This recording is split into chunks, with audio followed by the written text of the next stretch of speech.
Good evening and welcome. Welcome to Saturday. How are you all doing? Hope you are having a fantastic day and enjoying your weekend. Mel, welcome in. How are you doing? It's lovely to see you, darling. Hey, Duncan. Welcome in, my man. How are you? Long time no see.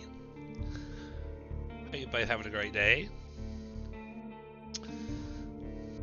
Sleepy? Yeah, it's pretty late for normal people. Yeah, I'm doing good, thank you, Mel. I'm doing alright. Had the boys the last couple of days, so had some good chill times. Played some Fortnite and the like with the boys. Watched a couple of films with them this afternoon. Been a bit under the weather, I think, what with how cold it's been recently over the last week, and going back to school hit them quite hard. The youngest is still not 100%, so we decided to have a bit of a chilled one the last couple of days. But yeah, no, I'm doing well, thank you. Alright, we're going to continue on with Roadwarden. What is Roadwarden? If you don't know what Roadwarden is, it is a text-based RPG, very story-rich. It's quite Witcher-esque. In essence, we are a Roadwarden. We have been sent to the north to help patrol the roads to keep them safe and clear for the communities up here, and also help the communities as and where we can. We also have a secondary mission, which is to kind of scout out as much as the north as possible to report back to a merchants guild in the south where we come from. Try and liaise and make a few opening connections to re-establish some trade routes between the two areas. We have 40 days to get everything done. I think we're about day 20, day 21, so we're like halfway through it day-wise. Hopefully, it's gonna speed up a little bit in that. I think we've pretty much discovered most of the area. There's one area I know we haven't discovered. We haven't looked into the bandit camp. Other than that, though, I think we're pretty much set, and we're on a much firmer ground. I just do need to go over my bits and pieces first of all, just to remember. It's been a good week and a half, 2 weeks since we played this. So. Hey, Sig Fusion, welcome in. How you doing? It's good to see you, my man. Hope you're having a good day. Right. It's surprising. I actually quite enjoy Fortnite. I'm really shit at Fortnite. I've probably been playing it on and off for like 2-3 years. I only really play it with the boys. When I first started playing it, so I spent about 2 years fighting the kids on it, because I was like, no, this game is rubbish, I'm not playing it, because my eldest played it and then my youngest started playing it as well when he was kind of like a bit older. They both loved it, and I was like, no, this is rubbish, and I got roped into playing with them, and I actually really quite enjoyed it. So but yeah, I only really play it when they're with them, so when they're around. So I'm very on and off with playing it, but yeah, I can't build for shit. But I do enjoy all the different aspects of the game. I mean, I played. I used to play PUBG a lot, so we treat Fortnite a lot like PUBG, which is probably not the right way to treat it. But yeah, and the addition of the Lego Fortnite I thought was really good as well. Much easier on the eyes than Minecraft, and very Minecraft-like. So I was playing with the boys with that until they got bored. So. Yeah, I generally tend to go for zero builds, purely because I can't build. So hey, if no one else is allowed to build, that's a Brucey bonus for me. Hats off to those people that can build it. But yeah, I struggle with it. I don't know why I struggle so much. It just seems like an extra layer. But yeah, we get very panicky in the game, so we're not very good. But I like the way they change it up with all the different chapters and the different seasons and the stuff they bring out. Like, I'm not really interested in a lot of like the characters and the skins that come out, but I do find it very interesting how they manage to find new ways to tweak and change what goes on in the game and the story. So or air quotes, the Fortnite story. I find it quite interesting. It's quite clever. I can see how addictive it can get. So. Oh really? You tried to play it with a friend, but they weren't a fan. I thought it was really nice. I've played Minecraft before. Again, it's one of those games that I've played on and off with the kids. It's a good game, Minecraft. I've just never been a fan of that much blockiness of the graphics. I mean, I had Minecraft before it was Minecraft. I had it when it was a free download before it really took off. But yeah, I never really got on with the game. It's a fine game to play, and again, it's one of those things that I would play and I'd maybe like to play had I more time, but there are other games that I would rather play. It's like quite ranked low on the list, unless of course the kids want to play it, so it's something I can play with them. Hey, welcome in Dynamic. How you doing, buddy? It's good to see you. Hope you're doing well.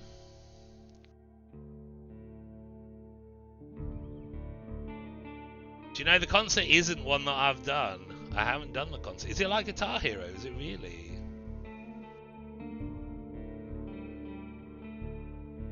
Jen, welcome in, darling. How are you? Lovely to see you. Did I just say hello to you? I'm not sure if I did. I might have. Stuff is hard.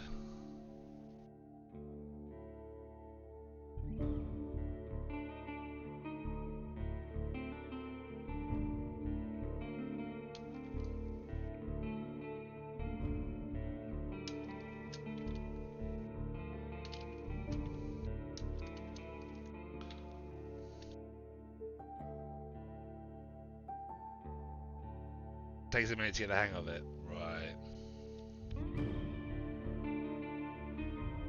I don't mind rhythm games, it depends on it. Like, we really enjoyed Trombone Champion. Of course, I was thinking for a minute, I was like, I swear Mel streams, but I never see her stream. I was like, I swear she does. You're most welcome, ladies. Alright, let's get our bearings on Roadwarden. So where are we at? Oh, I think we had to stop halfway through. You half-assed it. I mean, we're all just blagging our way through it,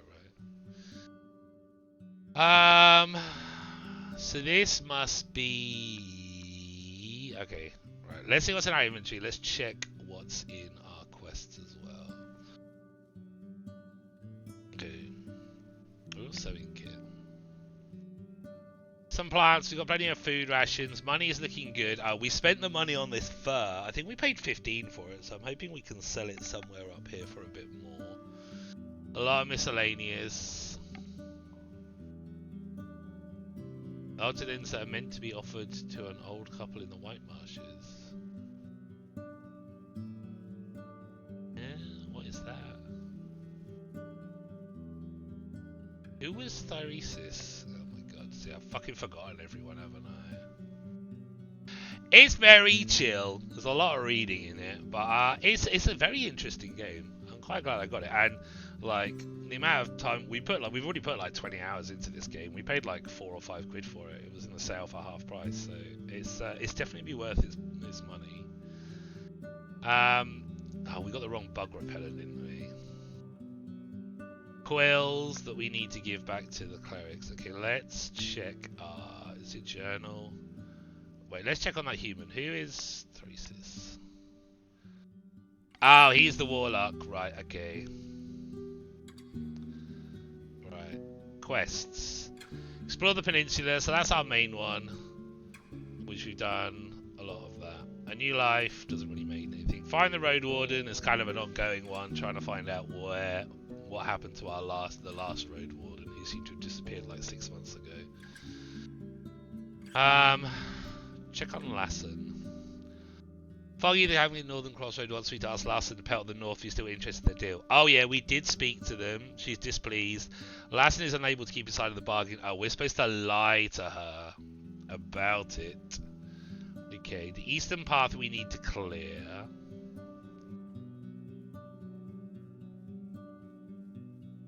So I need to make the eastern path clear. So I think the last thing I need to do in the eastern path is to clear the log But I can't clear the log. Oh, these guys will help me clear these. Oh no, they'll do the fallen tree, won't they? So that's it, right.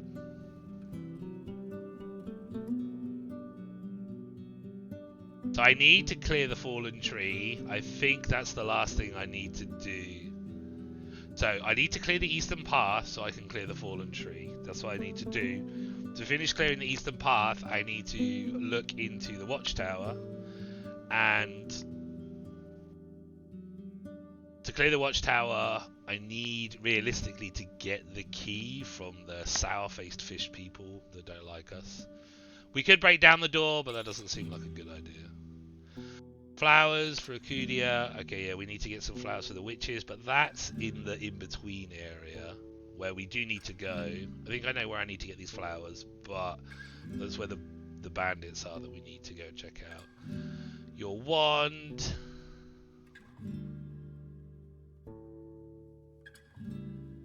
Oh, I think I need to... Oh, is that what we did? Did we go out on this mission in the morning for them? That was it. The druids had to investigate something. We were supposed to help them. I'm fairly sure that's the last thing we did. Glaukir's band is the bandits we need to go and visit. Healing the plague is kind of ongoing. Like, I don't know. We need to get stones that are infused with magic to feed the tree. Now, I know we can buy them from the witch, but I think there's also an item that might be heavily filled with magic that we need to convince the plague town to hand over to us. Missing hunters, we found 2 out of the 3. I've got a feeling, because we seem to have been to most areas, that the third one must be in and around the bandits.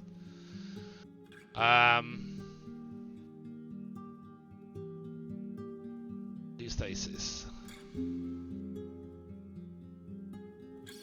Traces will help me meet with Orientus. Okay, so Orientus is the priest that is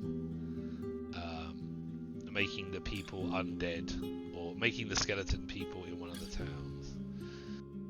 So I need to prove myself to the guy in charge of that town. Who's face? The Mayor of Howlsden. Okay.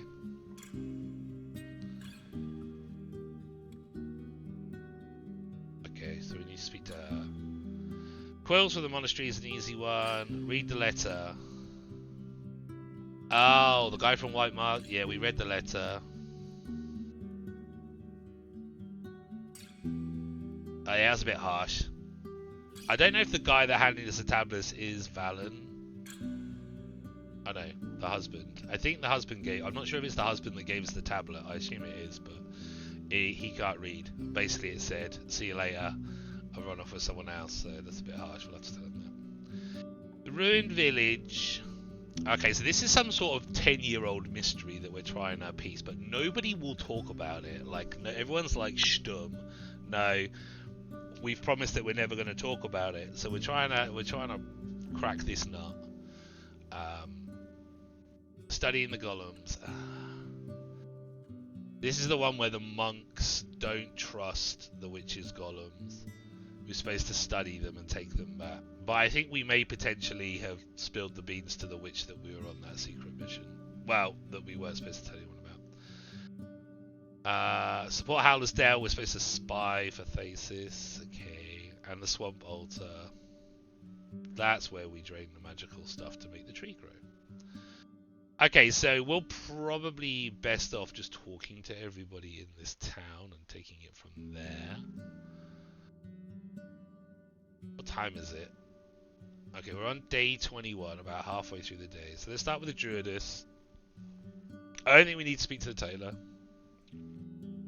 Unless she might buy our fur, actually. Let's start with the Druidess.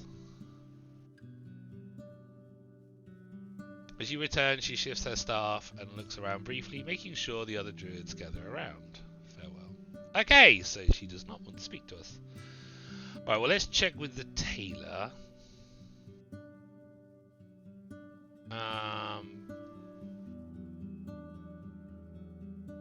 Our armor's as good as it can get, so we don't need to repatch it. She sells fancy clothes, which I definitely can't afford and don't really want. Okay, so there's nothing to see. So a lot. I think we feel like we've done a lot of the heavy reading involved in this. So, like I said, it should be more of a case of trying to dot the I's, cross the T's. Although we'll probably have quite a lot of heavy reading to do in the maybe in the bandits area, Valkyr's bandits. But yeah, like other than that, I feel like I'm fairly sure we've been to like every major settlement and gone through that process where we have got pages and pages and pages of questions and dialogue to get through with every single person that's in that town. Because people, if they haven't got anything they need to say to us, then they won't give us an option to talk to them. So, all right, let's go and speak to the trader. The trader might buy. Okay, well, we can ask about the flowers. I'm looking for flowers that look like orange tulips with much larger leaves. Do you grow anything like that? I'll ask at Bion's. Her wife had some of those. After a few minutes, he brings you a clay pot with a plant no larger than your hand. It has a single flower and a couple of healthy leaves. Back in spring, Asterion asked us to grow them, but he's no longer around. That little stinker. Ever their presence annoys me now. 3 dragons and I'll give you what's above ground. Maybe it will grow again. You ask him what he knows about it. He picks it up to look at it closely, as if it's the first time seeing it. Well, the forest speaker from the southern cave told me 'tis a herb for potions. Snake bait, he says. I think it lures serpents. I'm no sure, but 'tis pleasant in taste, I think. I forgot that some of these people are really hard to decipher what they're saying.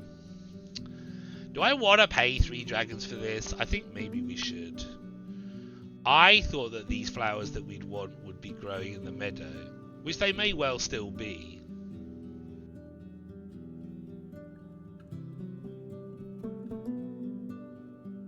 A single flower. How many flowers did I want though? She want. Flowers. A few orange tulips. See, I don't know if I want this. Should we just buy it though? We've got what, 18? And hopefully we can shift that. Fine, we'll buy it. I'm sure it's got a use anyway, right? I bring goods to sell. Here we go. So we could tell. Oh, this is the troll bone tablet. Nice work, but do you not got the stylus for it? I guess I could change the wax for a green one, make it a bit prettier. Want to leave it here for 2 rings? No.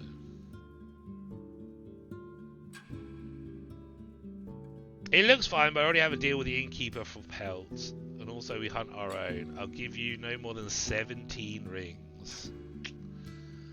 I don't know where else I can sell this. Do I want to take those 17 rings now? I suppose we're not desperate for it, are we?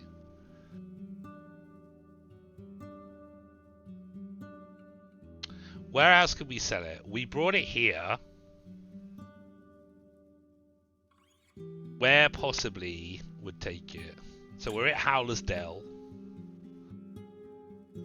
Oh fuck, we need that. Where do we need? Oh, I forgot where we need that grapple again. God damn it. Was that? I think that was along here somewhere, wasn't it?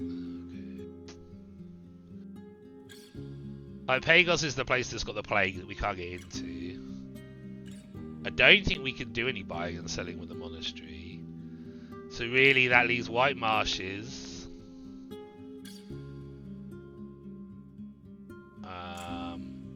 Gale Rocks.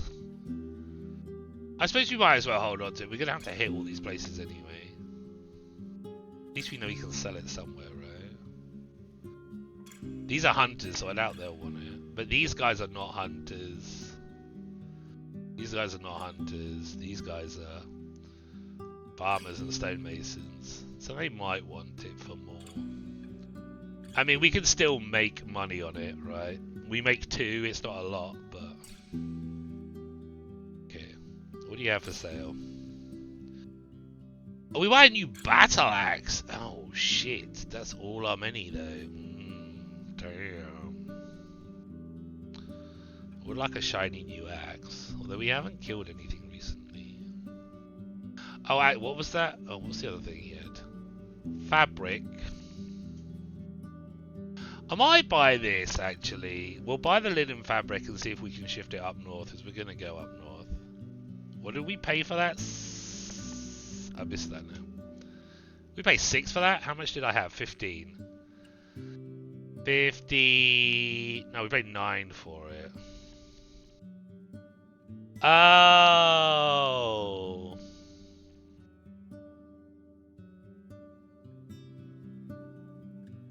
Now I understand what fur equals 15 is on my notepad. That's how much we paid for the fur. I was looking at the beginning of the week. I was looking at my notepad and what is fur equals 15? What the fuck does that mean? But now I know what it means. We wrote down how much we paid for the fur.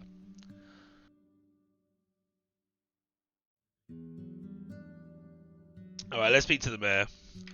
She wasn't very happy with us last time. We gave her a very bad answer.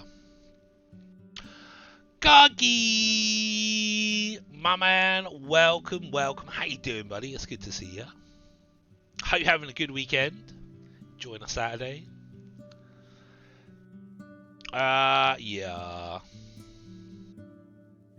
This is the one question we haven't asked her, but we were told to never ask about her money. We really don't want to piss her off anymore. But she has let us do we can do some work off her. Good morning. Have you only just got up? This is super late even for you, man.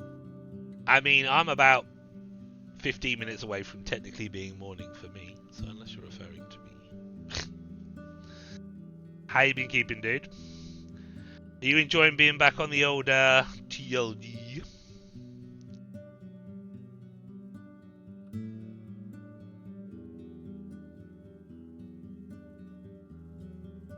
No? You not enjoy TLD? What are you talking about?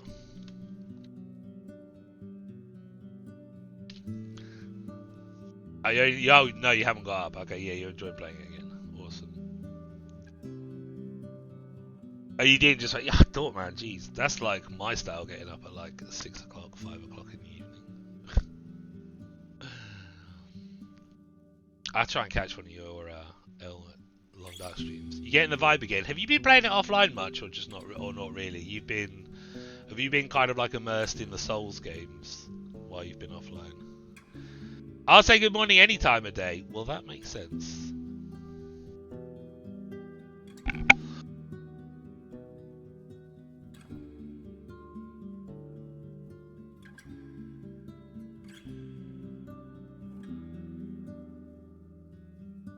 We are going to do a Souls game sometime soon. Sometime soon. Oh, you do Sekiro soon? Yeah, Sekiro's the first one that I ever put on my wish list that kind of got me thinking, oh, I really want to give these a go. And it's been sat there forever. Purely because I'm a tight ass and it's never gone lower than 50% off. And I'm like, nah, it's still 25 quid. I remember trying to look for the Souls games in the Steam winter sale, and they weren't reduced either. I'm like, I might like them, I might not. It's a bit of a gamble and a time investment. Soon though, a certain dead bug keeps bugging me about them, so. But I would like to play one. We really want to try and do some different things. Yeah, I mean, they look and feel frustrating. I remember watching you play. What were you playing a lot? Or was it Elden Ring? They can ruin other games. Yeah, I imagine the frustration and the feel of accomplishment. Like, I remember when I went through and played, I completed Cuphead for the first time. It's not a Souls-like game, but I would say it's probably on that par of frustration. Just replaying. It is basically boss battles, Cuphead. Learning patterns and things like that, and you know, you could easily lose an hour or two just to try to defeat one of the bosses. That one is immensely satisfying and immensely invoking. Actually, was playing that with the kids last week. The kids decided they want to play again, and it's surprising how much easier it is and how much you remember how to do it once you've gone through and done it, even if it's been like a year or so. But I still like Cuphead. I'd still like to play again. I brought the DLC for it. We've never even tried it, but we're a bit of a stickler, and we're like, well, we brought the DLC. We should probably start the game from the beginning and do the DLC straight after. But and then the kids went on and brought some of the DLC weapons. I'm like, no, you can't use the DLC weapons in the normal game. It's not right.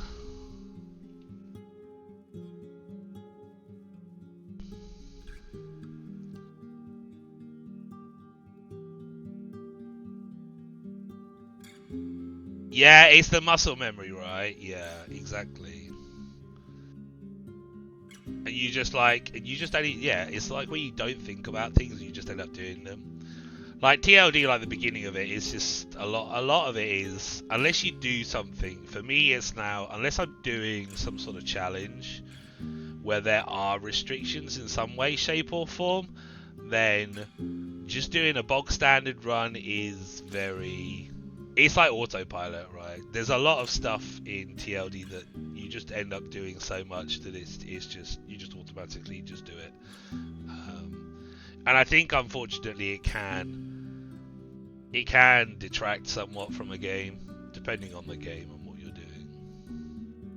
Which is why we're going to try and get our 500 achievement doing kickstand. We're trying to do 500 days in kickstand, Kongs. We have 2 packs of matches.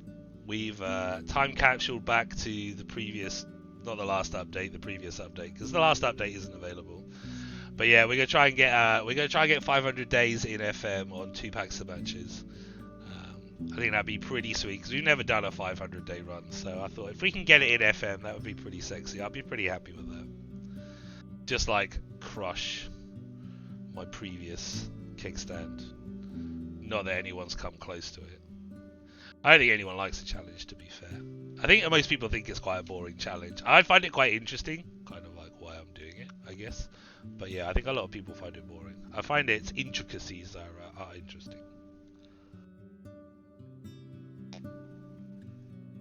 Matt, thank you for the hydrate, appreciate it.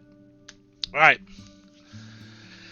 Dacis, what have you got for me? Let's see if we can get some work out of her first, because last time we had a conversation with her and then it didn't let us get some work out of her because she was a bit pissed off with us, so we'll see.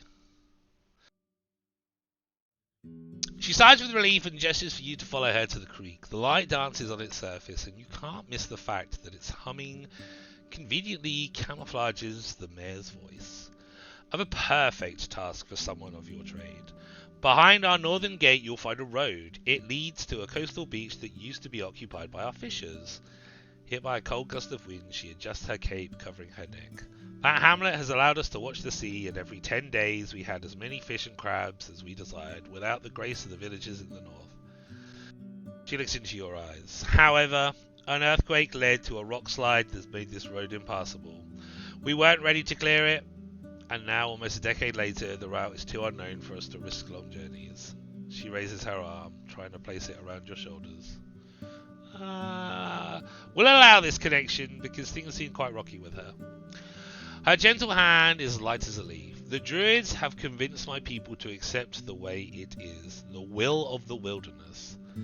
She smells of roses. Ooh la la.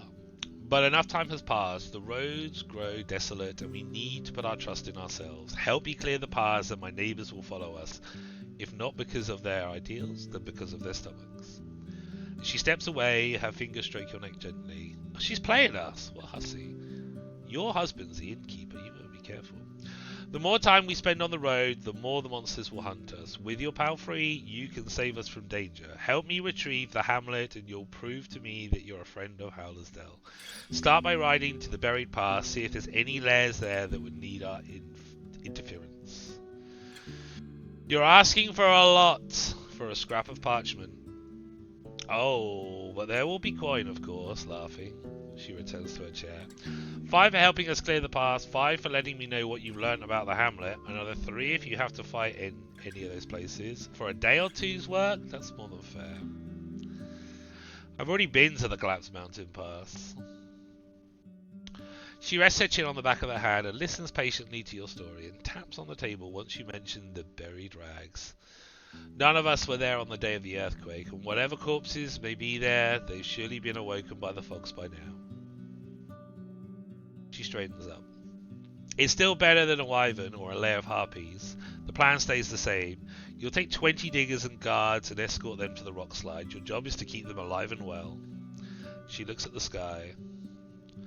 It may take many hours, maybe even an entire day, so you should start in the morning. You'll get the first share of your payment once you clear the pass. Alright, it's too early, so we need to do this first thing in the morning. Alright, cool. We might be hanging around for a bit here then. Oh fuck, does anyone remember where our fishing traps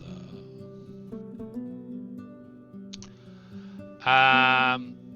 I bring you news about the other parts of the peninsula.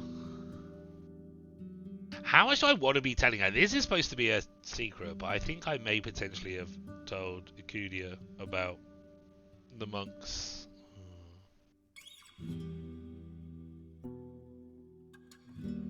I don't know if I should tell her about the copper vein that I found either.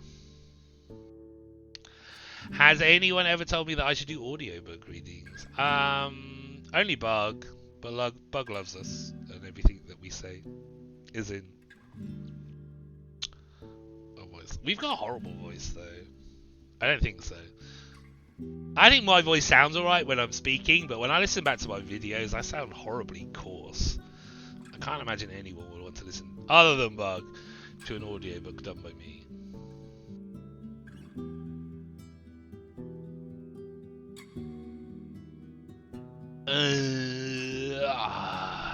How much do I want to tell her? This is like the biggest town that there is in the north.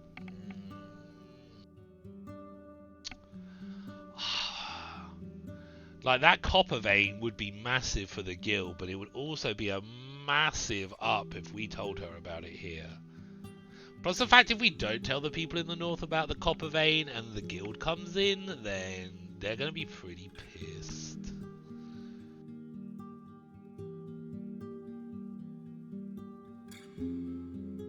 Hey, Laszlo, welcome in. How you doing? It's good to see you. How you doing? It's been a little while. Hope all is well with you. Having a good weekend. Yeah, like, I don't hate listening to my recorded voice. I used to hate listening to my recorded voice. I don't hate it. It just doesn't sound nice to me. If you know what I'm saying. But yeah, you're both right. I think a lot of people don't like listening to them.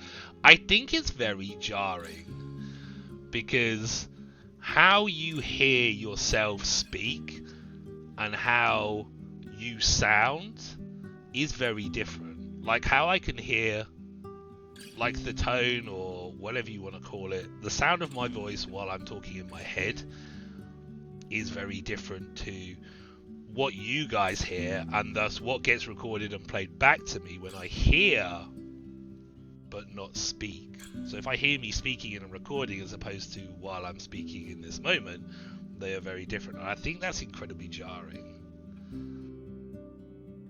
You're not dead. Well, I'm glad you're not dead and you're still surviving. Good to hear.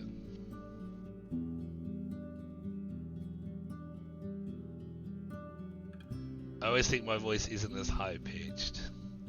Well, I think it's just because we very rarely get to hear back what our own voices sound like, right? Because we don't really, we're just so used to our own voices, how we hear them when we're speaking, right? In every day when we converse with people. Like, it's only if you, like, if you weren't a streamer and didn't record your streams or record YouTube content or record any sort of content, the only time you would ever hear your voice would be, you know, if someone was doing some filming, you know, you're out at a party or a home video or something like that, then you would hear it back. And I remember hearing myself back from, like, town.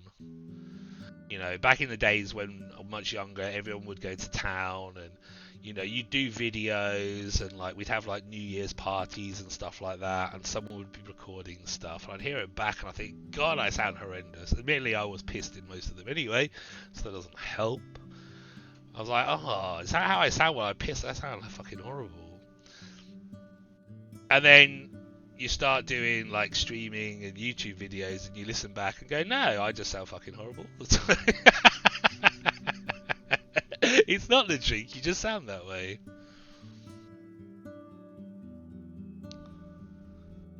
when you call your voicemail from right, exactly. But yeah, it's one of those things you can get used to. And at the end of the day, you can't do anything about it, right? Everybody that you've already met in your life already knows that you sound like that. So you can't change that. Like, I don't think there is a way you can do it, right? The deepness in your voice, it doesn't sound deep to you. I find it really strange how we hear, how we hear ourselves talk when we are talking in the moment. How different that is from listening back to a recording of our own voice. I mean, you could just stop talking. That is a solution. That's the other thing I hate about my recording. I sound like I hiss. I linger on letters at the end of my words, and I sound like some sort of half special, half snake person when I listen back to my recordings. Like, fucking hell, I hiss so much. Kind of like a lisp, but I don't think I have a lisp.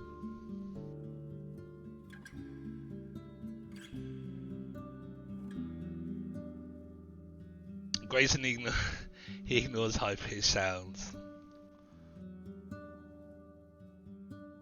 You're missing your front teeth, so when you don't... See, I'm not missing any of my front teeth. I think I've always hissed, though. I mean, I used to go deeper when I used to be, telling off the boys. But I think, alternating... When you're with children, I think it is, again, because I suppose it depends on, how you raise the children, how your children are being raised, and the situation. But that kind of tonal shift, or you don't really want to go to shouting, right? We shouldn't be shouting, should we? We all know we've done it, and we do it. We've done it in the past, okay? It is not the best way to get angry and things like that, and to shout. But sort of changing that pitch to something deeper that's different to the normal is jarring to them, and can make a difference when you're, air quotes, trying to get them to listen to you to do stuff. You're telling them to do something or not to do something, right?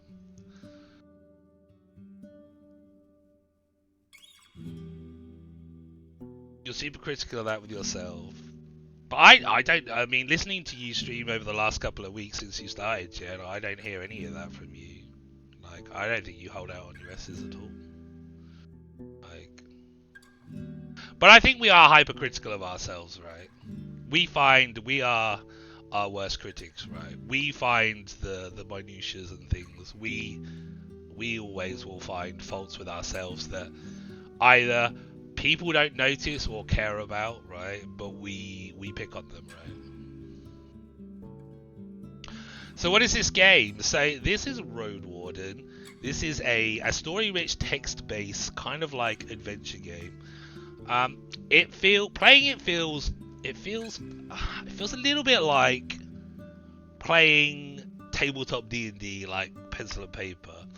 There's a lot of reading involved. Basically, this adventure game, it's also quite Witcher-esque. We are Roadwarden. We've been sent from the south to the north. Roadwarden, it's our role to liaise with the communities up here in the north to make the roads safer for the area. We have a secondary objective, which is to scout out as much of the north as possible for a merchants guild that we're working for, and try to liaise with some of these communities about we're breaching the subject about opening up trades with people in the south with this merchants guild. There's a lot of helping people out and stuff in this, as well as encounters with various types of beasts and monsters. We've got 40 days to do everything or do as much as possible before we have to we basically have to make it back down to the south in 40 days. So we've got this whole map that we've opened up of places we've visited, towns that we've spoken to, and the people. So we're getting a lot of quests. Most of these towns, there's not a whole lot to do in the beginning. It's very much we have to earn their trust. But we've done some work in most of the little towns, village, hamlets, whatever you want to call them, and they kind of open up to us more and try and get on our side or be more helpful towards us. We have a boatload of journal quests. We've got loads of quests open at the moment compared to how many we've done. I mean, last time we played, we got a load done, which is great.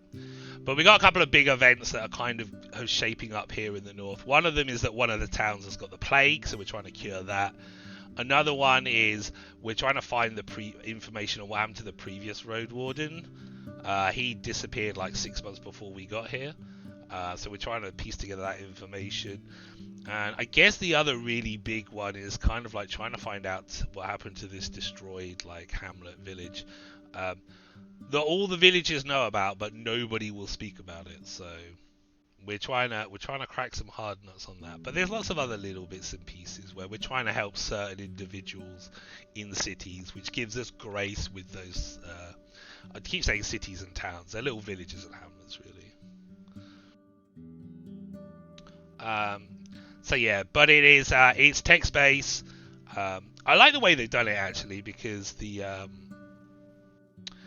I quite like this art style. And when we're doing encounters and we're in areas, it kind of like opens it up and changes what we're doing on the left based on what decisions we make. But we get to choose like how we talk to people, in what sort of manner, like if we're polite, if we're funny, if we're serious, if we're threatening.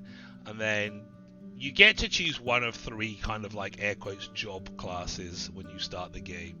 And you can use these to help out in encounters with like wild beasts and animals and certain things. So you'll get like a list. If you get an encounter outside in the wild, or you're exploring like a new area, a cave, a patch of jungle or forest, you'll kind of get a list of things that you can look at, and your job can help you in some of those. And when you get to combat, you'll have various different choices. Some of those will have a dice next to them, which means they're kind of like it's kind of like almost like based on a luck roll on whether you succeed or not. So it's a gamble whether taking that choice will work or not, or if the outcome that you're trying to do will work or not. And then there's some dead set ones, and there's some ones which are suggested for you for whatever class you're running, which would be maybe a stronger action to take. We have got one or two areas that we need to still kind of do, so hopefully we'll get to see some of that today for those of you that haven't seen it. Sounds like I need a polygraph machine. Grim was laughing at him yesterday because he was about to go to the shelf to throw stuff off it. I told him no, and he lay himself in my spot on the couch and was standing on it and sulking. Really? You got through to it, well done.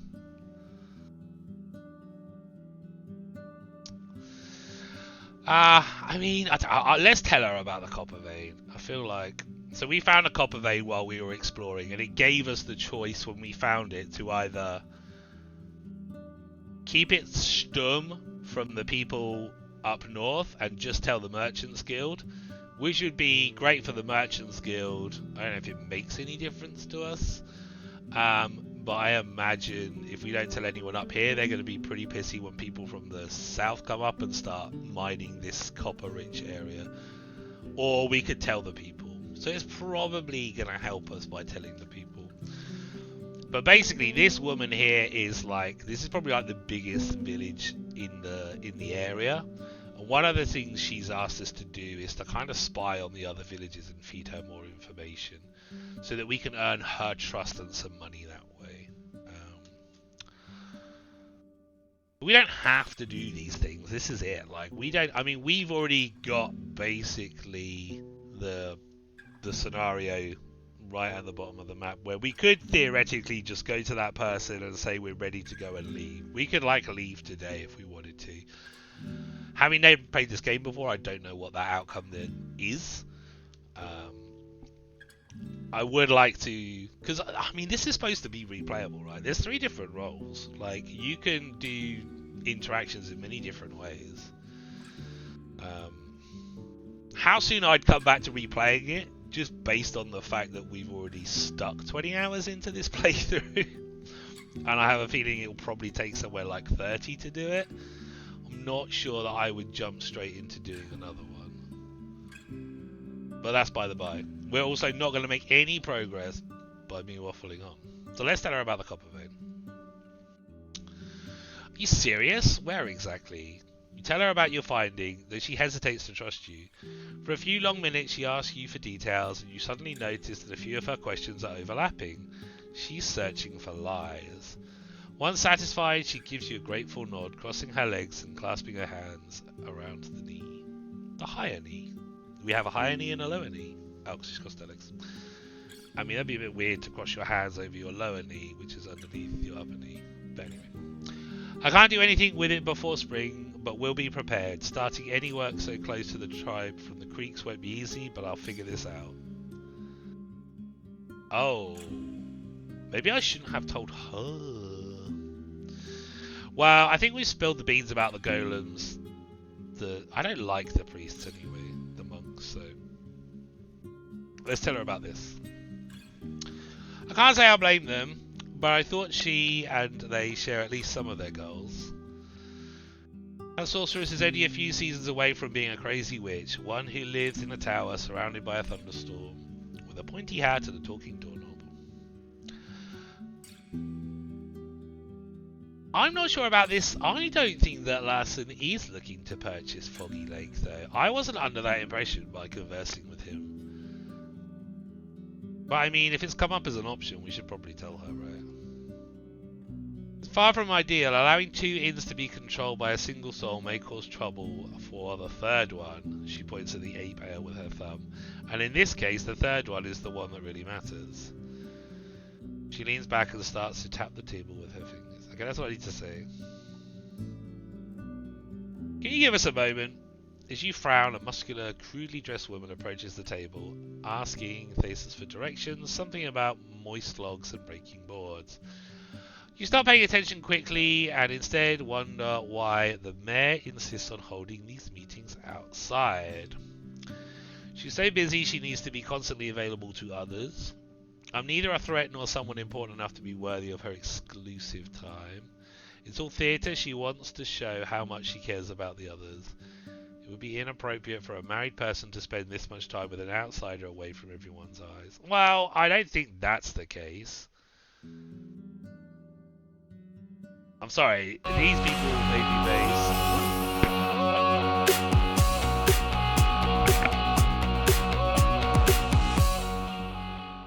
Hey, lollipop, Anakin. Welcome in, sis. How you doing? It's lovely to see you. Jen, welcome in. How are you doing? Dak, good to see you, my man. How you doing? Thanatos, welcome in. Lovely to meet you. And Winston, and Mance. Look at all these wonderful people. Welcome, welcome. AV in stereo. You get that extra hissing and that harsh tone twice. Aren't you lucky? How are you doing, sis? How was the rest of Stardew? Welcome in and welcome in, everyone.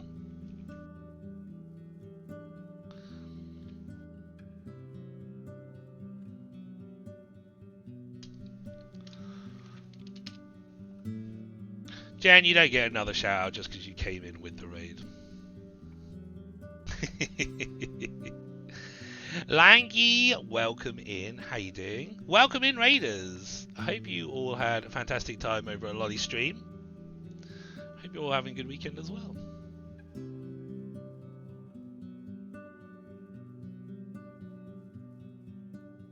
So, if you don't know me, which you probably don't know, Dak knows me. I'm Acidic Virus. We are a variety streamer. We do heavily play a lot of a survival game called The Long Dark. But today we are continuing on with our game. I say game. Our playthrough of Roadwarden, which is a kind of like a visual novel. It's kind of like a text-based, story-rich RPG. Where we are essentially, we're very much like The Witcher. Right, this is quite Witcher-esque in that we've been sent north to like patrol the roads, clear them of beasts and monsters, and make them safe for local communities. We are interacting with the villages, these local areas, making, you know, connections, trying to help them out, but we'll also have like a secondary goal where we're trying to get trade started for a merchants guild we work in the south. We have 40 days to do this. We are about halfway through. We're about 21 days in. There's a lot of reading because it's text-based, but it's very interesting. It kind of plays a little bit. It feels at times a little bit like playing Dungeons and Dragons Paperful.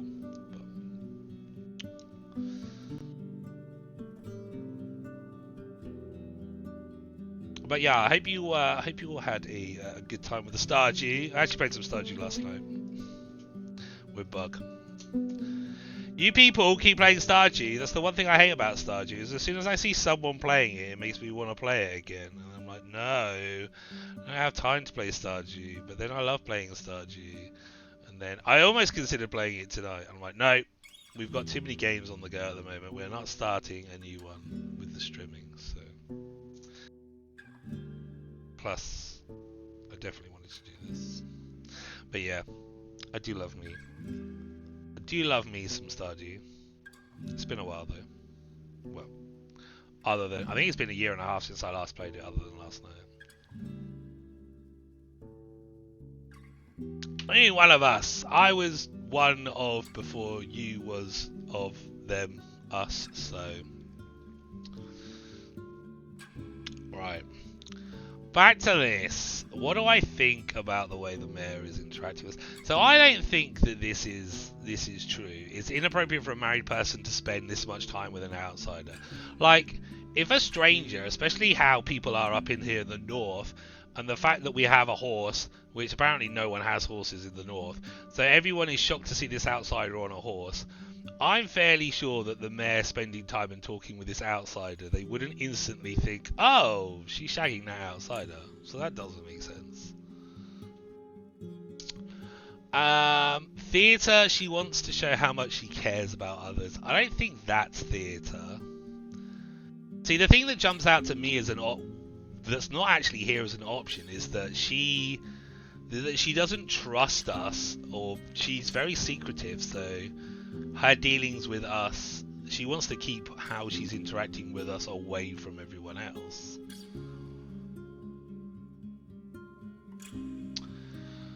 I mean, potentially that she's busy and constantly be with others.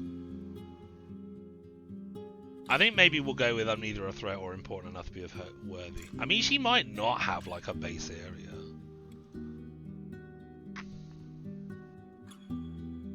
Great job. She sends out the worker with encouraging smile, though when her eyes meet yours, you catch a hint of contempt.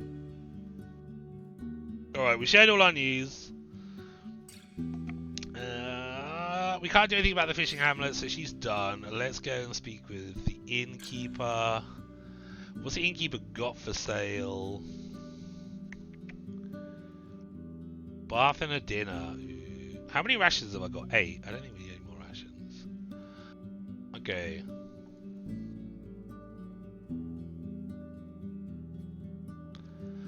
So ideally, we need to wait for morning here. We've got 6 hours though. She could be speaking in code to the other outsiders. You're not wrong. Okay. Where can we get to? Well, get to and back. That's close. There's the rock slide. I'm fairly sure we came this way when we last played. We kind of need to go this way. We definitely don't want to go in here. Last time this nearly killed us. I don't think the guy here has anything to offer.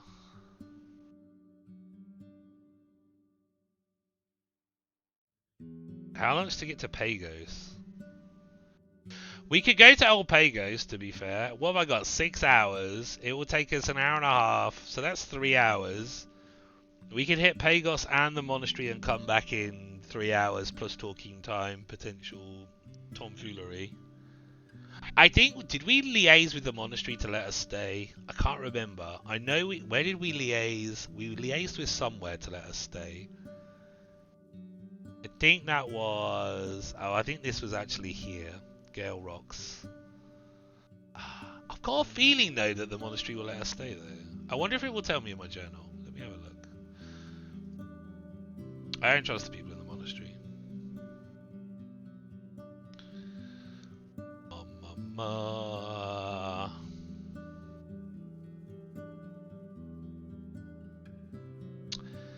Monastery devoted to teaching the order of truth. Some delicacies.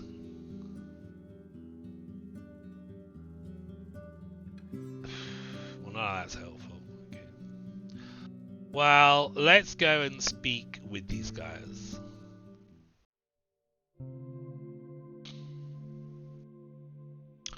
Spot a trail left by a massive beast that trampled through the crops. Tertia opens the peephole even before you reach the gate. You approach the gate and knock at it. She gives you a long look. Healthy still? Good. Okay, so they don't trust me enough to help me with awakening the altar. Not helpful. I'd like to hear what you have to say about the other villages. Howlersdale. They're the closest village. You can get there riding south from the crossroads with the 4 signposts, but don't trust them. She gives you a piercing gaze. They have an order of druids who bow to animals and dead spirits, and their mayor, Thesis, has too many grand ideas in her head and a tongue dancing to liars. 10 years ago, she tried to tie the tribes in the north with a pact, yet wanted to grasp all the wealth, telling us we should pay her for protection. Ooh, juicy. Her laughter is as hollow as her soul. She doesn't feel trustworthy, does she? Don't let them cloud your eyes. They have food, riches, mead, and pretty houses, but all of those carry poison, and this poison is what leads them.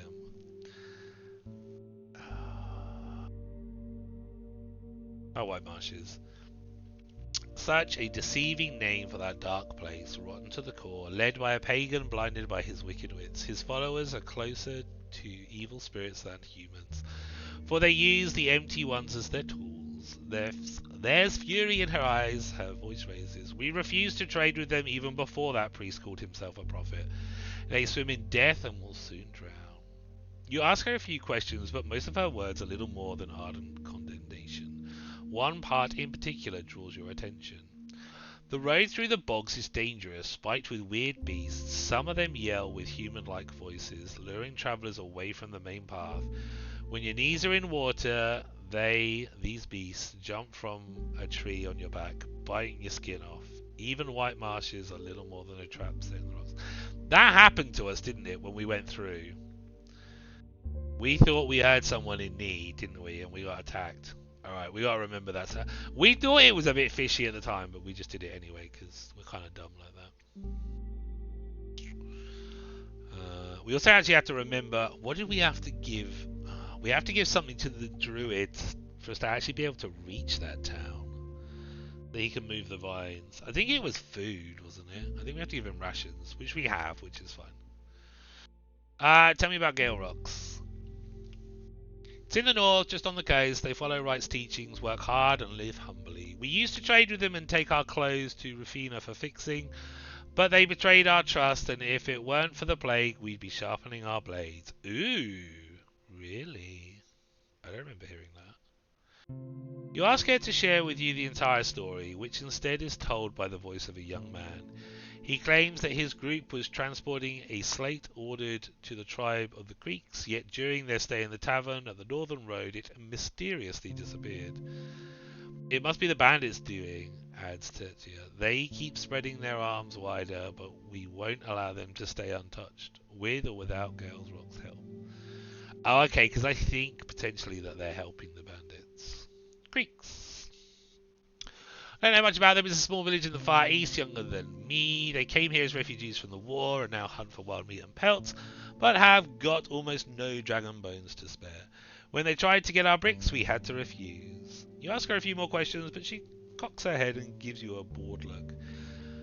We've got little reason to travel so far. They wouldn't be great neighbours or friends. They drink a lot, hunt for sport, die often, and give birth to many children. I wouldn't rely on them. They sound Irish. Huh? Well, I don't know if the Irish hunt for sport. The rest sounds like Irish. No offense to any Irish in chat. You told me they had grand plans 10 years ago. Is this related to the ruins in the south? Ooh. Her breaths get heavy. Warden, studying the past is part of your duties, I realise that. But you'll find naught of worth in that place, naught that can be fixed. My duty is to keep everyone safe, and I can do so only through silence. I mean, she doesn't hate everyone.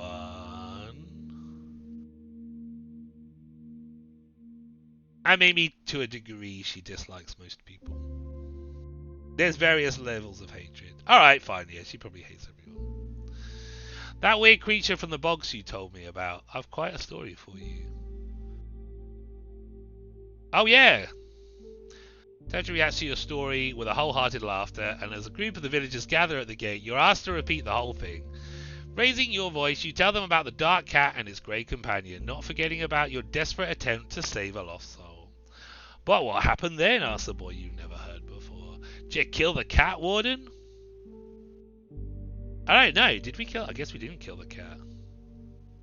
We're gonna lie to them. We haven't been telling lies in this story, so probably shouldn't tell lies. This is bad. It ran away. I'm sure it's fine. Oh, I see. The kid responds enthusiastically, but is then reprimanded by an old woman. Nah, hush. Who knows who it will try to murder next time? We ought to wish doom upon the monsters from the shadows. So say writes tablets, adds another elder. A beast of such sage schemes is naught but a threat to us all. More a cat folk than a cat. For this is how one reasons. If a beast folk is a hungry savage, or a mug that can be reasoned with, they run on all fours to hunt, but only on two to listen. The mumblings of the other villagers suggest not all of them agree with these words as they argue. The brown-eyed woman returns her glance to you. I still need help with awakening the altar. There's determination in her eyes, and my neighbours are willing to give away the last treasure they own. Yes, they trust you, Warden. So I wonder if the fact that we were stupid enough to get attacked by that cat and its flying friend. Interesting. Telling that story might have won them over. After a few moments, a small metal object is thrown towards you through the peephole. You catch it before it lands on the ground. At first, you're not sure what you're looking at. It's longer than a finger span, but thin, finished with a flattened edge for cutting. It occurs to you that it's a simple chisel. I say nothing. You hear an elderly man. It belonged to my son, the greatest sculptor that has ever lived in Old Pagos. To Wright's glory and our great joy. His words are sonorous and solemn. It's filled with pneuma that makes its holder's hands so powerful they can carve in granite, so precise they can write in glass. The tool is as warm as your own skin. I'll honour your son's memory by putting it to good use. You won't regret this. Be blessed by the gods, by the good architect. Apologies, the old man goes on. As you ride through the paths too dangerous for human shells, you've got our trust and gratitude, A.V. The crowd disperses slowly. Tertia returns to the peephole and gives you a curious though kind look. Okay. I reckon these guys might crack if we can cure their plague. I think that feels like a fair trade. Alright. Oh, we're still on 4.5 hours. That's good. So let's go and visit the monastery. We might get in trouble here, but... Carcass of an ibex floats down the river, nervously followed by rooks. They eat it one dab at a time. You spot just a few hooded figures by the brook. The loud thudding of tools that comes from the cave mouth echoes through the valley. You call the monks by hitting the sticks and the drawbridge lowers. Ali, I can't remember what we called them. Ali gestures to you to enter the storage house with his bandaged hand. Warden, is all alright. His young companion's right next to him. I found some snake bait. Is it safe for humans? It's a very much not. He gestures for you to keep it away. Some use it for enjoyment, but not for long. There are a few potions I know of that use it, but it's poisonous even after an alchemist clears it. About those things you asked me to do. Here are your quills. He tells you to wash the outside of the case in a bucket, then put it on the ground. After you move away, he picks it up and opens gently with his bandaged hand. He greets them with a wide yellow smile. So, our deal was about the storehouse. Oh, actually, that was it. Right, a hideout for thee. We'll lower the bridge even if thou arrive after dusk. But remember, thou wilt find no pile of furs here, just the hay. Okay, so technically we didn't have a place that we could stay here, but now we do. So that's useful. Even if it's after dusk, that's useful. I spoke with that experienced huntress about the ways to fight golems. Took a closer look at the golems. I spoke with Akudia about her sentinels. How do we want to do this one? Oh, he still wants us to learn more about the golems. Well, actually, okay, right. So these are all These are all separate tidbits of information that go into this one, I guess. Because sometimes it will leave us, it will give us this thing here saying like we've got more information than we could find. I spoke with an experienced huntress about the ways to fight golems. You share Darren's instructions. The monk rests his hand behind the rope around his waist. What thou sayest mirrors what I read. Good job, Warden. The knowledge of the codices is worth more than dragon bones, but one learns to doubt it. Our prelate says. The second scribe is the first one to be trusted. I took a close look at the golems. You described their looks and mentioned the unusual engravings you noticed on the larger rocks. Eli listens carefully, but it takes him a few heartbeats to respond. Such signs may be dangerous. He wipes his lips with his bandaged hand. I've read about the city golems. They're different. We may need help from an experienced fighter, but we lack such souls in this order. He finally lowers his hand, observing a child who hums a simple melody at the edge of a cliff. Sounds a bit weird. I spoke with Akudia about her sentinels. Your report takes you a good few minutes, especially since Eli spares you no questions. After you mention that the golems are meant to be available for purchase, he gives Decima a worried look. She's inviting a dragon, he says in the end. He walks up and down the path with hands behind his back like a commander preparing themselves for a battle.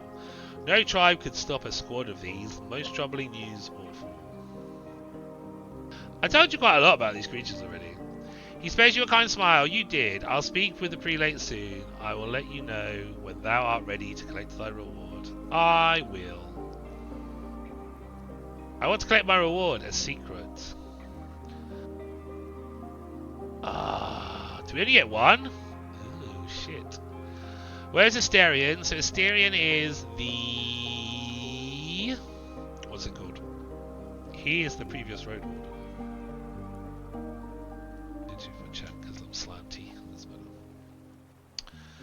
What is it that you really do in this place? What happened to the ruined village in the south? These are the two that scream to me. Because I don't really give two hoots what they do here. And I reckon we know where the bandits' hideout is anyway. I do really want to know what happened to the ruined village. Question is this the right person to ask about Asterion?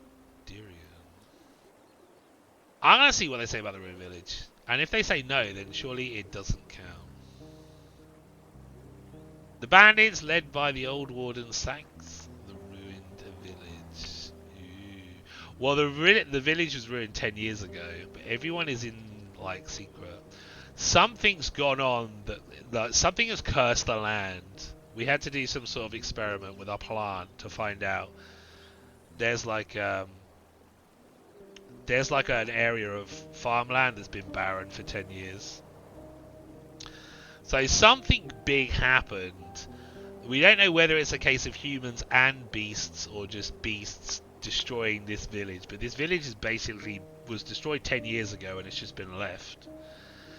But none of the people in the north will talk about it. It seems almost like it's some sort of joint, I don't want to say conspiracy, but like promise to never talk about it. So something really bad had either happened or gone. I mean, obviously the village is destroyed, that's bad, but I have a feeling that something maybe untoward happened, or something that was done which shouldn't have been done, and that like everybody in the north here is sworn to secrecy about it. But we're trying to crack that shell. That nut. Let's see if he answers, because if he doesn't answer, then technically he hasn't answered our secret, so we can ask a different one, right? He looks at the huge hourglass and rubs his hands together, gathering his thoughts for a good minute. It happened 10 years ago. His voice is solemn, but entwined with remorse. At that time, Thesis of Howler's Dell offered the tribes to unite under her command. Taxes for the services of her guards. She can spare a strong bunch of people. Thou wouldst need dozens of armed people or the wrath of the herds to break through Howler's walls anyway. The people of Steep House were the first ones to refuse, even though they had been the closest allies of Howler's. In return, Thesis guards and druids made an example of them. The first raid in recent memories. Oh shit. Steep House surrendered without a fight, but the mayor didn't know when to stop and almost turned that place into ruins. The locals had to cut all the trees from their garden to fix their broken houses and walls, and turned a clearing into farmland to have any crops. But nature had already been pushed too far. Before the end of the season, Steep House was attacked again, this time by the beasts. Only a few souls survived. You tried to ask him for more details, but he coughs in his bandaged hand and gestures for you to step back.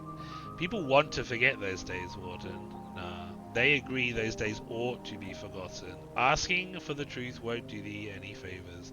Thou knowest what thou must. Shit! What bitch? She can't be trusted.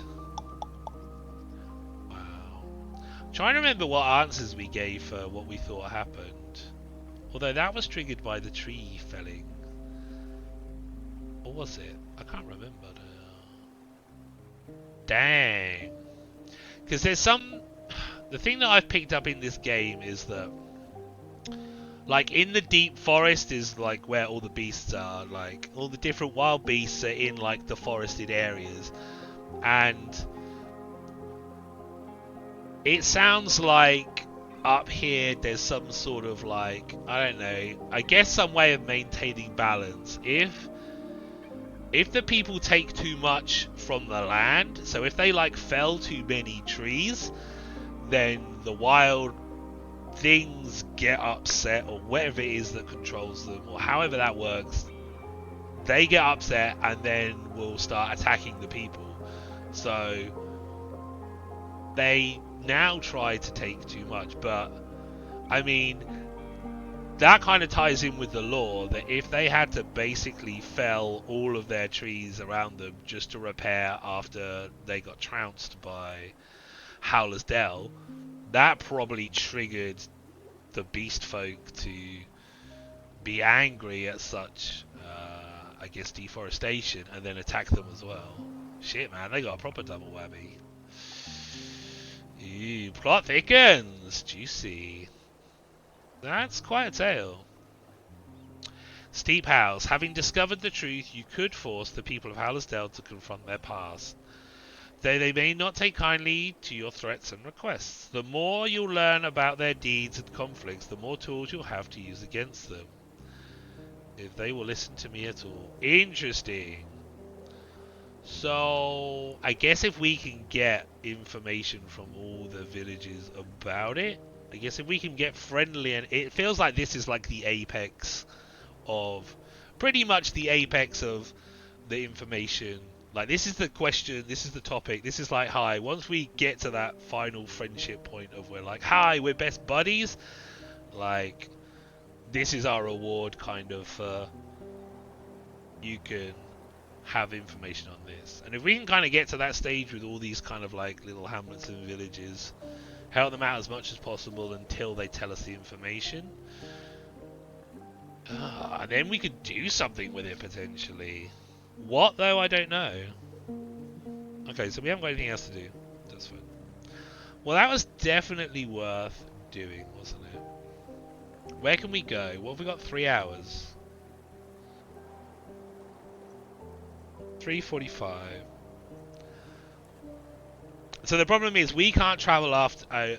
We shouldn't be traveling at night because that's when the beasts come out, and we've only ever had to travel once at night, and we basically lost all our vitality. It kind of like messes with our psyche. So like you can see here on the map, like all these areas that are grayed out, they're telling us that we can't physically reach them in the time left before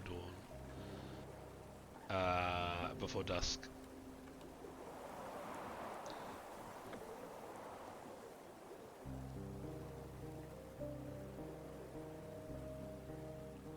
And some places won't let you in either.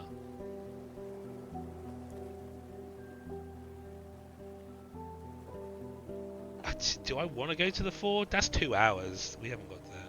I think we're just going to have to go back to Howlers. Not that we're going to talk to anyone. I don't need to decide. What does it say if I do this? I need to decide what to do, what I've learned about. You're standing in the middle of the islet. Islet. Taking a good look at the village, the locals follow their daily routines. Children are playing tag. The trees are turning golden brown. You listen to the humming creek and a singing. A single old woman. A singing old woman. Why attack anyone then? Just send the lumberjacks to the clear cut near their houses.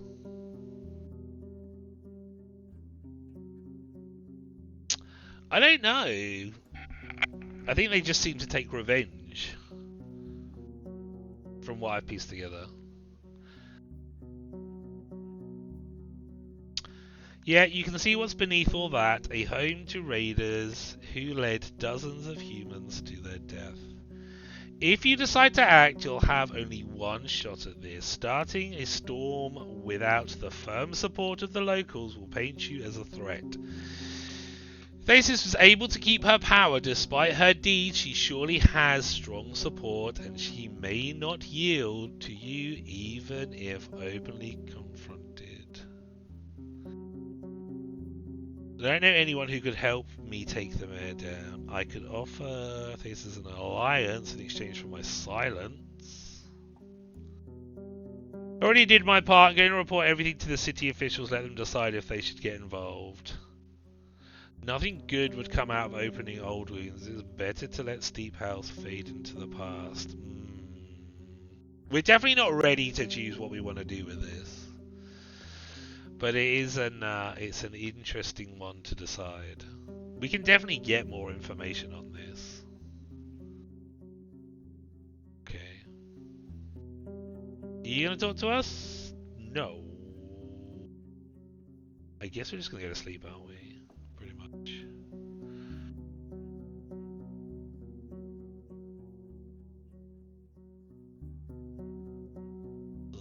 Is there anything else to do with you?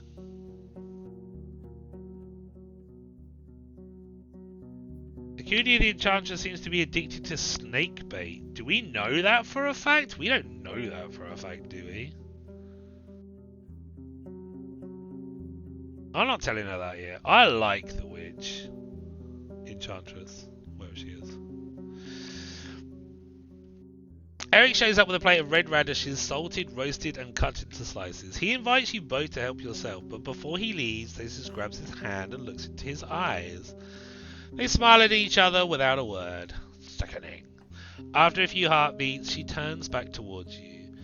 I don't really know your plans, Avi. Are you planning to stay in the north? Maybe find a family?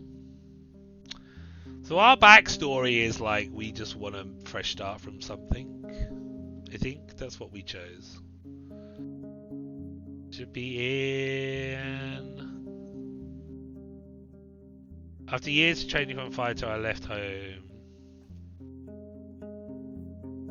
I left home to escape my difficult past. Yeah, so there's nothing in it. My combat experience apparently is worryingly high. Engaging in combat helps you during future fights that involve a random chance. Well, that's good. We have spared hardly any animals. Exemplary faith. Hardly any lies. Okay. Not much gambling experience. I already have a family and they need me back home. That's not true. I'm not looking for a new place. I want to travel. Could be true. I'll start a new life in Hoverland. Well, that's where we came from, so no. Yes, actually, I think I'll look for a new home here. Don't know about that. Maybe, I smile politely. I look at her sternly. You don't need to know. Ugh, it's a strong, silent type. Which is totally what I am. Am I that in this? Are we that in this? What do we mean by here? Surely not in this village, right? Especially seeing as we know what you people done. You's bads.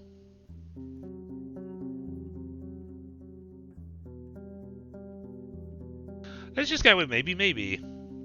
She frowns slightly, and it's the innkeeper who speaks first. The peninsula could use a regular warden, especially one who's not lazy. His wife squeezes his hand gently, and soon after he leaves, the two of you alone. Her gaze is rather absent. We'll do the fishing hammer in the morning. Yeah, thank you for your time. Okay, fine. Let's go and sleep.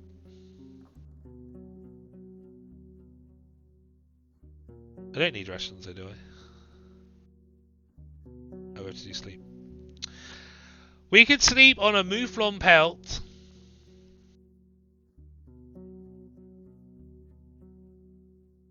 We would lose food, that's not a problem. We'd lose a little bit of smelliness, it's not a problem.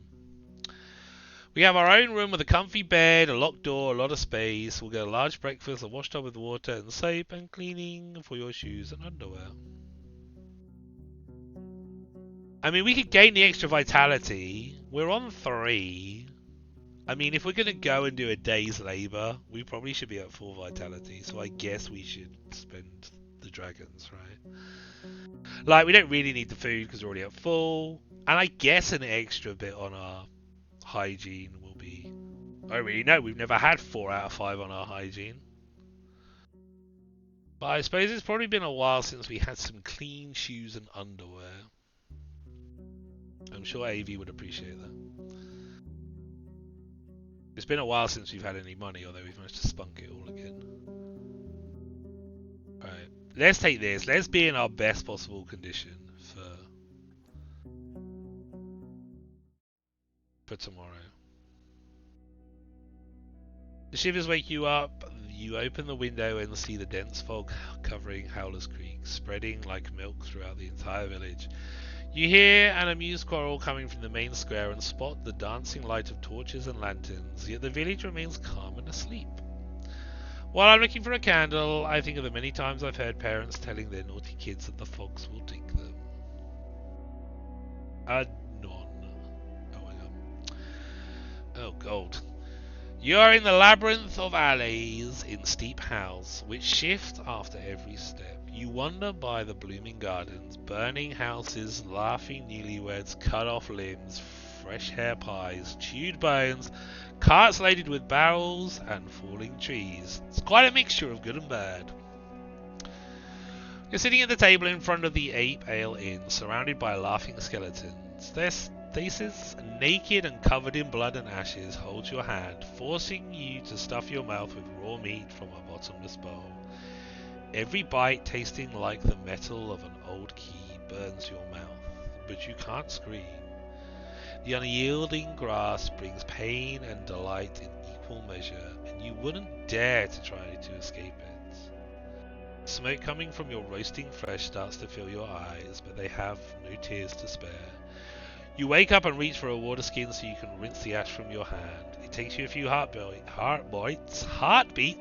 before you realize where you are. It's quite an intense dream. Not quite as intense as the dream I had last night, but as in me personally, not this person. Dreamt that I shot myself in the head and then my brother shot himself in the head and we were in America. It was a bit weird.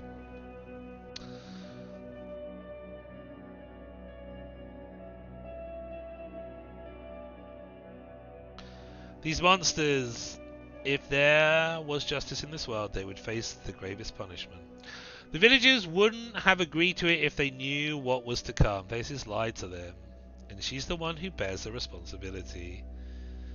I've only seen one side of the story. I'm sure the people of Howlers felt they were justified, and the things just got out of control. Another stupid dream. I go back to sleep. I mean, they've all got credit, right? I think we'll just go with we have only. I mean, how many sides? I mean, how are you gonna? What's this one up here? Oh yeah. Is there really any justification? Probably not.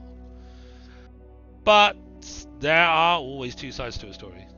Even if one of those sides is really lacking in conviction, it's still a side, right?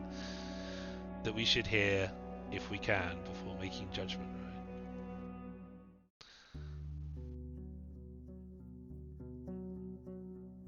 You spend the night in peace in a clean bed with a tightly shut window and a warm blanket. In the morning, you find a stool placed on your bed covered with a bowl of oatmeal based on mouflon milk with berries, nuts, and honey. Delicious.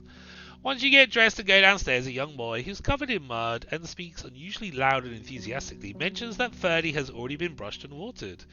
You nod, but he runs outside without noticing it. The innkeeper is sitting near the door, from time to time carrying out another bowl with either stew or gruel. This is nowhere to be seen. Alright, I leave the square. I tell the workers to gather at the gate. It is time to get them to the rock slide. So what does 4 stars give us? People are more willing to trust you, will offer you better prices. Ah, fuck, the merchant's not here. Damn it, Bobby. Never had 4 stars on our appearance. And they're more likely to trust you. Problem is we've done a lot of work in getting people to trust us already. I don't know how much, like, this is supposed to be a mechanic, but I'm not sure how much of a difference it has actually made.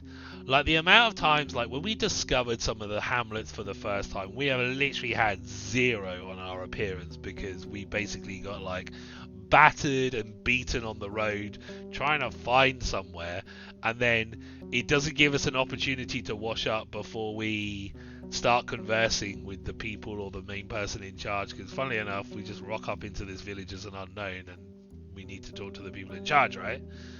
So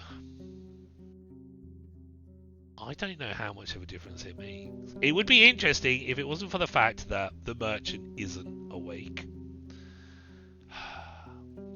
And we need to go and gather the workers, and you can 1,000,000% guarantee that we're going to lose at least 2, maybe 3 of these on our hygiene, on our appearance with the rock slide. Can we go to the druid? She's still not interested. I don't know if we're supposed to have anything to do with that. Right, let's get the workers. Let's get them to the rock slide. You approach a few guards and ask them to help you with the diggers. The mayor's orders are already well known in the village. Your companions to be are healthy, well-fed, and in most cases young. Their chattering is filled with excitement. The younger ones are eager to mention that they've never been so far away from the walls. The older expedition members are going more to lead and advise. They listen to the instructions carefully and are first to take spears from the guards. It doesn't take long before you're ready to leave. Open the gate.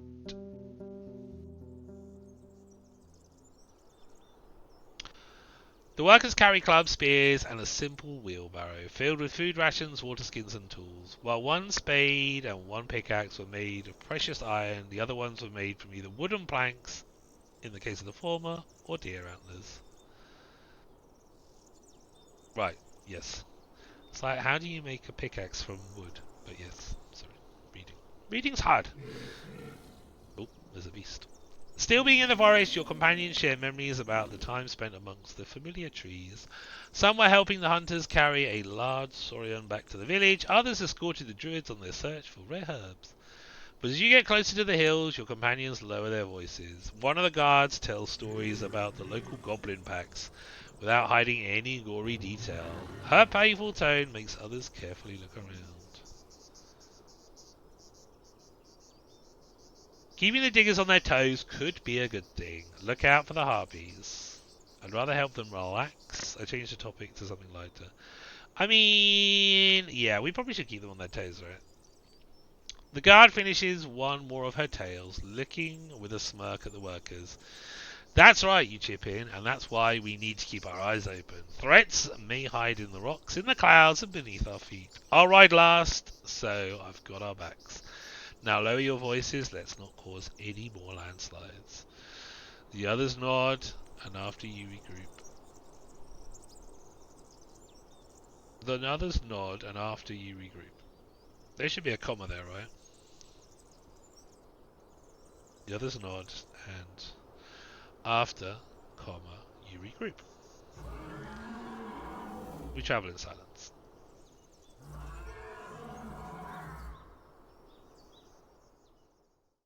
The diggers put on their leather gloves and grab the tools. They don't need you to provide further directions. One of the older men, whose arms are covered with healed claw marks, assigns tasks and roles. The guards take place on both sides of the rock slide as well as above it. I don't... Is this the rock slide, right? And this is the road? I'm guessing. Finally, as the first sound of the pickaxe cuts through the sky, the overseer turns towards you. The overseer. He stands silent for a moment, looking uncomfortable with the idea of ordering you around.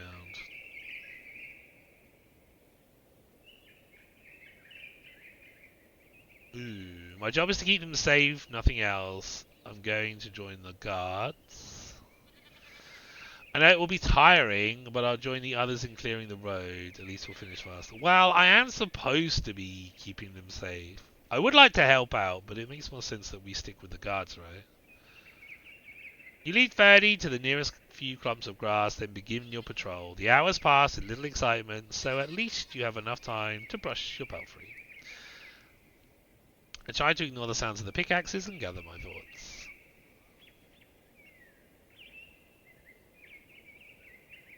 The hours pass, the workers are in decent moods, and as far as you can tell, the work goes well. It's time for a break. Everyone leaves their tools where they stand and sits on the flat boulders. They take out their food rations and start to talk about their plans for the evening. I'd rather stay vigilant. I walk away and look out for beasts. We're probably missing some potentially...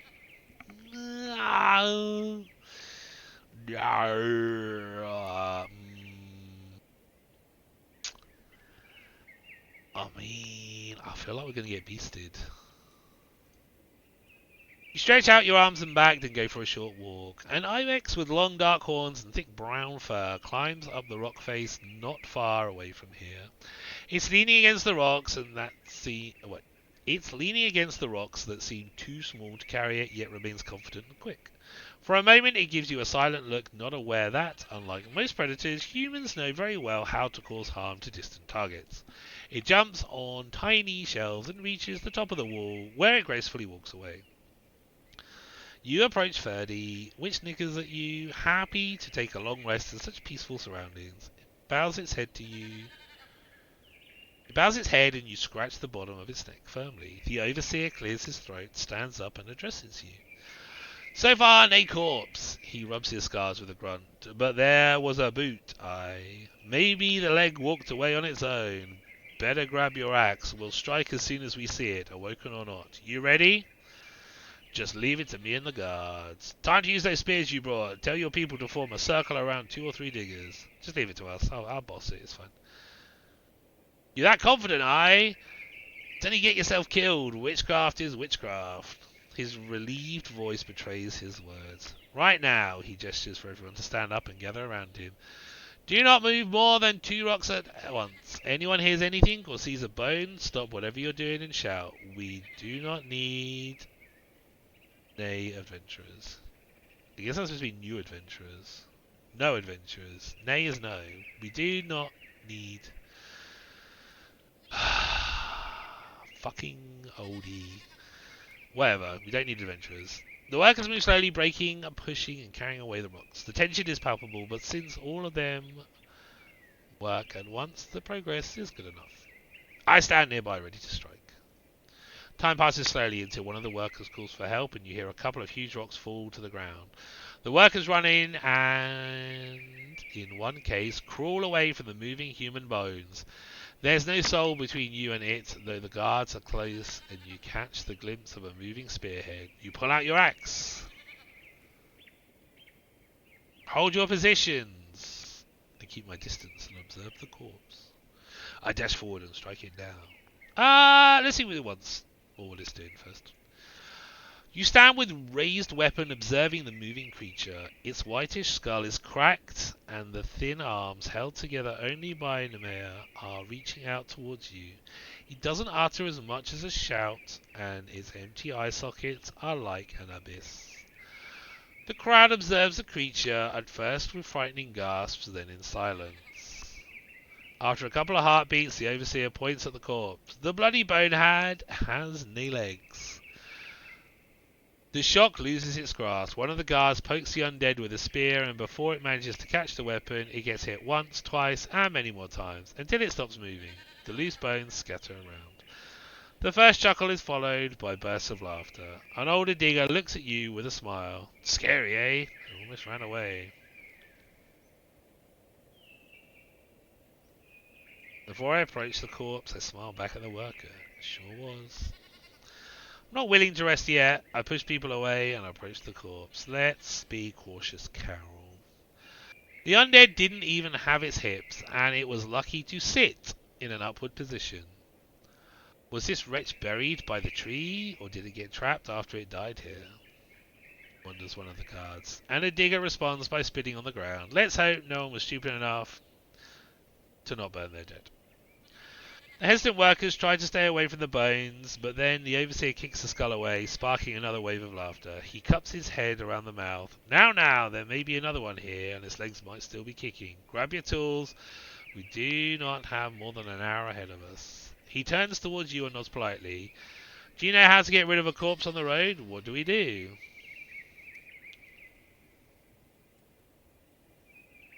No point in wasting more time. Cut the bones and throw them down the hill, let the wolves choke on them.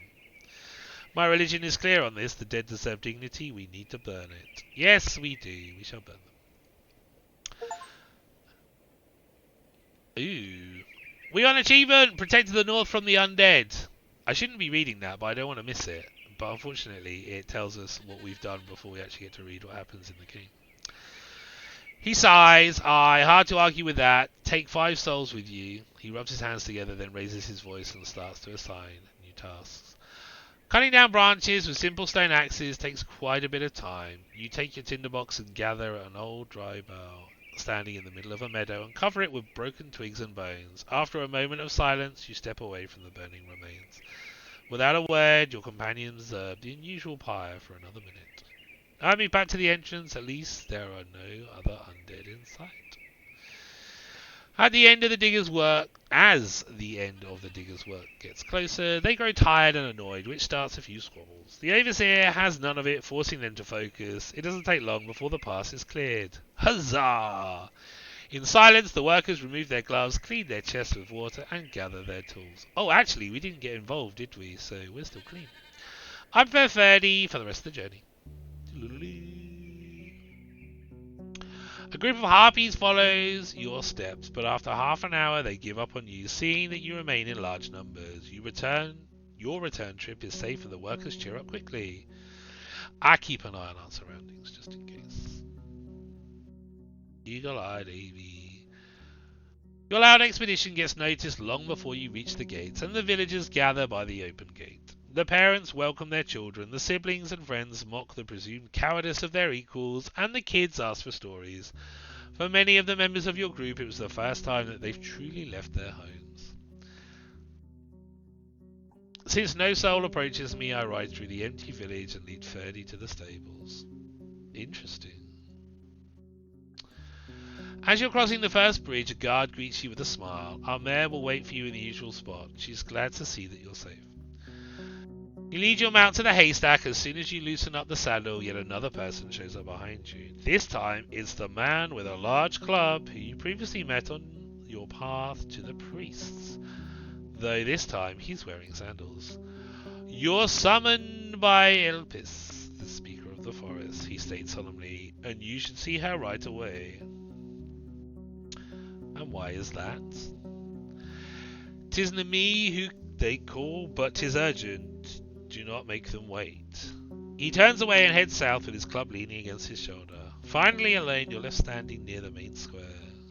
Okay, let's go and see the druid, because I'm sure this will be... Oh wow, we're back early. How has it only taken half a day? Oh, sweet. Okay, let's go and see the druidess. At your return, she shifts her staff and looks around briefly, making sure the other druids gather around. I was asked to speak with you about the rock slide. She looks at the nearby workers. Even though they are engaged in their own task, she lowers her voice. And 'tis a good thing that you came here first. She spares you a polite nod. The hamlet should stay as it is. Howler's Dell needs no growth. Her shoulders relax as if there's nothing more to add. Tell me more. Our people need no more gluttony, no more opulence. No creature can ever gain everything that it dreams of, and that's a hurtful pursuit. A run that breaks limbs. Her lips get thinner. Thais's heart belongs in Hoverland. Give her what she wants now, and she'll be weakened. When the day of hardship comes, she will not have enough strength to accept it. So it's just politics. There isn't even a wild spirit to be afraid of. Without a word, she taps her staff with her fingers. If you expect me to lie, I need to hear your offer. How cutthroat. Her eyes shine, lively as lightning. We do not trade, stranger. We do not beg, do not bribe, do not promise. We give what is deserved. We do what needs to be done. If your shell is not empty, you'll do what's right. I nod and change the subject. The druids observe you in silence. Can we go that way? Do I need to go up there before she does? Do I need to do that? Why? Everyone is like turning us against the mayor of this town. I don't know if I should be talking to her yet.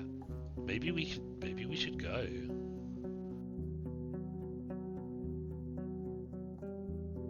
How much time did I say I had? 7 hours.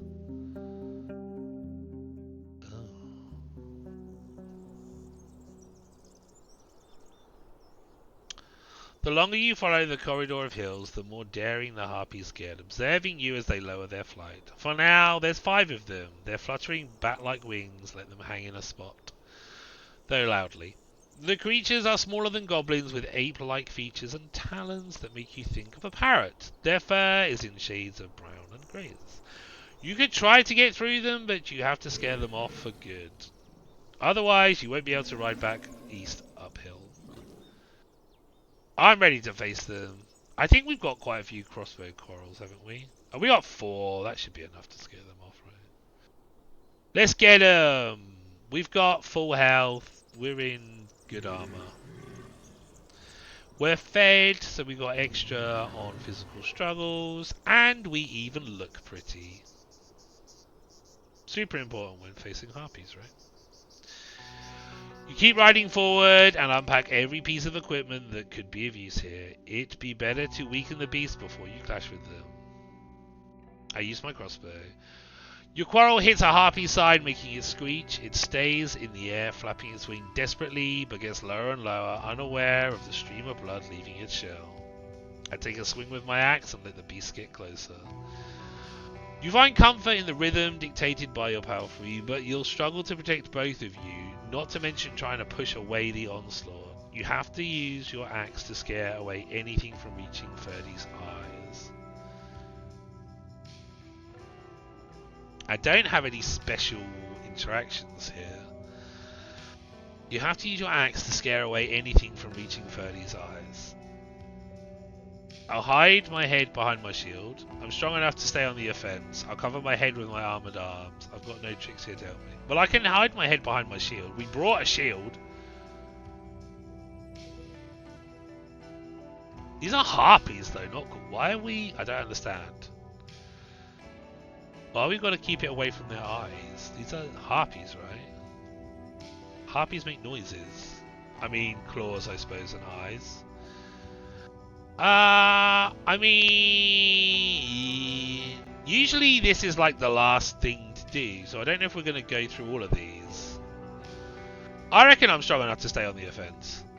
The beasts are too slow to dodge your strikes. Once you cut through one of their necks, the others let you be, exchanging sad glances as they land next to their wounded allies. Oh. After not even half an hour, you hear the sound of the sea. Well, that was a bit anticlimactic. We're so good. Too good. The coast is a mixture of green and grey, with sands already covered by the water.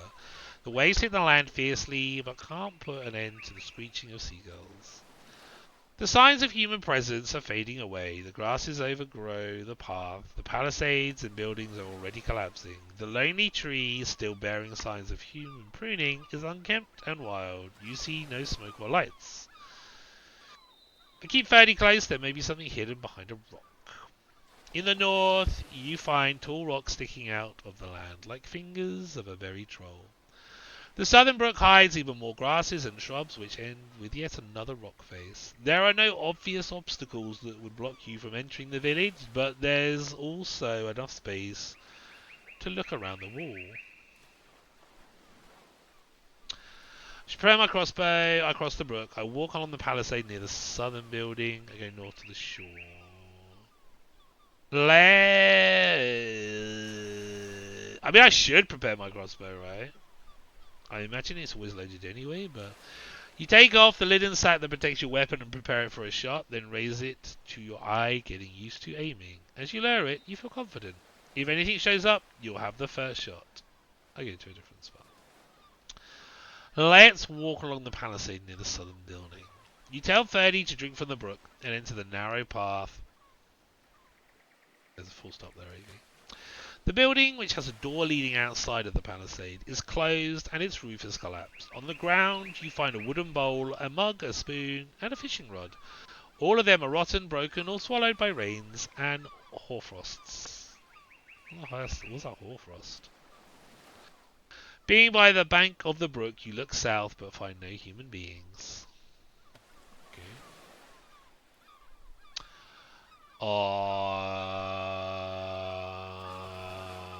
Shall I go north to the shore? The further north you go, the more the grass gets replaced by sand. You walk by dozens of rocks, many of which are much larger than you, or even 2 or 3 people standing on top of each other. The land reaching from this point to the distant steep cliff is desolate. One could bring here a treasure, bury it under any of those silent sentinels, then never find it again. Interesting. Hey, stuck here. Thank you very much. I was thinking I really need to stop to take a drink. Thank you for the hydrate and the posture check. And I do need to actually move because I've given myself a dead arm. We seem to have taken to leaning on one side while playing this game because it is literally just using the mouse. So I'm not sat up straight. No excuses, exactly, yeah. I think I've been meaning to have a drink for the last half hour, but it's very flowy, this game. Kind of like you just want to keep reading and reading and reading.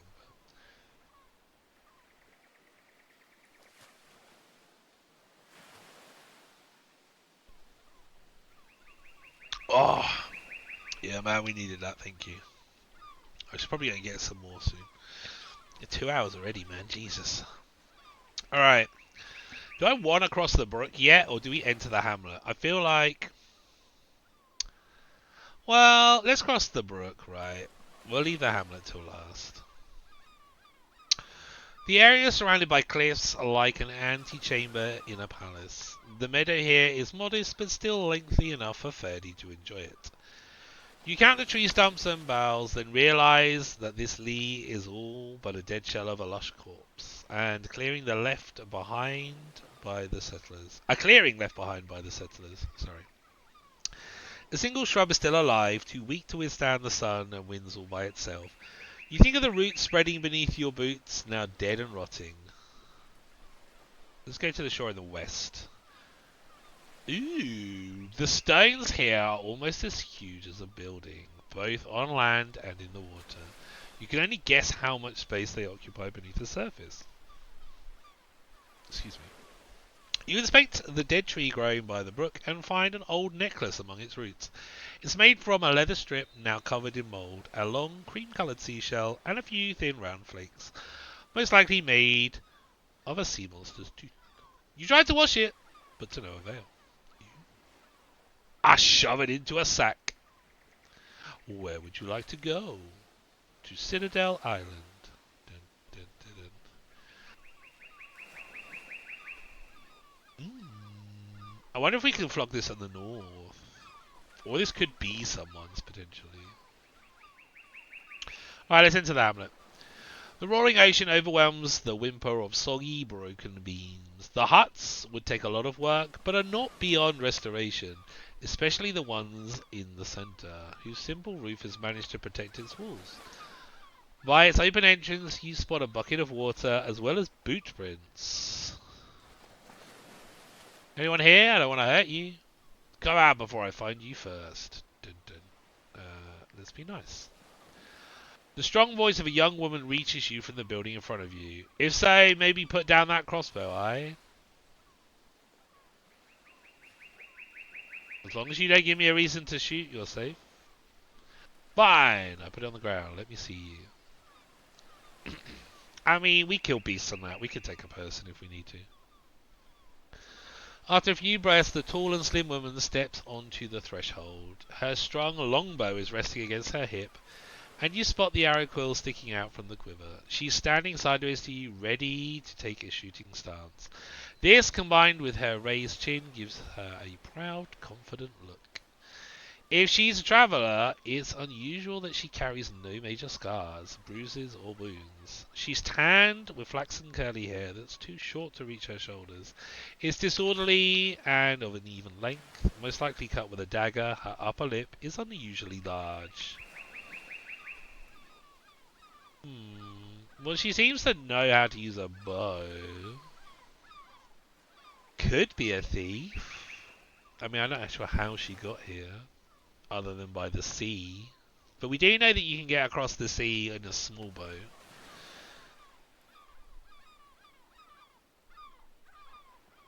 I mean, this doesn't look like a spot for a big game huntress.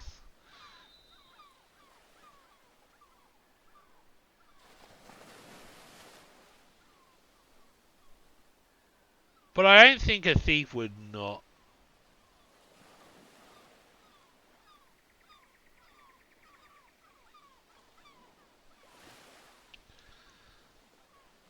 I mean, I don't think it even makes a difference. I think we'll just go with big game hunters. Runaway Save isn't likely to have a bow or be that well trained with it, right? Her warm, baggy tunic has no sleeves and her legs are uncovered, showing how impeccably clean her skin is. She observes you keenly, but her sparkling, curious hazel eyes carry no anger. I mean, we've pretty much been doing this whole playthrough in a friendly approach, so I very much doubt we're going to do anything else. Vulnerable is such a wussy way of answering. Yeah, we ain't going pussy. As in, a wimpy way. I yield, whatever. Keep that bow away, I'm not in the mood for bloodshed. I didn't expect to find someone in these ruins. Stoic. I hope you're not looking for target practice. I don't even like any of the jokes or witty comments. Sorry to disturb your peace, can we talk? There we are. She bites out a lower lip and glances at Ferdy. About what? You think I came here to find new neighbours?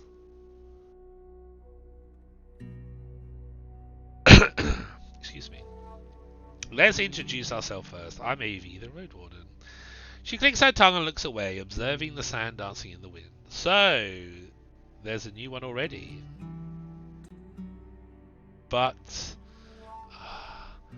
there's not much for you to find here. There are not even ghosts in here. Fuck, we're gonna have to... Ah, she's gonna be a pain in the ass to read her stuff.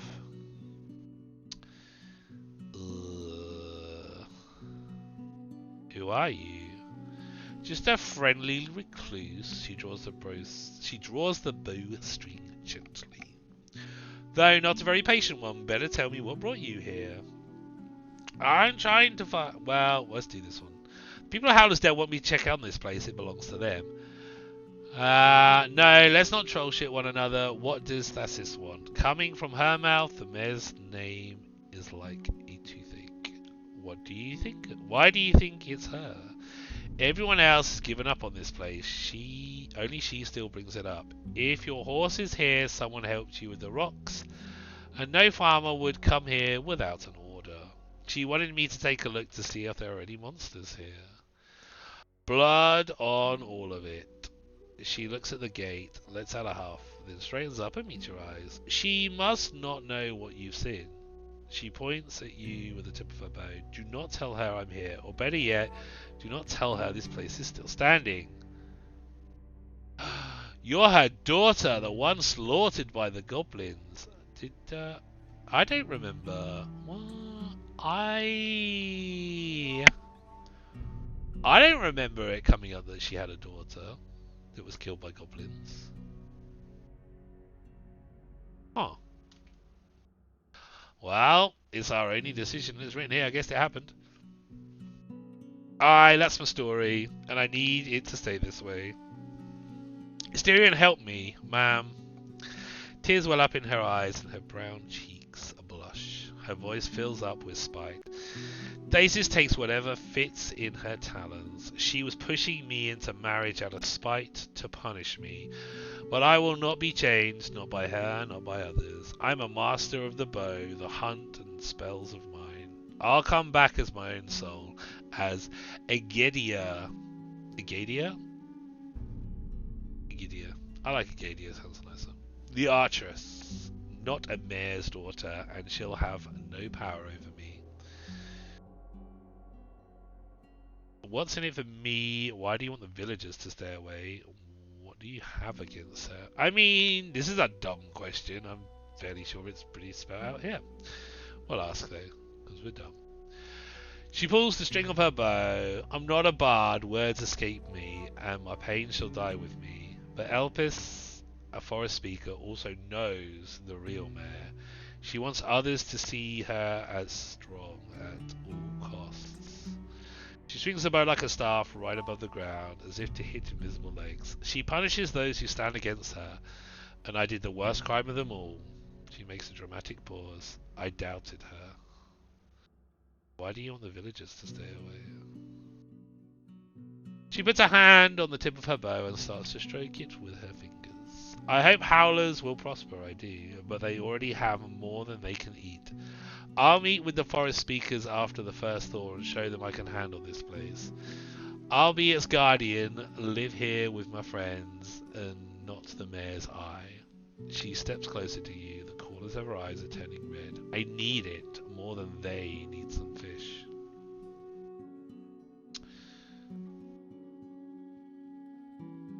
What's in it for me? You don't have the right to hinder the well-being of the entire village. This is true. You assume a lot. You can't expect all your plans to succeed. This is also true. The druids don't control the village. Thassis does. Thasis. Thais.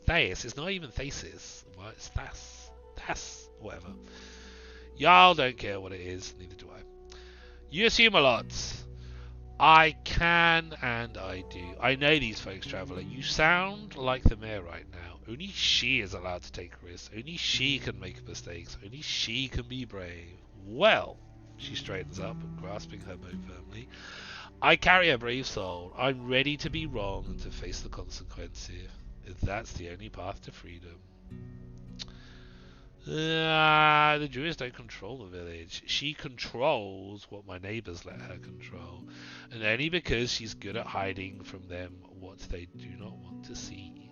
But let her fail. she smiles. Let the others hear that their good old fishing spot has turned into ruins. Once I'm back, this moment of weakness may make just the difference. You don't have the right to hinder the well-being of an entire village.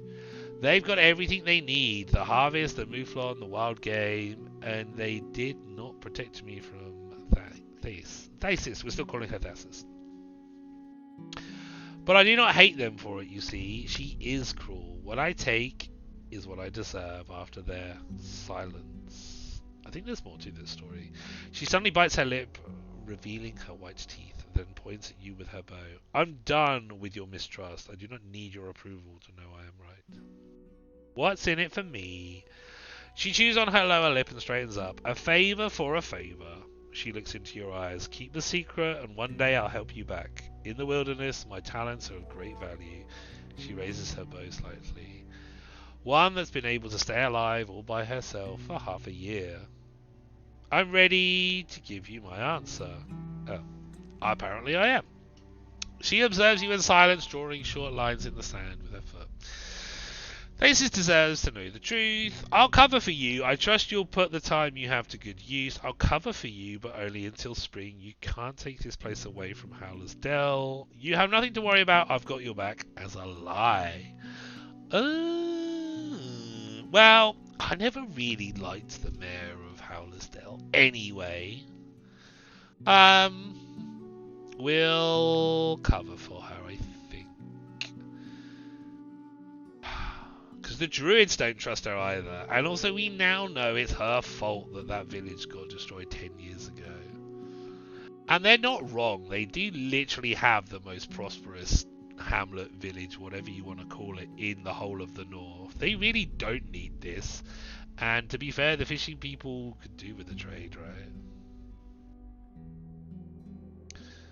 And as the road warden, what I say goes. I'll cover for you. I'll trust you'll put the time you have to good use. She closes her eyes, takes a few deep breaths, and starts to walk around you. With light steps that turn into skipping, there are tears in her eyes. Thank you, thank you. I'd hug you, but oh well. She waves her hand in front of her, drawing your attention to the rags that she's wearing. Igelia asks you to give her a few minutes, and you return to Ferdy. Once she returns, her hair is combed, and she's wearing a brown linen tunic, slightly darker than her skin, with red trim on its neck and sleeves, long enough to reach her knees. It's as good as new, a relic of Thesis luxuries. Wow, lots of talking. Have you ever been at the heart of the woods? Nah, we do not hunt for beasts beyond the nearest hills and ponds. If I were to enter the deep roads, I'd have some long preparations to do. Good gamson, sharp blade, healthy shell, food in my belly, and in a sack. Yeah, we could really do with getting that new axe. She glances at Ferdy and can't stop her chuckle, and I'd take someone with me or a group of someone's. But you already have all the help you need, I see. Tell me about Styrian. She touches her lips with the tip of her bow. Well, I do not know where he is. I spent little time with him. But he's a stranger with a pure heart, like it's made of iron. She glances at you. He does not talk much. Must be a warden thing, Nay, I will not stay around, he said. She tries awkwardly to imitate a male voice. I ride east next. East, I ask. To Howlers? Further, he said. To the Enchantress, maybe? Even further than that, in his own words. She looks at you triumphantly.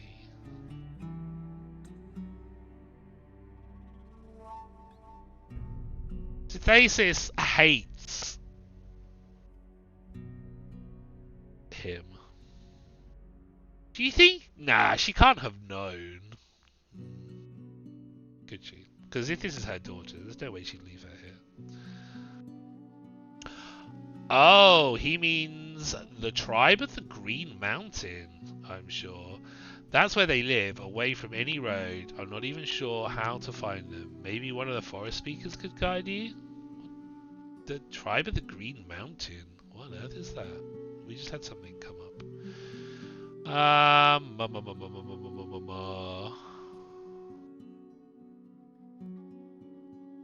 place. Is there a quest?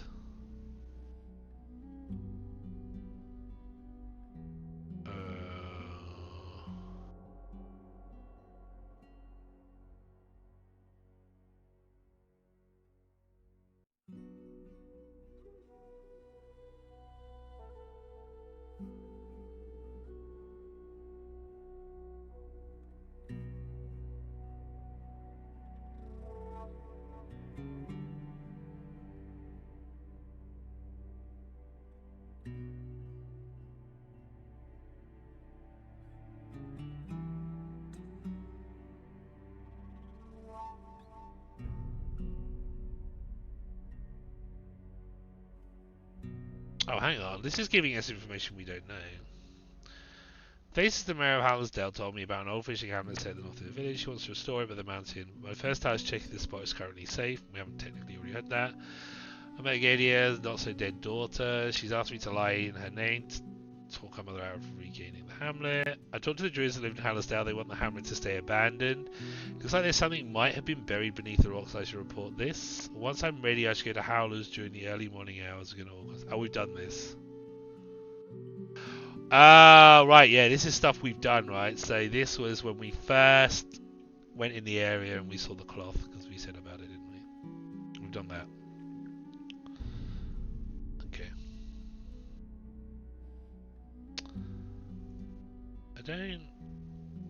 I thought something came up. Oh, is it in Explore the Peninsula?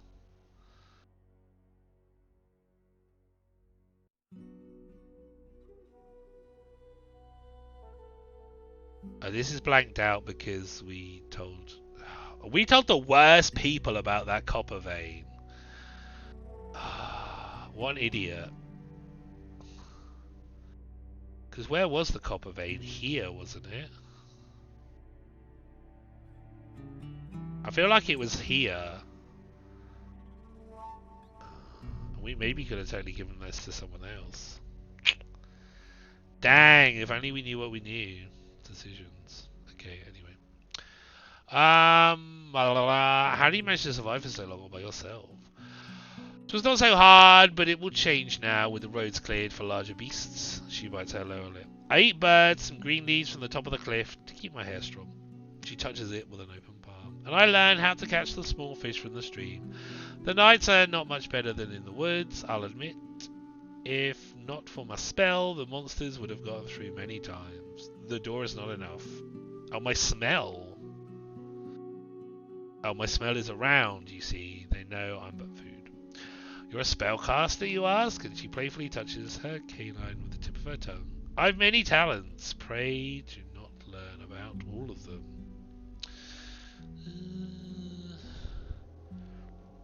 I show the arrow I found near the fallen tree. Could you tell me anything about this? Ah, my expertise is required. Her smile turns into a chuckle. Let me take a look. She returns it to you after a few moments. 'Tis nothing special. Where did you find it? It wasn't used in a hunt, was it? On the side of a road. What makes you say that? People from Gale Rocks make these. Orange and black, you see. She points to the fletchling. Colours for combat. Human arrows, as I was told. 'Tis a spell thing of theirs. Brown feathers are for deer, green and orange are for goblins, and so on. Spell, you say? Does it work? She gives the arrow back. How can one tell? They say it works, and maybe there's a ritual or something. Like a secret, a Fletcher may know. Is this your necklace? She doesn't reach for it, and instead lowers her head to your open palm. No, 'tis ugly. You found it here? It must be old, from before my time. How do you feel about what happened to Steep House? How should I feel? I was still this tall. She raises her open hand, palm down to her chest. I just heard 'tis difficult, and that I should not ask about it. She then bites her lower lip. I've not been thinking about it for years, but maybe I should, knowing it was days since you told me this. I know what happened to Steep House. Would you like to learn the truth? Her hands squeeze her bow. Her eyes are keen. After her gentle nod, you tell her what you've learned. Tears well up in her eyes even before you finish, but she stares at you intensely, trying to catch a hint of a lie. Something to grab on before she puts her trust in your tale. In the end, she scratches the sand with her foot, lowering her head. Then she covers her eyes. Shame on them. Shame on my thesis. And on me, for I ask no questions. Before you respond, she enters her hut for a minute, then returns with fresh water dripping from her face. While her eyes are red, she holds her bow with determination. 'Tis better to know the truth. I plan to return home 1 year, but now I do not know. If I do, I will be heard. Is it safe to rest here during the night? She points her bow at the broken palisade. I do not know, you tell me. I'm not sharing my shelter with you. Your horse wouldn't fit through the door anyway. Better turn back to Howlers. I guess we're going. Oh, we got a harbour. Safe travels, she says with a smile and pats your Palfrey's neck. You leave the hamlet. You walk by the small garden that carries a few bean plants and not many weeds. You leave Ferdy behind and take a walk on the wooden logs of the massive bridge. They're in much better shape than the other structures here, and the boat is almost new, still shining proudly from varnish. You look back at the nearby building. While restoring all of the structures to their former functionality will be rough, there's a lot to work with. Thesis would be pleased.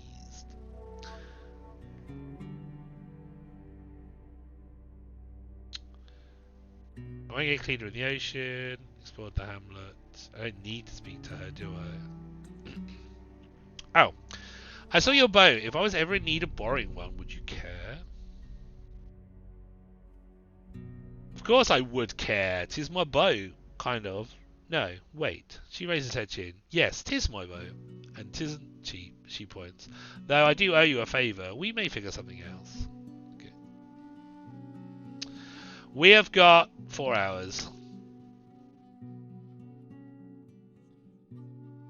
And we're still on the same day. This has been a really long day.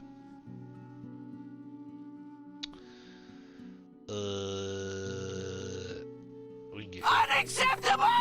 That's right. Oh, we've had lots of reading to do, man. The reading takes the time.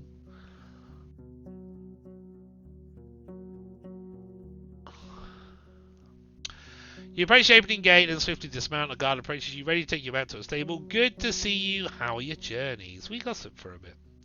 The curious locals gather around and take part in your conversation. Recently, a massive beast has tried to make a lair amongst the hemp fields. It may be the time to form a night watch. Cool. I enter. The bloody stable master's back. Yeah, I'm broke. Yeah, whatever. Do I need to speak to you again? Let's go visit the druid. As you return, she shifts her staff and looks around. She whistles out. Hello, my voice. I mate Egidia. She says you don't think much of Thesis. When she responds to your brief tale, you can't tell if her whisper is filled with reprimand or appreciation. It does not fit me to put one soul above another. 'Tis true that the mayor pushes the village into a time of struggle, but not because of bad will. That's what she was taught, and what saves her from her own past.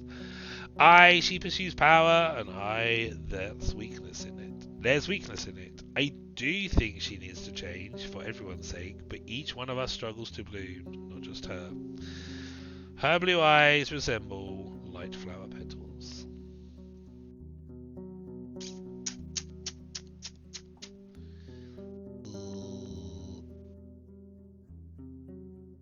Are these cheaper? Oh, let's show the necklace. Why am I showing her the necklace? I show her the necklace found at the hamlet. Have you ever seen such a trinket? She looks at it for only 2 breaths. In Gale Rocks, they do like their shells and fish. 'Tis like when some people wear claws and tusks. She puts it back to you. Maybe when it was still new, 'twas pretty. Let's look at these fancy clothes. Is it cheaper? Oh, it is actually cheaper because we are super hygienic. Interesting.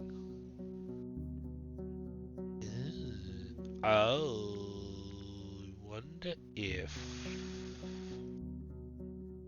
I wonder what...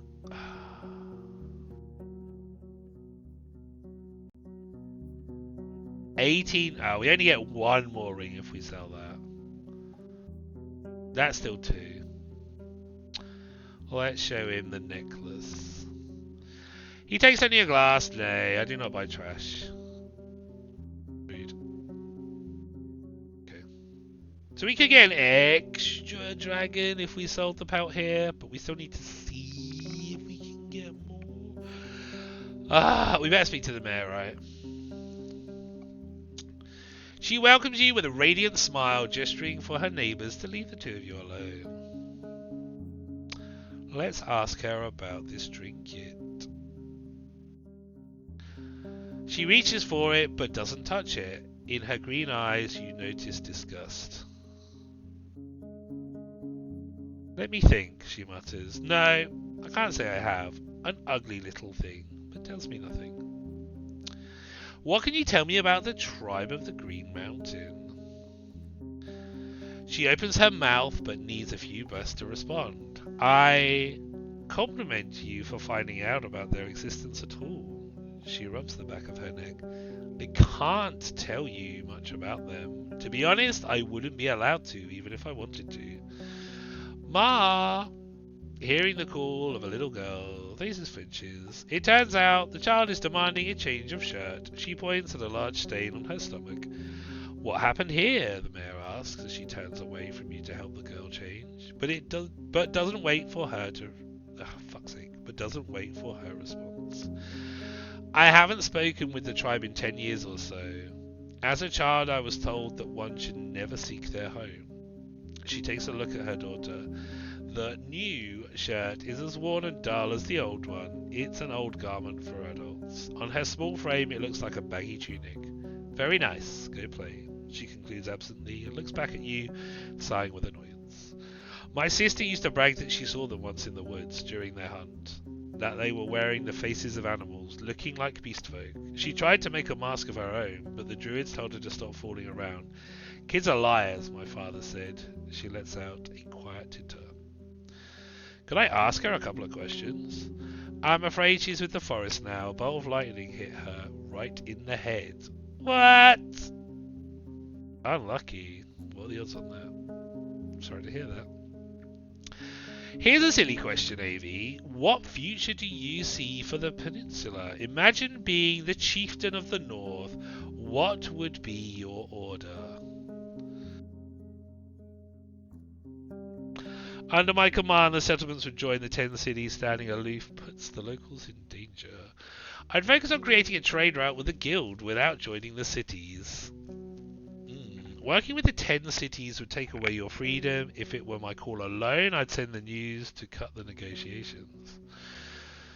The settlements should work together, share their goals to make this place safer, maybe start a new village. I'd never dare make such a call. Every community has the right to govern themselves. Interesting. A chieftain of the north. We are hypothetically speaking here, right? Although she's obviously thinking about her being in charge.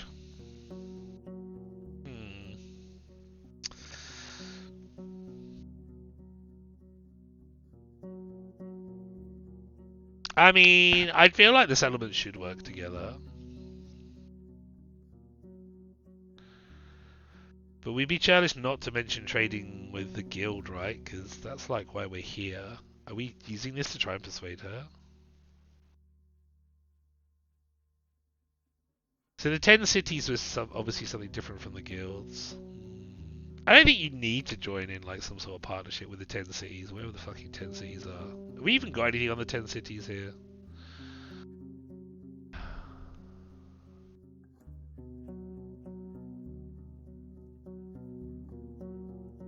No, we don't. Oh, Travis Green Man. Oh, who mentioned it? Tertia. Or blood magic. When did she mention? She never mentioned the tribe of the Green Mountains. That's weird.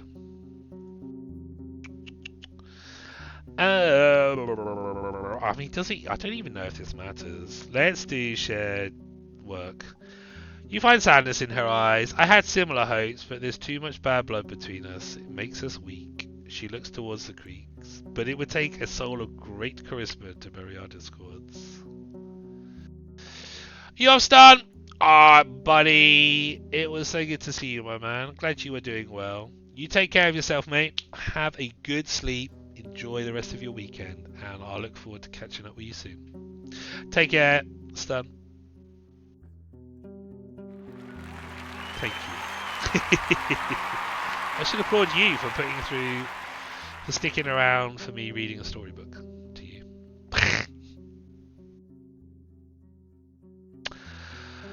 I bring news to you about other parts of the peninsula. We shouldn't say this though, because I don't feel like we should be on her side. I don't want to keep feeding her. I'm not sure I want to keep feeding her information. About the fishing hamlet. She encourages you with a smile. I've been to the hamlet. As she puts on a wide, expectant smile, you notice a few more wrinkles around her eyes. According to your tale, I only mentioned the good condition of the hamlet, and the hamlet is uninhabited. Of course, we have to lie, but we haven't lied very much. So she's a sharp one. We might not get away with this lie. Maybe we should have practiced lying somehow. Oh well, we gotta go for it. You portray the demolished rotten cabins, harpies' nests, and the collapsed ground. Liz's eyes lose their spark, but she keeps her composure and even asks for more details. After you finish, she leans forward and rests her cheeks on her hand. You don't even notice where the pouch in her hand came from. Well, at least the harpies left your eyes alone. Did they bother you? She slowly counts down 3 dragon bones, placing them on the table lightly.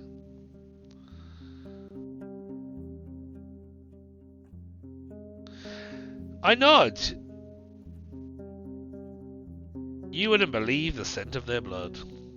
She adds another 3 bones. I hear you. No trophies from those freaks. Here's your compensation. Nice, we blagged an extra 3 coins. She observes her pale fingers without a word, and then asks you to give her a minute. After she returns from the inn, her lips are covered with a new layer of rouge, darker than usual. One of her sons carries a large bag made of leather, and after you peek inside, you find a sheet of parchment rolled onto 2 wooden handles. The scroll is new, heavy, tied with a tight linen cord, sealed with wax. You've proven yourself trustworthy, both to me and my neighbours, says the mayor. Take this letter to the masters of the guild. May the negotiations begin. With a smile, she reaches out her hand. I shake it with enthusiasm. It was my pleasure. Without a word, I shake it as briefly as I can, without upsetting her tribe. We better go with this one, man. Fantastic! She says with a radiant smile. Her hand is as soft as that of a wealthy merchant. Do you need anything else? Do you need my assistance? She looks around and adjusts her cape and lowers her voice. Have you ever spoken with Orentius, the necromancer of White Marshes? I haven't, you respond, and she bursts into laughter so unprompted and loud that it makes you quake. Have you been to my favourite spot, right behind the corner? Sometimes all I want is to take a nap there, with a cat on my lap and a mincing, whatever, at hand. Come, I'll show you. Once you reach the boar pen, the noise of work and conversations is suppressed by the humming water. The mare glances at the window above you, then strokes her lips with her thumb. Let's rest here. She leaves you enough space to sit down with her. The scent of her rose perfume is strong, but this time her eyes are absently aimed at Bion's home. What I'm going to tell you needs to stay between us. I am extremely trustworthy. To the right person. Just not you. I figured. She crosses her legs, clasping her pale hands around her knee. We need to get rid of the undead. Of the undead or the necromancer? We both know the former won't get away without the latter. Her voice relaxes a bit and she starts to dangle her sandaled foot. White Marshes is a threat to us all. We ought to burn the wound while it's still fresh. what's your plan? Start with reaching the village. It's not far away from here, just a ride north, and on the second turn east, enter the bogs. Take a closer look, see how many shells they've awoken, how dangerous they are. Just don't mention me at all. Being a road warden affiliated only with Hoverland works to your advantage. On the opposite bank of the creek, a seagull is preening its feathers, unaware that a young boy is trying to sneak up on it with comically raised hands. Maybe the locals will allow you to meet with the priest. Ask him what his plans are. Just don't act hastily and keep me informed.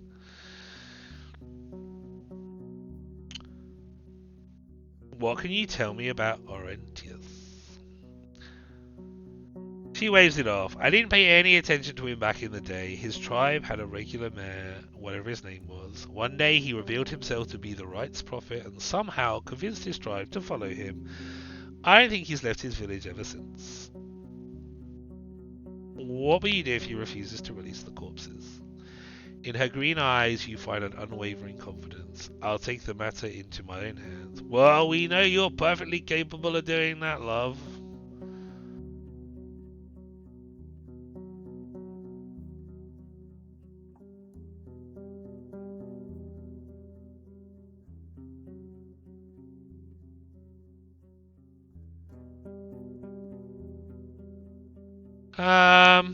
Explain why you want to interfere. The people of White Marshes always kept to themselves, but now we've got no clue what's going on there. It's possible that they had no other choice but to seek help in dark magic. But if so, they should have abandoned it years back. Maybe they're building an army right under our noses. Someone who needs to get to the bottom of this. And they won't trust a soul who doesn't sound like a traveller. She mockingly switches to her tribe's accent. Oh, and awakening dead shells is very, very bad, she adds with a chuckle. But it sounds a bit different than usual. You forgot to mention my reward. Don't make me laugh, Avi. Her voice is grim. I'm not asking you for a favour. I'm offering you my help. You think we're the ones who would suffer from the hands of the undead? It's the smaller settlements, the roads, the inns, the travellers who take the lethal blow. We can handle the direct threat, but I'd rather see our lives grow in comfort, not conflict. She observes her fingers rubbing them together as if she's getting used to a different skin. If the guild were to see dozens of corpses roaming through the north, they would decide it's not worth their effort. Do I really have to explain why you shouldn't stay idle? If you and I act together, I'll invest coins, time, fighters, and supplies. With every word, the annoyance in her voice grows. What else could you want? A blade from cold steel, a riding ibex, a soft shell to warm up your nights, a staff of immortality? She takes a deep breath, but falls silent. Guess what? I could already tell you this and that about the village. You waste no time. I see. Tace's voice is warm, but you both look towards the seagull, still unaware of the danger the boy is just about to jump. Let the kid have some fun. I shout, don't touch it, it's dirty. It's a seagull, not a pigeon. The kid grasps the creature and makes a triumphant cry, holding the bird as it squawks in panic and flaps its wings. In a few heartbeats, the creature's neck is hanging at an unnatural angle. He raises the seagull above his head, waiting for the mare's approving nod, then takes his prey away, whistling. Your companion lets out a chuckle and leans away, resting against the inn's wall with crossed arms. So, did you manage to get in touch with the priest? Won't happen. I can try and gain the locals' trust, but I doubt Orentius will listen to reason. After you give her the overview of the situation, she asks you for a minute to collect her thoughts. Resting in the cool wind, she keeps staring in the distance. Once she speaks, you catch no hint of hesitation in her voice. In such a case, avoid meeting with Orentius. It's better for his people to not know how determined you are to stop him. Instead, carry on with the general patrol route and speak with the leaders of other settlements, at least those who are willing to listen. Tell them we need to unite our forces to enter White Marshes and force the Necromancer to release the Awoken. I'll handle most of the obstacles, but I need at least one tribe to join me.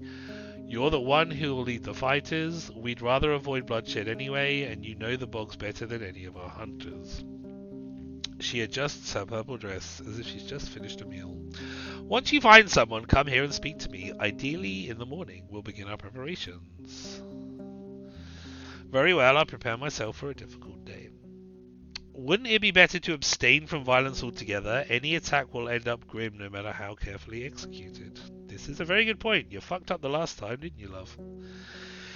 If you want to avoid unnecessary violence, she stands slowly, her tone having run out of patience, find me 2, maybe even 3 groups of fighters. The more of us there are, the dumber it will be for the defenders to oppose us.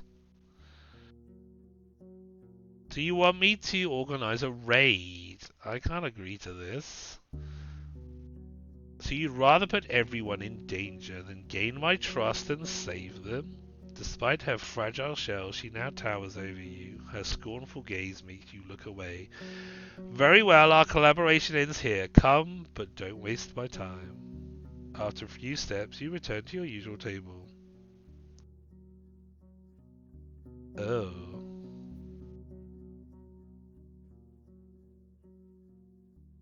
Oh. I guess we're not doing that quest anymore. Oops.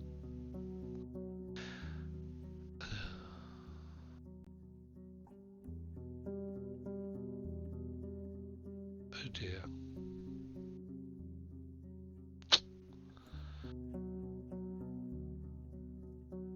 Well, we've got what? 1 hour 45? I don't think we can go anywhere anyway. Can I speak to the druidess?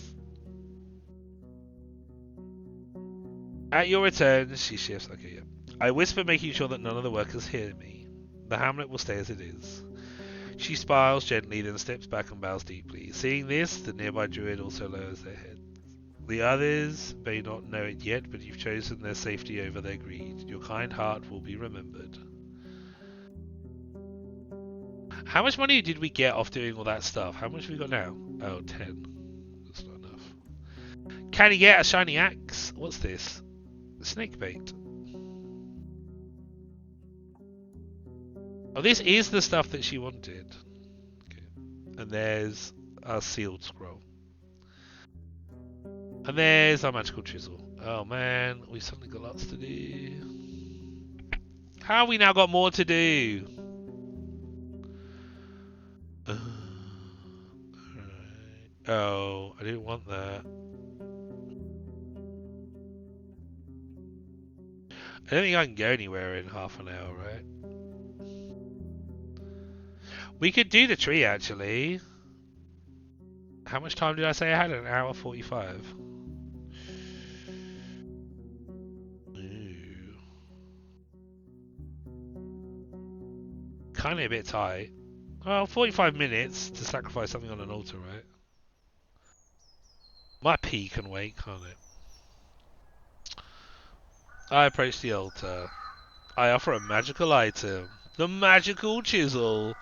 As you bring the chisel closer to the altar, its tremblings are much more noticeable. Your hand gets uncomfortably warm. I drop it on the altar. The chisel starts to shake, jumping on the stone like a fish in pain.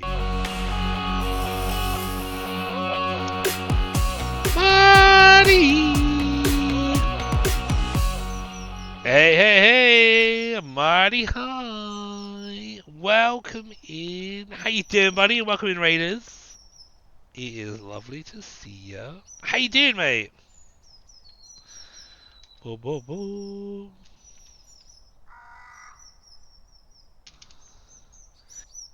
Bum, bum, bum. What were you up to? You playing some Fallout 4? Nice. What were you up to in Fallout 4, man? Love a bit of Fallout. Love a bit of Fallout. You good? Just playing some Fallout? Nice. Like. We're just carrying on with some Roadwarden. We are currently sacrificing a magical chisel on the altar to grow the tree. Makes total sense. Chisel starts to shake, jumping on the stone like a fish in pain. In less than a minute it turns orange, then red, and you consider pushing it away with a stick before it covers the altar with melted iron and turns to dark dust. The tree greets your offering with the sound of moving, stretching branches. How much bigger has it got? Do I have anything I can offer? I don't think I do have another magic rock. Got stuck retrieving memories by placing blocks. Oh, that sounds like fun. This tree doesn't appear to have grown anything. Okay, fine. Alright, let's travel. Back to Howlers. Alright. We need to get to sleep. And I definitely need a pee. And I need to get drink refills. Right, we're just going to sleep on the Mouflon pelt. I don't need the extra vitality. I don't need the extra food. Don't need the extra cleanliness. I'll take a dab for either of those. We can eat something anyway. It's not a problem. Boom. It's warm here, but the Mouflon skin allows your back to rest a bit. You wake up a couple of times during the night. The smell of the cooked stew fuels your hunger, and the staff returns to the room once every hour or so to stir the pot. You wake up early, but leave the building to check on Ferdy and give it water from the creek. The innkeeper is sitting near the door, from time to time carrying out another bowl of either stew or gruel. This is nowhere. Innkeeper, what do you offer me, rations-wise? You only give me 2 rations for 1, don't you? So I'm not buying your rations. I'm going to have a little bit of a nibble on something. Maybe just 1. Let's eat some of these wild plants. Our nourishment isn't going to be completely full, but it's easier for us to overcome physical struggles. I don't even know what we're going to do today yet, so... And I don't really need to speak to anyone else. Do I want to speak to the mayor? She might still be pissed off with us.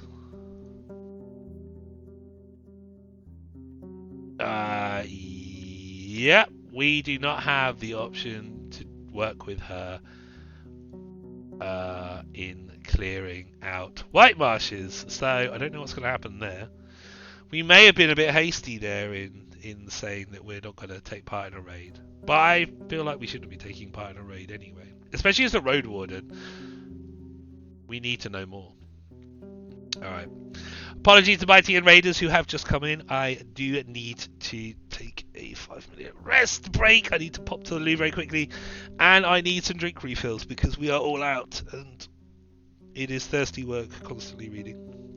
So I will be back shortly. I'll leave you on some clippies.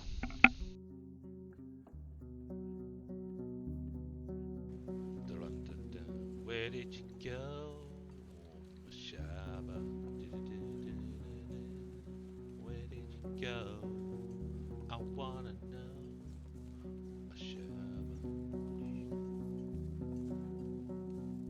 Maybe we need to pretend. Oh, I want to walk up the road and escape. I guess what it is, Bug, is a wolf. Duck and weave, duck and weave, duck and weave, duck and weave, duck and weave.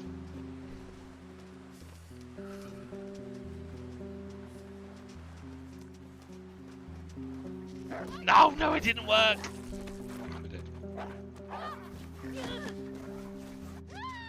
What I was trying to say was having good friends in chat gave me the confidence to not be annoying. And I don't want the world to see me, cause I don't think that they'd understand. Cause everything's made to be broken. What? And why are we with the fucking rope, you cunt chop? Fuck you.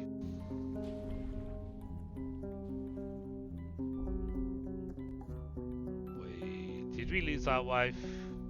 Someone lost their wife. Oh, that's pretty freaky. I thought that was a skull at first.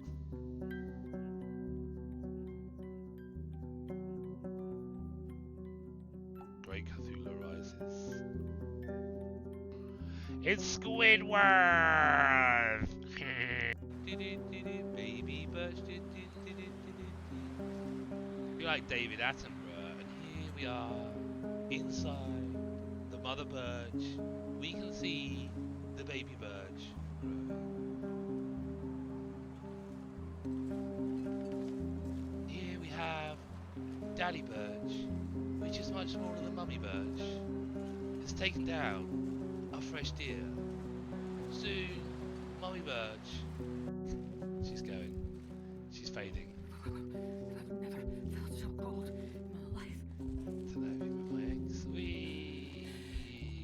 rubbish in this game, Astrid. Your stick game.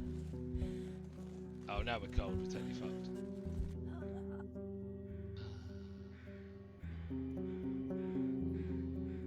Yo! We made it! 251!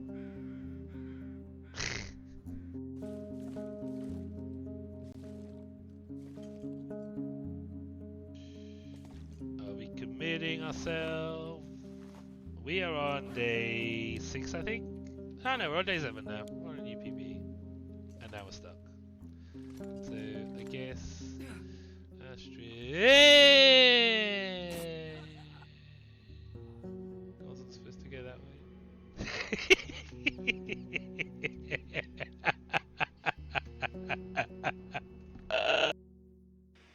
Show me the meaning of being lonely.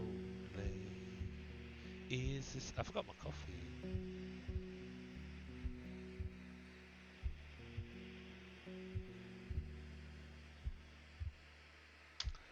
Is this the feeling I need more way? Tell me why. Come in, I am here. Welcome to my thing. You may want to turn away because this is...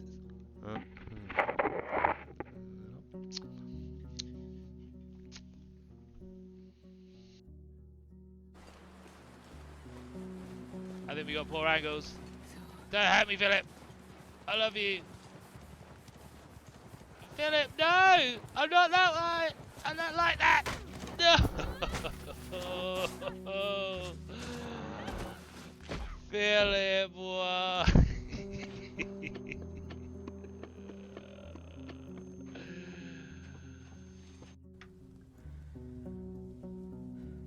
We like to drink with AB because AB is our mate.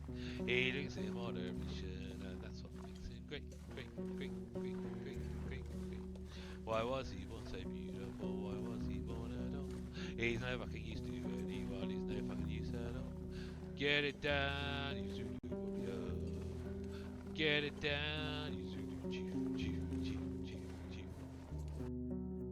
so to speak, of the occasion, and then offers it up as a moment within everybody that's in chat, and they can claim those moments. If you hover over Tina, you'll see that she's got quite a few moments, and then you'll be able to go and have a look, and you can click on that moment or see which moments you have, and it will tell you like what the clip was for. What?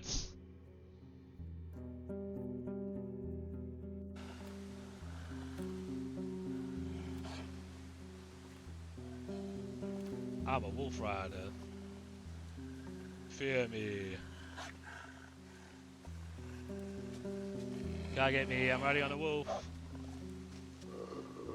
Yeah. Exactly, wolf rider.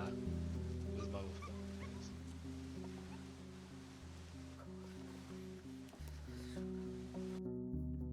Like a big playground when suddenly Batman burst from the shade and hit Godzilla with a bat grenade. Godzilla got pissed and began to attack, but didn't expect to be blocked by Shaq, who proceeded to open up a can of Shaq Fu when Aaron Carter came out of the blue and he started beating up Shaquille O'Neal. Then they both got flattened by the Batmobile, but before he could make it back to the Batcave, Abraham Lincoln popped out of his grave and took an AK-47 out from under his hat, blew Batman away with a rat-a-tat-tat, but he ran out of bullets and he ran away because Optimus Prime came to save the day. This is the ultimate showdown of ultimate destiny. Kick ass, bang ass, and explosions.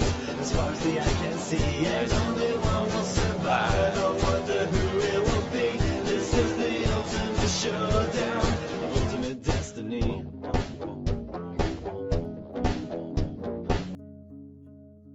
My fingers feel numb. A lot of bumps.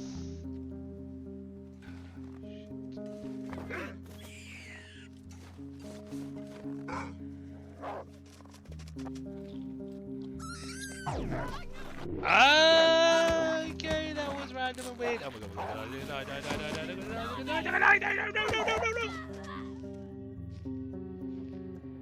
Oh no.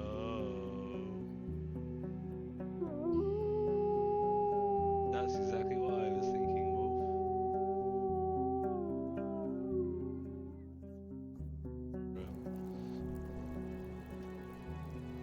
This my tail. Can you see my butt?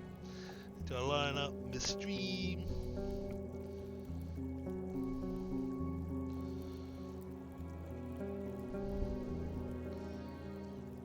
There's my tail, alright? You perverts.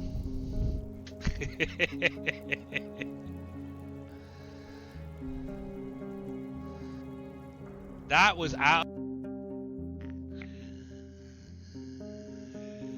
I want to eat you. Ah! Fucking Nora, take care of yourself.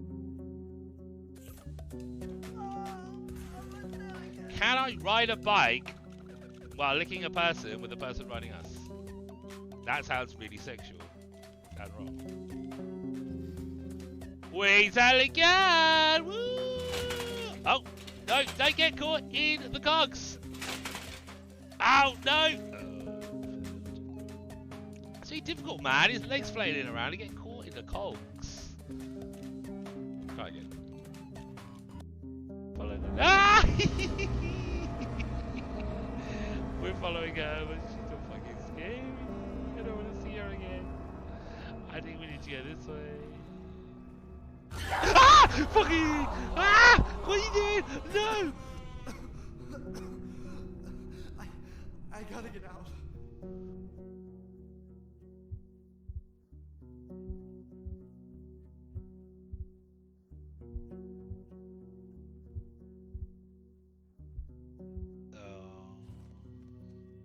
Apparently we died from food poisoning.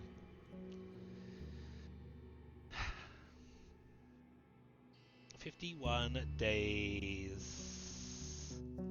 Great things we accomplished, nothing. Dun, dun, dun. Where did you go, Mashaba? Where did you go? I wanna know, Mashaba. Maybe we need to pretend. Oh, I want to walk up the rope and escape. Come in, I am here. Welcome to my thing. You may want to turn away because this is...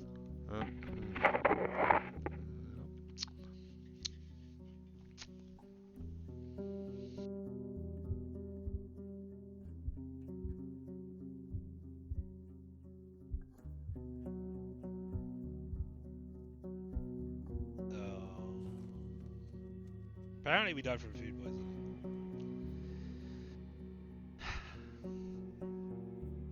"51 days.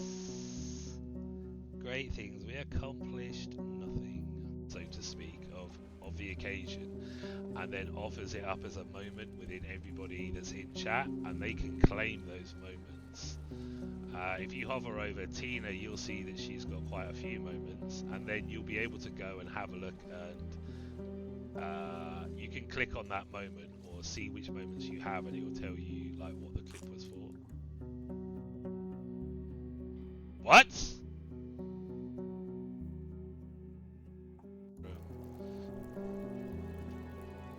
This is my tail. Can you see my butt?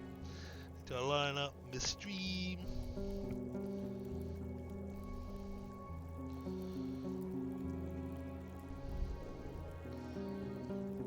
There's my tail, alright? You perverts.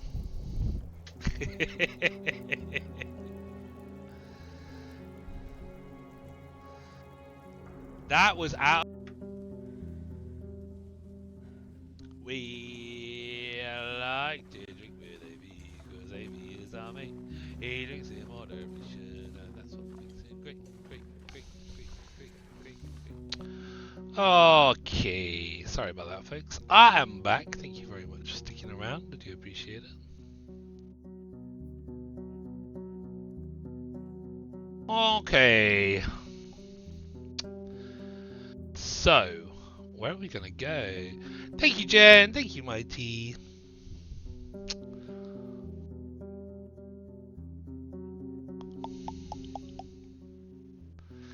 Do I want to go north first?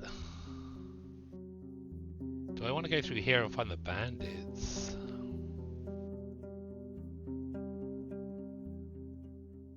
Can I wash?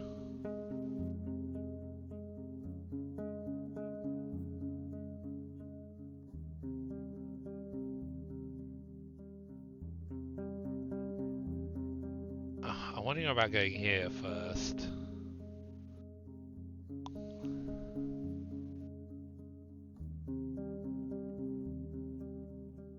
I don't know where I left our fish either.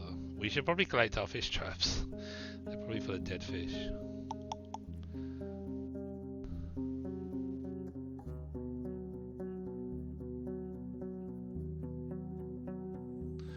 Let's see if we can gather some stuff at the old forest garden. Falcon rests on the broken signpost, but soars in the sky before you get closer. For a few minutes it flies above you, maybe waiting for you to leave. There are some ripe fruits in sight. Let's gather a bunch of wild plants. Most of what you find are sweet pears and overripe sorb fruits. Okay. Now we got an achievement for gathering 12 lots of stuff.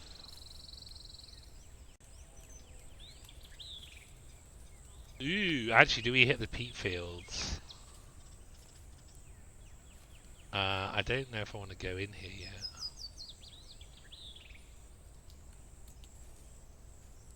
I think we left one in the northern roads. There's a fish trap. They'll be dead. Oh, shit. Alright. Cool.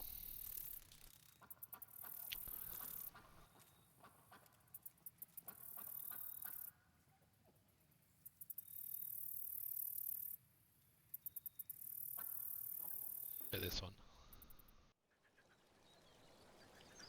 Oh no, this one's not here. Oh damn it. Let's watch in the stream. No, we can't watch in the stream. I can't watch in the stream, stop doing that. Okay. Waste. Let's hit the creeks before we go. Don't think there's anything we need at the creeks. We'll see if we can trade anything.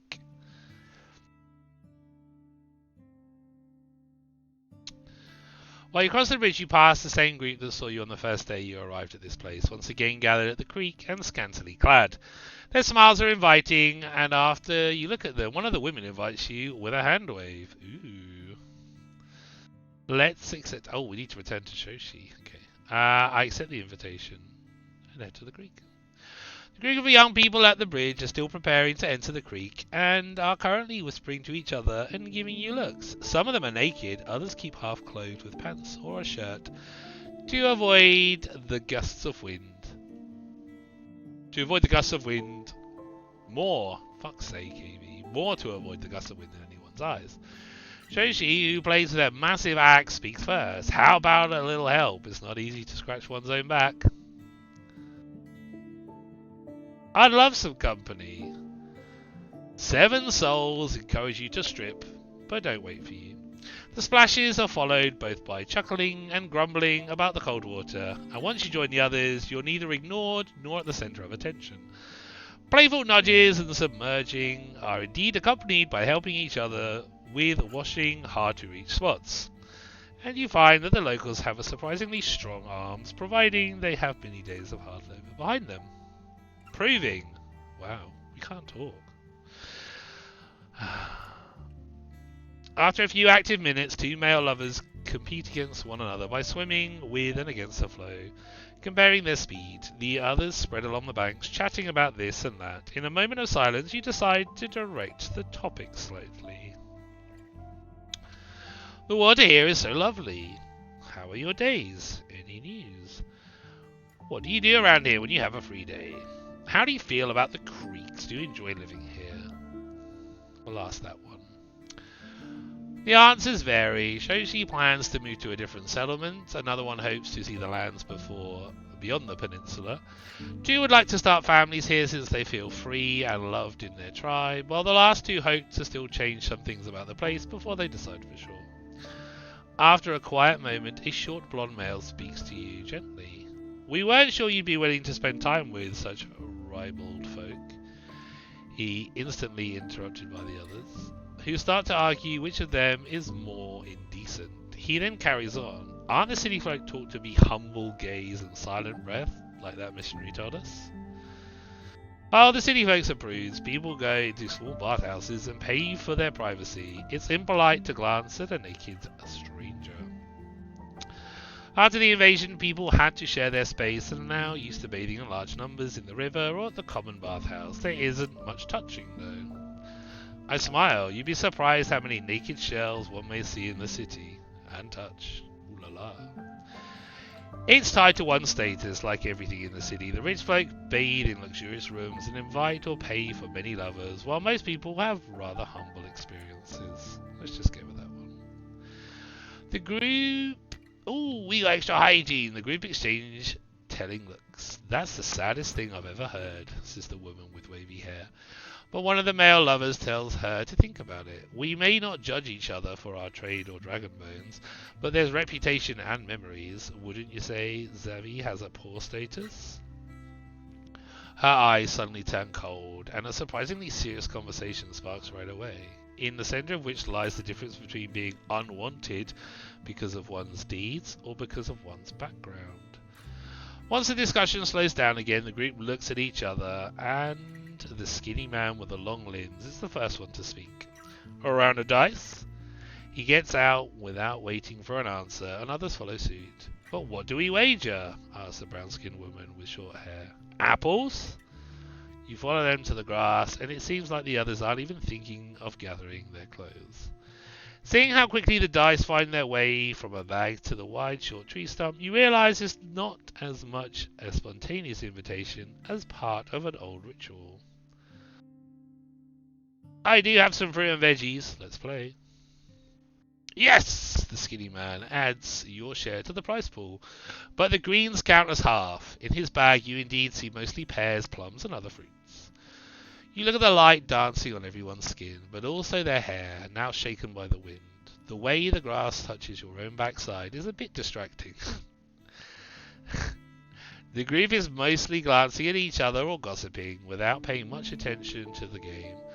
Shoshi once again holds her axe and looks at all of you while humming a peaceful tune. The rules are similar to those of the game you played in Pelt of the North, but this time 6 people can play at once, and the bone die are cubes with 6 dotted faces instead of 4. Every time someone wins a round, they get a point, and the person with the most points at the end of the game wins all the coins, except his fruit. I try to get to know them better, flirt a bit. I try to learn as much about the game as I can. I stay focused, doing my best to win. I mean, it's dice rolling. What do we need to learn? Let's do a bit of flirting. While we're naked, why not? I lost a bunch of wild plants. Brilliant. Aside from the skinny coordinator of the game, who finally wins it, no one else tries to keep track of points or discuss the strategy. Hands throw dice, push the cups, and return to either resting on the grass or holding a nearby person, including you. You hear their names, but you need some time to memorize all of them at once. The skinny man tries to learn more about the trees, hoping to be a forest gardener.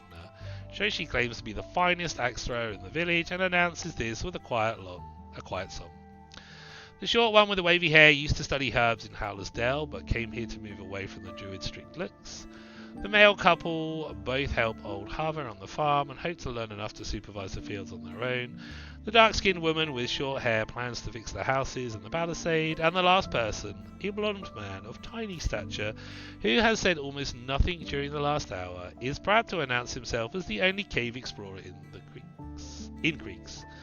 Though once asked about any interesting findings, he instantly refuses to share. You catch a soul-crushing terror in his eyes.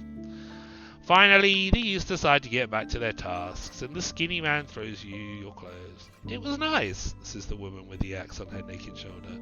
She invites you to approach her with spreading arms. I hug them all and prepare myself to leave. It's getting a bit too intimate. I smile at them and grab my clothes. This sounds like a bug bonding thing, just I imagine it. She would do it clothed. It feels like therapy. Sure, who doesn't like naked hugs? While your nose catches only the freshness of the creek and a few hints of trampled grass, there's a comforting warmth in the skin and lips that touch you, a shelter from the winds. Ooh la la. You get dressed and cross the bridge. Well, that was nice. Let's go see Shoshi. She's preparing for work, but is ready to give you a few moments. I wonder... Dalit from Pell to the north is looking for hunters. Are you up to the task? She rests her axe on her shoulder and makes a wide grin. Now that I've nothing better waiting for me here, friend. She's looking for a folk who can take a swing, take a hit, and take a few steps into the woods without getting mauled to death. She'll find no better soul in this boring ass land. Great. I'll mention this to her once I see her. Sweet. Let's go visit Hava. I need supplies. What are you selling? A fish trap and a roast chicken. No, I don't want to buy a roast chicken. Ephraim the Hunter. I haven't learned. I still need to find Admon. Have you ever met the tribe of the Green Mountain? He leans away, gives you a surprised look, but then shrugs so nonchalantly that his hat falls on his back. Nah, they use the old speech. It sounds like a drinking song of a seagull. I wonder if it's the sea shanty. He scoffs at his own joke. They only talk to our elders like Foggy, he whispers. Aye, though they don't call her that.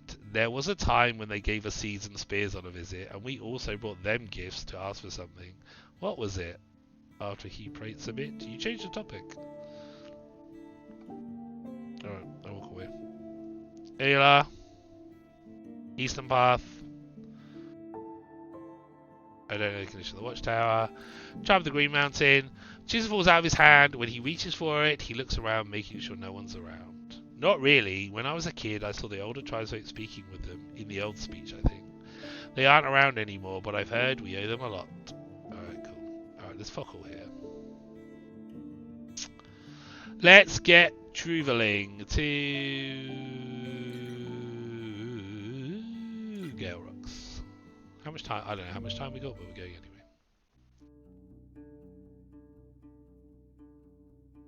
Not a lot of time. But we can easily make it back to Foggy's. The workers are now resting, preparing themselves for the arrival of the fishers, while the younger locals still have to move wares and tools between the buildings. Wherever there's a table or a bench, there are people feasting on roasted fish and fresh fruits, and the smell of herbs burns your nostrils. The youngsters are focused on their play, overseen by the elders, but even they seem to have little energy left. The laziness covers everyone like a fresh blanket. Most of the locals greet you warmly, often addressing you by your name. You go to... Let's go to Navika, who has nothing for us. To Rufina. So let's go about this necklace. I have this necklace with me. You show her the strip that's holding a bunch of flakes and a shell, and she only gives it a glance, then gets back to sewing. So old, the ones I now make are elegant. Tell Gauchia I can give her a new one, but the next time she speaks with our headswoman without visiting me, I'll kick her teeth out. Be sure she knows that. What can you do for me? No patches. I'll work on my own. Gibson. Got one of those. Jacket is good. I don't need anything from you. Let's visit the cook. What can I get meal-wise? A large dinner. A food ration for wild plants. We don't have any wild because we gambled them away. Nothing from you. Severina, the head woman. Severina puts away her writing instruments and sighs, but doesn't say anything. Her violet eyes are absent. The people of Old Pagos could use an old friend right now. Maybe some supplies for winter. She straightens up and frowns. I think you misunderstood the shape of our past alliance. You do. While it is true that our forebears had strong ties, even before Pagos started following the right in their own river of faith, for years now we've been at odds. contacting each other merely out of necessity, ever since we were accused of robbing them. She suddenly pauses, glancing at her granddaughter and clearing her throat. Wrongly accused. We are not welcomed at their gates, and I've no doubt they wouldn't help us either. If you say so. She glances at the exit. She doesn't trust me enough to give me work. I've heard something about the tribe of the Green Mountain. Did you now? Then find someone who holds them in little regard, for we promised to keep them safe from guests. We did. She pauses, glancing at your blade. Especially the armed city folk, I hope you understand. You try to learn anything else, but she runs out of patience quickly. Gale Rocks was one of the very few settlements that used to trade with the tribe, and I ain't speak of merely the things I remember myself, but even some that happened hundreds of years ago. The proud words make her voice get stronger and louder. Hoverland's merchants won't find anything there, and there are no roads for you to patrol. Forget about them, outsider. I frown, but agree to change topic. Can I borrow the key to the watchtower? She nods. I've heard good things about you, I have, so I'll trust you with a spare one. But don't expect me to give you another one if you lose it.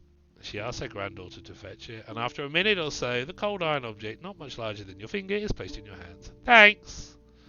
Farewell. How much time have we got? 4 hours.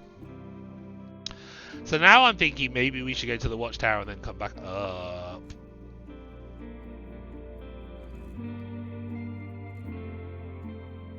We could stay here, but 4 hours is 4 hours, right? We can go and see Foggy. Travel down this way and then go this way, right? Where's this? And then if we came down here, we can go here. And we need to go to the cabin to speak to the random guy. He's got something to tell us, hasn't he? Okay. Do I? I don't have my other trap on me, do I? I did place both of them.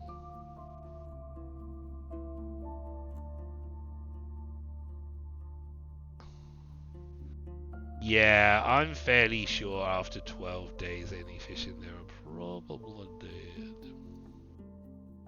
Cool, let's go see Foggy. It's been a while.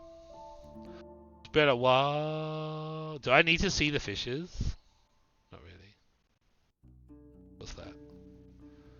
Oh, safe water source. No, we're actually in good nick, aren't we? Oh, fuck, this is going to cost me, isn't it? Rations, so we should be okay. Foggy! There's a strong scent of boiled fat coming from the stew in the cauldron. Could use more herbs. Foggy is sitting on a stool observing the dishes in a bucket. They move and wash themselves without her touch. She welcomes you with a smile.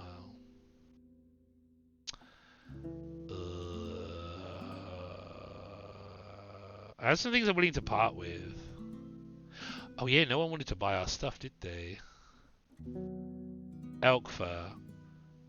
Ooh, you unfold the elk fur and she presses it with her open palm. Soft. Soft enough, large, very good for my attic deer. She examines it carefully and the imperfections she points out sound to you rather minuscule. She sizes you up. I'll give you 22 dragon bones. What did we pay for it? 15. She gives you no space to haggle. You're a deer, but it's already a fair offer. I give better ones only to my regulars. Deal. What do you want for my fish? You know we're by a lake, eh? She laughs and gestures for you to take your catch away. There are fresh fish in the creek, salty ones in the Gale Rocks. Maybe try the Apple Pie Inn or Howlers, or Pelt of the North. How about the linen fabric? We brought that for 9. You brought this here from Howlers? She runs her fingers over the unpacked stack of fabric, then grins. I want it, she announces. I won't get something like this in Creeks, and I could use a proper dress. I'll give you 15 dragons for it. Take them, or I'm going to buy me another sack from a kiosk. Well, you can't, I bought them. Deal! My goals, we're swimming in money. You're not having our troll piss. 47! We can go get a shiny axe. We could get some nice clothes as well, but they're not practical. Do I need to buy anything? Meals. I have 4 left. I don't need any more. Time for that difficult talk about Larson. She encourages you with a smile, and what did he say, love? It only gives us the option. Okay. And we gain 3 bones for the lie. It feels naughty. I like Foggy.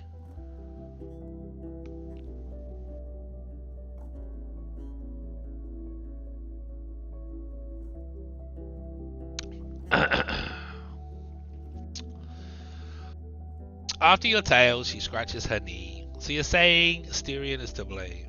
Fine, though I'd rather hear about it from the hunters themselves, without waiting for them to wake up. Thanks. She pats your shoulder. It's a big help. She hands you the cold pieces of bone. Here are your dragons.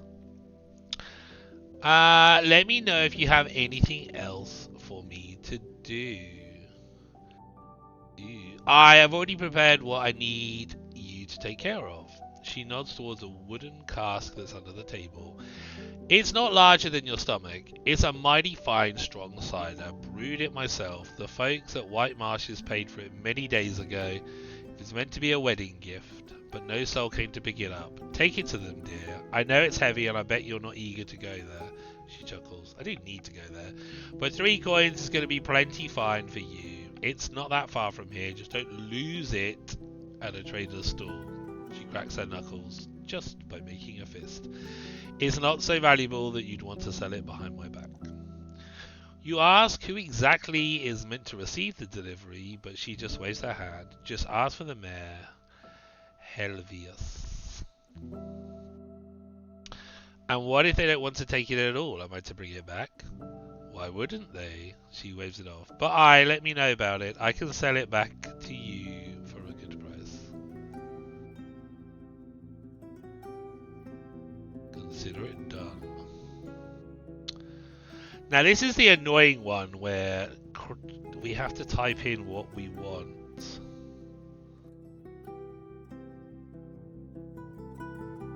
Let's do Green Mountain. We haven't actually asked her anything.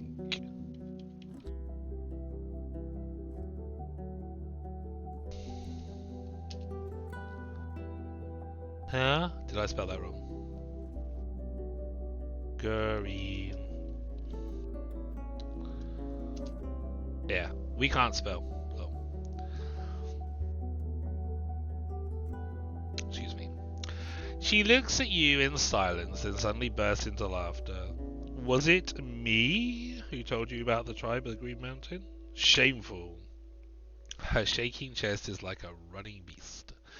Oh, love, they won't be happy to see you. They live in a cave far from here, on the mountainside on the far east. They tried to stay away from what happens in the lowlands, but they don't even want to trade with us anymore. Not since... She waves her hand. Since almost a decade, I say. When you ask her why their presence is such a secret, she scratches her knee. It's their will, and we seek no conflict with their weird shamans. They know of the monks from the monastery, and they're afraid of what they'll face once the Unites arrive. You know what the church does to pagans. Both of these words are dripping with disgust. If you have to bother them, ride south to the old bridge, then turn east until you reach a game trail. Just stay on the northern side of the brook, and be sure you can get through the thicket somehow. Where did it say we need to go? South and then east. How about... Right. Well, we're here.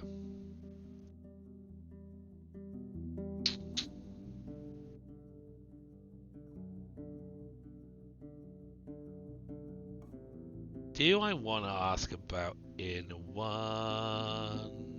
I really... feeling really lazy on this bit.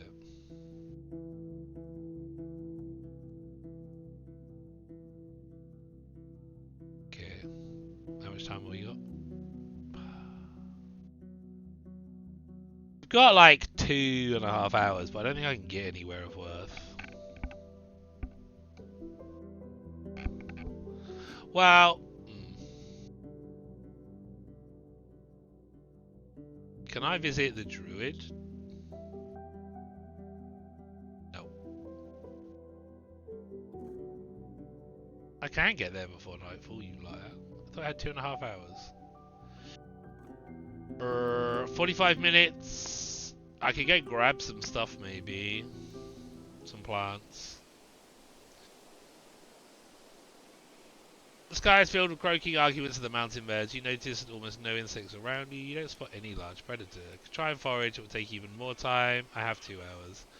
This time the berry bush won't help. You keep leading Ferdy further away from the road until you get to a spot covered with walnuts dropped by a tree growing on top of the crag. You have a chance to break their shells before you get asleep.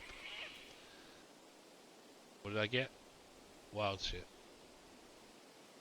Oh no, food rations because they're nuts. Cool.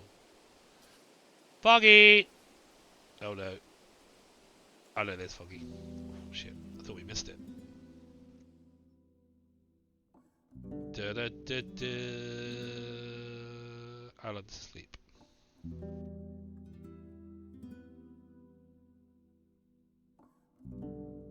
Ah, so terrible. I got millions of coins. I think we need to save the rations anyway. The days are getting shorter. Give me one of your meals. Thank you very much. Let's go. I don't need to rest for the day, do I? Alright, we're going on our jolly holiday. Are we going down this way? I think we're going down this. I think we might want to get that grapple though. Let's go to the peat fields first. It's kind of out of our way. An outraged shout of birds fills the bog. Suddenly, more than 20 brown birds take off from the grasses, scared off by the sound of hoos. Mr. T, we called him Mr. T, didn't we, I think, is sitting on the bench, observing your arrival as he grinds something in a mortar. But once you greet him, he leaves his tools behind and moves to the edge of the scarp. The creepers idly hang from his arms, resting on the ground. I don't want that yet.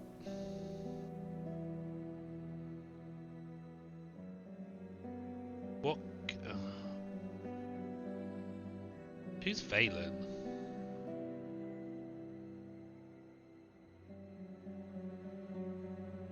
Valen's not even on here.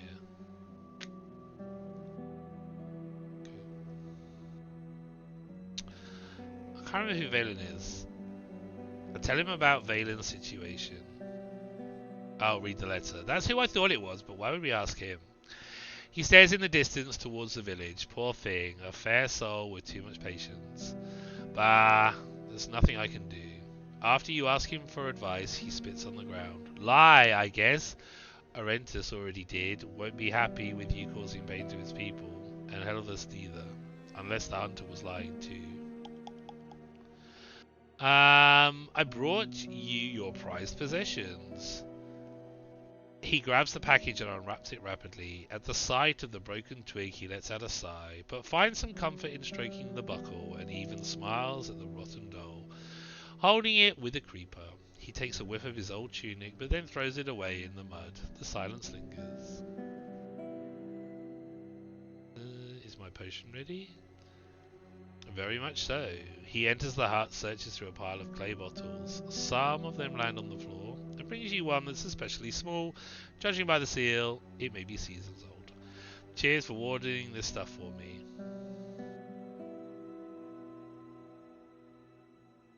You've paid quite a bit for a sentimental trip, or just doing my job? Sentimental trip. He shrugs, your words aside. 'Twas nothing of the sort. It's meant to be a gift. You bring a message from your old teacher. He listens to it without a word, then reaches for one of his bracelets, playing with the wooden beads. He grunts a few times and his eyes grow absent. I was happy when I got there, you know. I'm not a loafer. I was ready to learn all their ways. Back then, Priest Aurentius saw any spells coming from pagans as disgusting in Right's eyes. His tone swings between mocking and begrudging. But I didn't let go, and the others outvoted him. Those were very different days. Alright, what can you sell me? We want all of it. Grappling hook. Sting ointment. Keeps the insects away. And we'll take this poisonous yellow dust that withers plants. Cool. I need to meet with Orentus. And I need to be sure you won't make me regret helping you. I allow an ominous pause. I allow an ominous pause. A bit harder than it should have been. If we don't act, Thesis will. His eyes fill up with dread. His dropped shoulders and anxious toes confirm that your message was clear. You know you can trust me, Mr. T. Help me help you. He raises his hand and rubs his arms, hesitating for another minute. Finally, he sighs. You're right. Who else if not you? Let's do it. Here's how it's going to work. Tell me once you're ready to talk with Orentus, and then get to White Marshes and spend the night there. In the middle of the night, I'll show up with a few friends and we'll clear the way for you. But remember, it's your only chance. Tell me about Orentus. I was never close with him. When I left the village to learn spells many years ago, he was but a priest of ours. Once I returned, he came forward like a prophet, shouting with zeal, warning the tribe needs to prepare itself for whatever. When his followers brought the first dead shells to the village, they were still in the minority, but were ready to fight for him. We can either throw them all outside of our walls, or... he waves it off. Empty disputes, empty threats. You can tell how it all ended.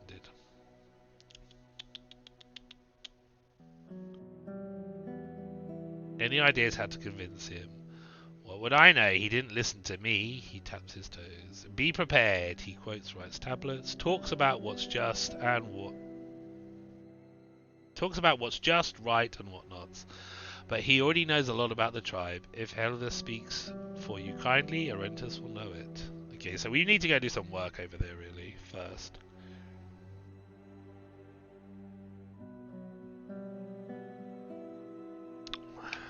Who can help me get a better understanding of necromancy? She blows out his cheeks, moving his lips left to right. Well, not the druids, he speaks slowly. Perhaps the monks in the mountains to the west, beyond Old Pagos? Only they've time to learn about these things, and they don't... Only they've the time to learn about things they don't need to survive.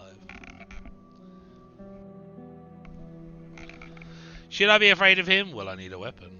He's an old, weak man, and he wouldn't hurt a rat. But the only way I'm going to convince anyone to help us, if it's clear that you're just as harmless, you'll leave your axe by your bags. He says it like it's an order, but you doubt he noticed the dagger in your boot. Are you sure you can get me in? He giggles. You underestimate how many secrets a warlock knows, and how many favors he carries. He grabs and shakes the amulets on his chest, as if they're meant to explain further. Fine, I'll come here once I'm ready. Do I want to go White Marshes now while we're here? I suppose we should do right. Where are we going? This way next.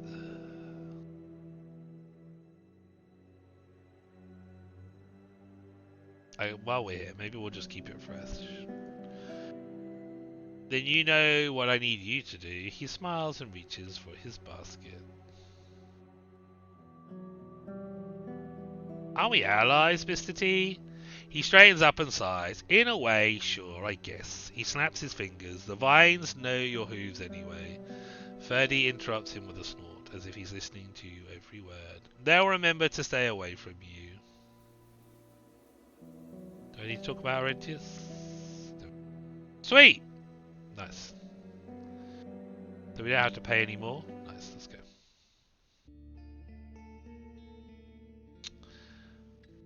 On your way to the village, you see a girl no older than 15 walking through the tall purple grasses along with a few other youngsters. After she notices your arrival, she runs towards the road, waving to draw your attention. I stop. Can I help you? I wave back, but ride forward. Ignore her. Can I help you? It takes her a few more moments to reach you. Her clothes are baggy, appropriately so for her age, but she's also rather scraggly for a labourer. She carries a slingshot and a simple backpack made of creepers and twigs, filled with green leaves, wild fruits, and dead squirrels lying on the surface. After your question, she gives you a curious glance. Roadwarden, parents told me. Not sure which part of it is a question, you nod in agreement. But what is it that one does really? Hunt bounties? I mostly patrol the roads and travel between villages. Some road wardens seek bounties, yes, but I do all sorts of things, whatever's needed. I'm not here to chat. If you have a job for me, speak, otherwise I'll be on my way. It's a bit rude. We patrol. Oh, you're an adventurer then. She makes an odd, displeased grimace, then sneezes and smiles at you. Not really. Adventurers are paid to do odd jobs, but often don't follow the city laws nor the local ones, unlike road wardens.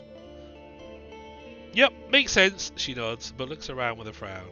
So you're a mercenary of sorts. They do follow laws if the pay's right. Even less so. Mercenaries follow the rules of their employers, but they get hired only as fighters, either as guards or one-time soldiers. They mostly learn how to fight other humans. But aren't you a soldier? She waves towards her companions, showing them not to worry about her. You work for the city, right? I do, but I work only with my mount and answer only to the chieftain. I'm no lieutenant and I'm required to handle many tasks on my own. Securing shelters, for example, or staying alive in the wilderness. I don't occupy any specific spot and I am not allowed to collect taxes. You got me there, I guess it's just a name thing. Her tone is confident when she pats her slingshot. Hear this then.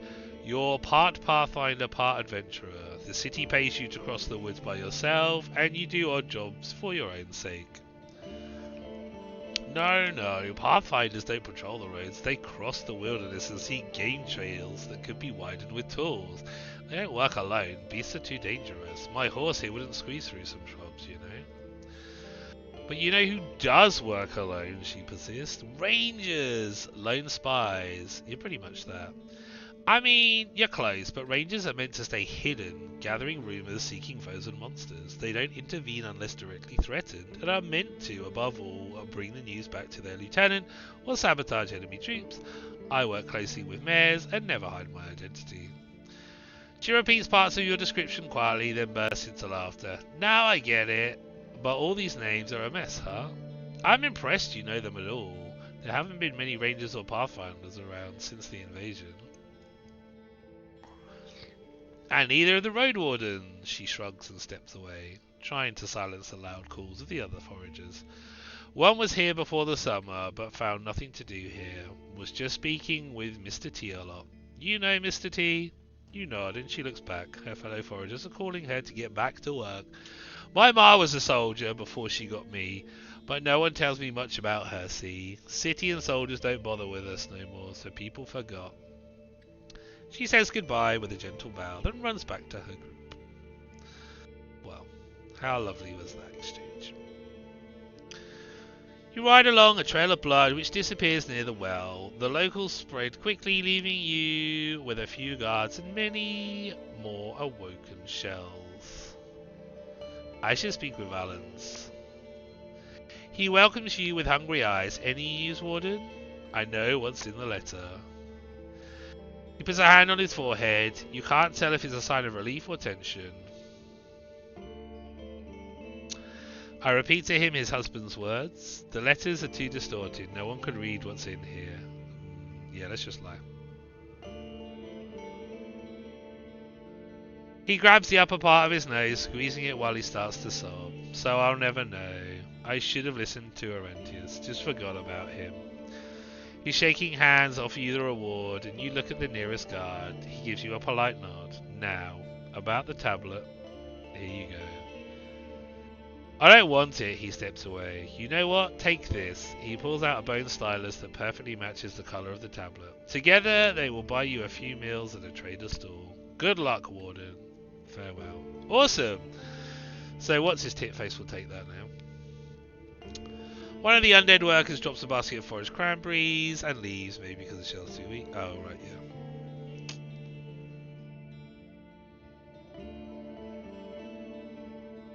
You notice a skinny woman with a blue headscarf. She stares at your mount like a wolf at an elk.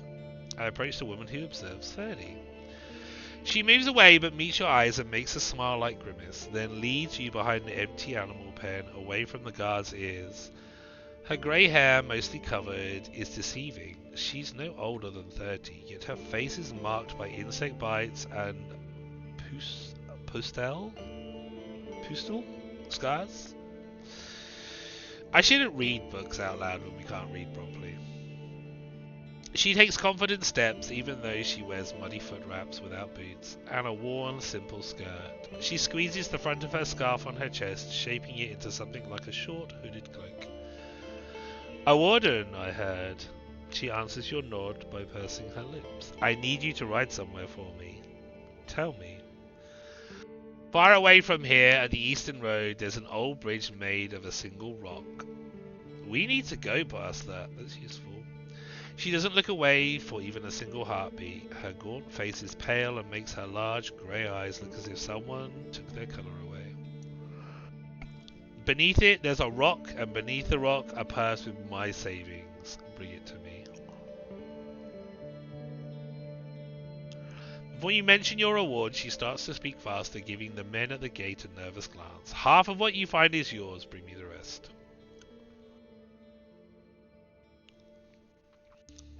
Are you in trouble?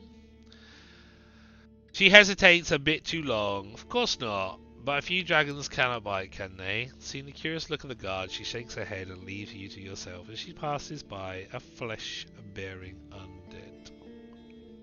I go to Helivius. He meets your eyes, waiting for you to speak. Oh, do we don't think we can sell to him?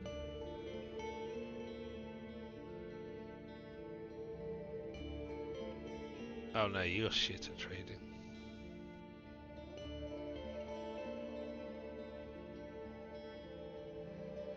I could tell him about the woman that asked me to find her savings. No, we're not going to betray that.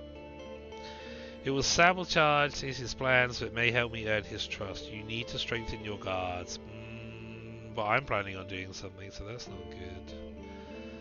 I have a delivery from Foggy about the cask strapped to my bundles. With an open mouth, he steps away, looks around, and frowns at a woman who's scouring at your gesture.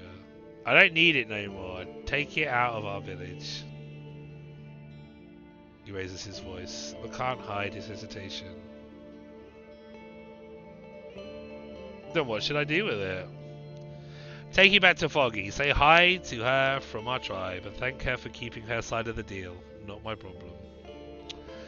This is a tricky one, this situation in this village. I'm not really sure how we should be proceeding.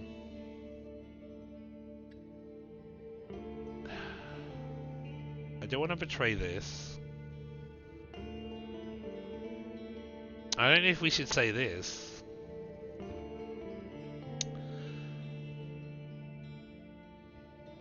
Guess we just go, right? Where are we? Here at White Marshes.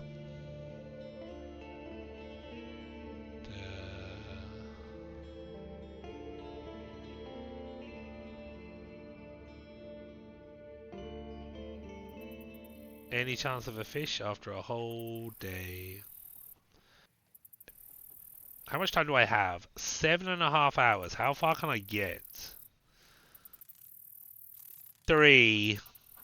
Well, hopefully I can stay there. How long does it take to get down here to here? Oh my god, it's fucking forever away. But it was only 3 hours to get here. Although we do have to stop here and here and then here. But hopefully by not breaking down the door, we can stay at this watchtower. Alright, we don't need to get here. Let's go to the cabin.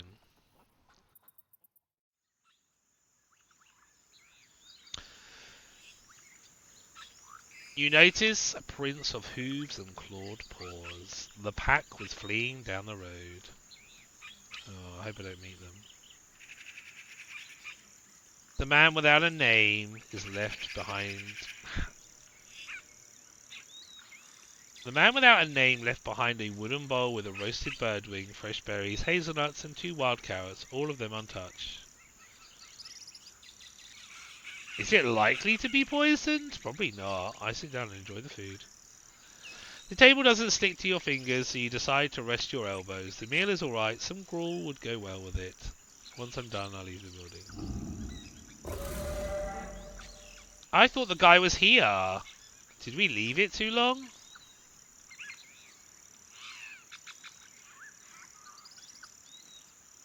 That's a mite annoying.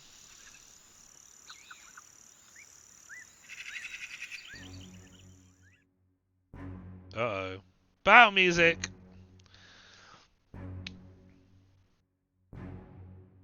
The familiar howls make you sigh. The spotted wolves dash out of the meadows, starting their chase on you. Seems like they return here every now and then. You look for anything that can teach them a lesson. My crossbow is ready. You reach for the drawn crossbow and bolt, then lock your sights on the closest creature. You wait until you learn its rhythm, then shoot once it's in midair. The arrow flies through the wolf's flesh, causing it to let out a pained cry and plunge to the ground. Its concerned allies howl with fear and anger. While a few of them try to keep up, many more stay behind and surround their pack member, protecting it from potential threats. After another few minutes, you are alone again, this time on the crossroads at the foot of a watchtower. Let's hope the pack will now move to a different spot, at least for a few days. Ideally, I'd like to get rid of this pack for good. Maybe if we just keep taking one at a time, they'll piss off. The watchtower is blending with the wilderness slowly. The wind is chilly, strong enough to sway the shrubs and trees. You're surrounded with a fresh scent of needles and plant litter. I approach the entrance. I look at the signpost. I approach the campfire spot. Well, there's nothing at the campfire first. Oh, I can cook the fish here. I need to eat the... And take a look at the signpost. The planks and letters are damaged by decades of rains, frost, boars, and claws. You scratch off some of the moss. There are 3 planks on the signpost, each one pointing in a different direction. The letters don't tell you anything. The plank on top points to the both south and north, but there are no pictures that would tell you anything more than that. The one beneath it points east, and there's a word written in blue paint. The arrow here looks more like a magic wand. The bottom plank has a picture of a tall tower surrounded by little houses and points west. The woods is covered in red paint, suggesting danger. Right, we can get in this watchtower. The door is locked. Without destroying the door, it doesn't look like you can get inside, and after breaking through, you're going to make it much easier for potential predators to get inside. I used the key from Gale Rocks. We got a new shelter! Huzzah! We guessed correctly. It goes in smoothly, and after a bit of fidgeting, you find the right spot. You hear the heavy mechanism give... Shut up, bird. You hear the heavy mechanism giving in to your will, followed by the creaking of rusty hinges. An empty table stands in the middle of a large round room filled with dusty furniture. Without the open door, you'd struggle to see anything. I wait to make sure there's nothing trying to jump on me. The first thing you notice is the room isn't high, and just like the windows suggested, there's the second floor above it. The scent sparks an image of a cellar, humid but without much mustiness. Tree stumps used as stools surround a round table in the centre, now covered in dust. The shelves are empty with no tools left behind, and you see a couple of dishes laying in various spots, empty, sticky. The bugs are crawling both on the furniture and near the walls. Spiders, roaches, worms. You think about taking a look into one of the casks, but the smell coming from it makes you change your plans. Instead, you climb up the ladder. The view there isn't much different. The floor is covered with pieces of trash, dirty furniture, and sleeping pallets, which are moist, smelly, and full of wriggling and chirping creatures.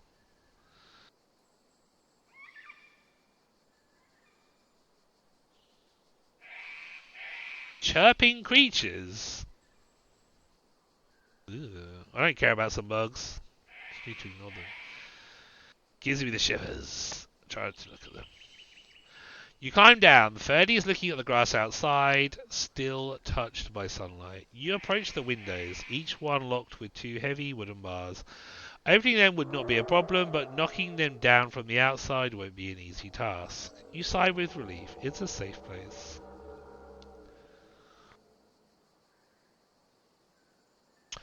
Ah, that's what that bug repellent is for.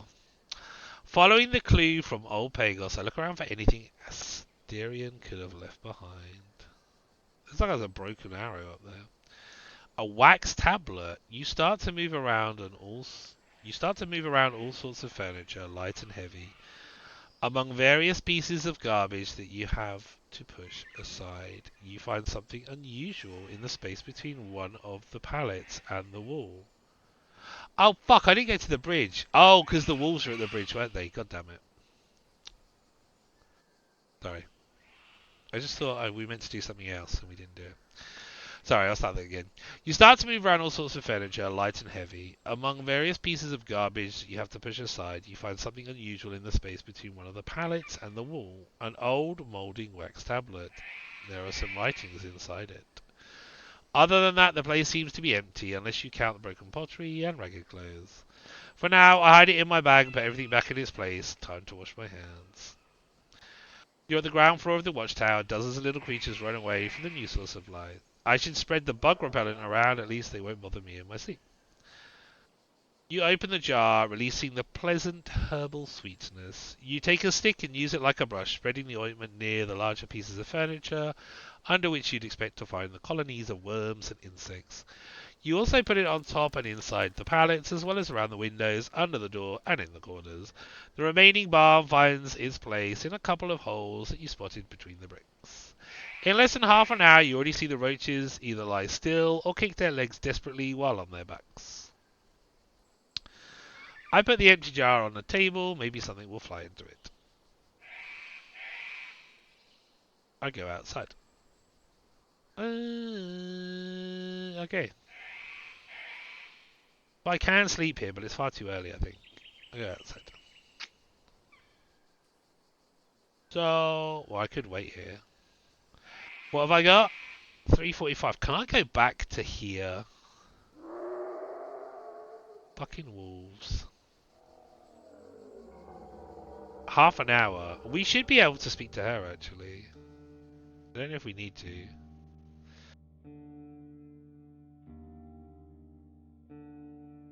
A new spider web is strung between the wall and the gargoyle's head. You touch the cold shell, the monster's eyes glow red. Go inside, I'll be with you soon. The stone creature lets you in.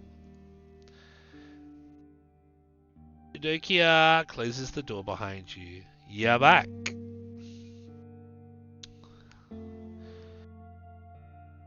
I brought you flowers. Her eyes widen as she moves closer to you. And I've got your dragons here. Her outstretched hand is shaking. They aren't good for you, you know. You got no reason to worry. We had a deal, Avie. Her bottom lip is shaking. The hunger in her grey eyes make you lean away.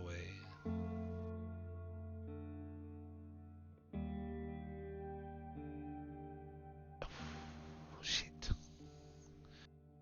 Should we sell her drugs? Why is it giving me this moral choice now? I don't want this moral choice. I quite like her.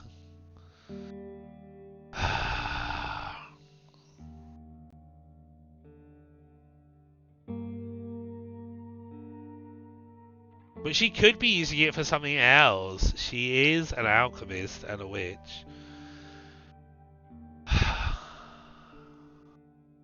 Then this line here.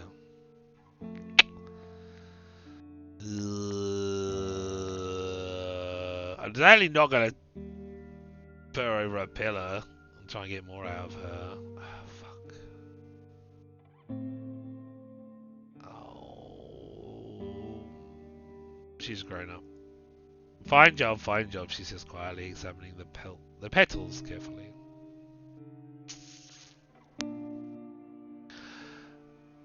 And we've gained her trust, and we gained 5, so that's good. I'm looking for Asterion, the previous Roadwarden. She looks in the distance, holding one arm across her stomach and twirling it. Why do they always put like one arm across their stomach? Is it like some sort of like sign? You know, like a protective, not like a protective sign. Yeah, like a protective sign. You know, if someone says a word that's like a bad word and you make like a sign with your hand. Anyway. She looks in the distance, holding one arm across her stomach and twirling her hair with the other. I should smoke or at least gather wood. The summer's almost over. I could help you with that. She glances at you, but it takes a few breaths to answer. We've no time for it, do we now? Wardens never do, neither do the enchanters. She lets out a long exhale. You're someone who puts actions first. Asterion was the same. If aught happened to him, don't let yourself fall too. Her description of his appearance matches what you heard from Julia. Don't be deceived by his height, she adds. He brought me herbs guarded by a bear folk. Not many can match his spear and bow. In return for his various favours, I shoved Nemir into his cloak, making it as warm and soft as the pelt of a white wolf. Best sleep of my life. She raises her daydreaming eyes. Her voice grows confident. If Asterion is still here, I'm sure he still has the cloak. It's green, it has a light hood, and embroidered leaves. Wait, was that mysterious person we met in a green cloak? Fuck. When was the last time you saw him? Soon before he vanished, he was anxious, tired, unkind, but from a heavy heart. He didn't explain, didn't ask. He rested at her place for a few hours, healed himself with magic, and prepared his equipment. She shows a surprising memory for details, but not especially useful ones. He told me he was going to start a great journey, and that he'd bring back many stories, but he was afraid. I know he was. Did he ask for anything weird before he left? Maybe he wanted something. She scratches the sand with her foot. Yes, actually, he wanted to borrow a golem of mine. She seems to finish her tale, but after seeing your look, she clears her throat. Oh, that's not an option. I've no way to stay in touch with the sentinels that are far away from here. Do you have any message for him in case I find him? Message. Just tell him he still owes me for the cloak. He knows we're not even. It's a damn treasure. She puts on a smile, but her eyes betray her melancholy.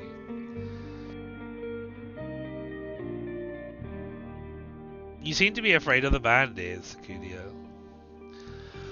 She glances at the gate. I'm not afraid. Glaucia is fucking terrifying. Here's a little tip and engrave it on your soul. She can't be reasoned with. If you're strong, threaten her. If weak, ask for her mercy. I guess. She wanted to work with me, but I need no right to know her soul is wicked. She takes a step towards you. I think they're somewhere in the deep woods. I don't know much about these lands. I've got other stuff to worry about. There's only one place that I know of that could keep an entire band, an old lumberjack camp. But you won't reach it through any of the main roads, so... She steps back. That's that. What did we need about clearing the road? She glances in your eye. You've already done a lot for me, and with so many roads placed around this peninsula, sending the golems into the woods won't be too much of a cost. I'll give one of them new orders before I go to sleep. Oh, winner! She wanted like 20 rations for that. See? She's good. She's a good witch. About the words on your golem. She thinks for a bit, then meets your eyes. They hold my spells. Each one means naught different. Look, chase, beast, run. The golems are meant to hunt, and I hope that if naught happens to them, I'll have an option to put these enchanted rocks into other shells. She twirls her hair. A nice little trick, though I'm not sure it works. I plan to use a few more words like dig or lumber. Since you have writing on your golems, could you read some things for me? Her eyes widen, but she then smiles. You got it wrong. I ask others to write down the words I need, together with pictures, and then I copy them. You could go to, she lets out a sigh, the monastery in the far mountains. Let's trade.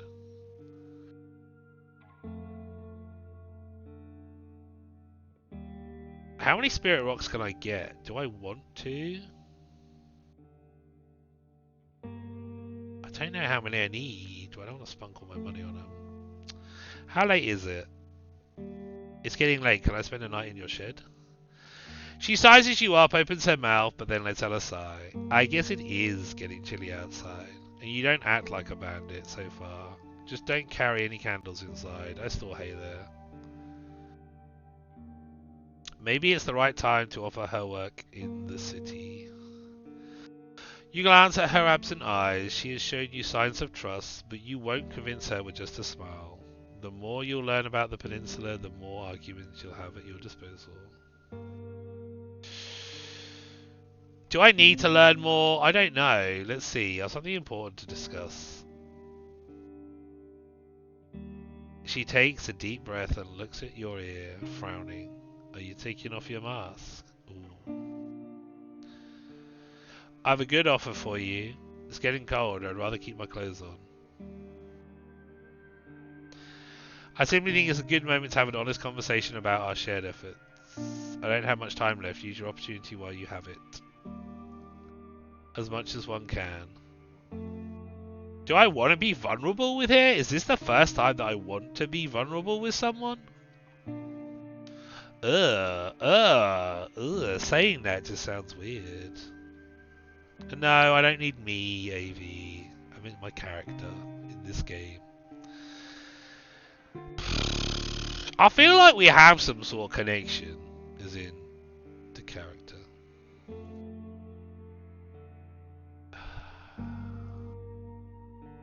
I might take vulnerable here, actually.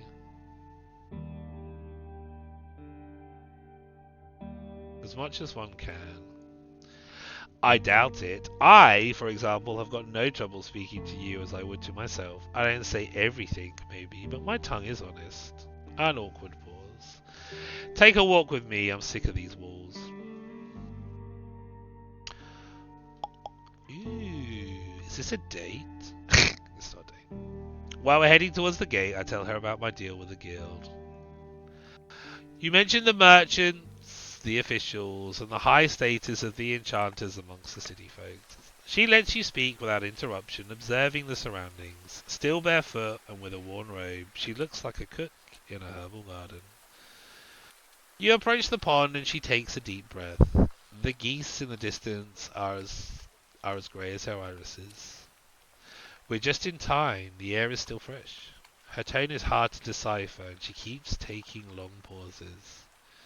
I've built so much and over so many years. Now you want me to tie myself to some coin holders? Or even worse, to leave all of this? She waves towards her residence. Behind?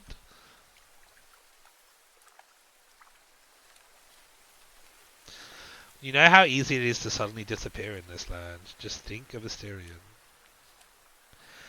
In Hoverland, you'll find all the snakebait you need, as well as other entertainments. Oh man, don't go on the hard drug line. The peninsula is a dangerous place with little help to offer. I know that better than anyone. The city folk will start negotiations with the tribes as well. You don't have to be left out. Can you be sure the monks won't turn their neighbours against you? Okay. This feels quite important. This one is not irrelevant. But I feel like this isn't going to make a difference with her. This is off the shirt. This one we're not doing. This one is relevant, but she's got her golems for help.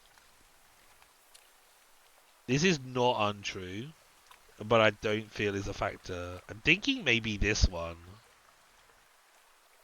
Because this doesn't go in for like a hard sell, does it? The city folk will start negotiations with tribes as well. You don't have to be let out.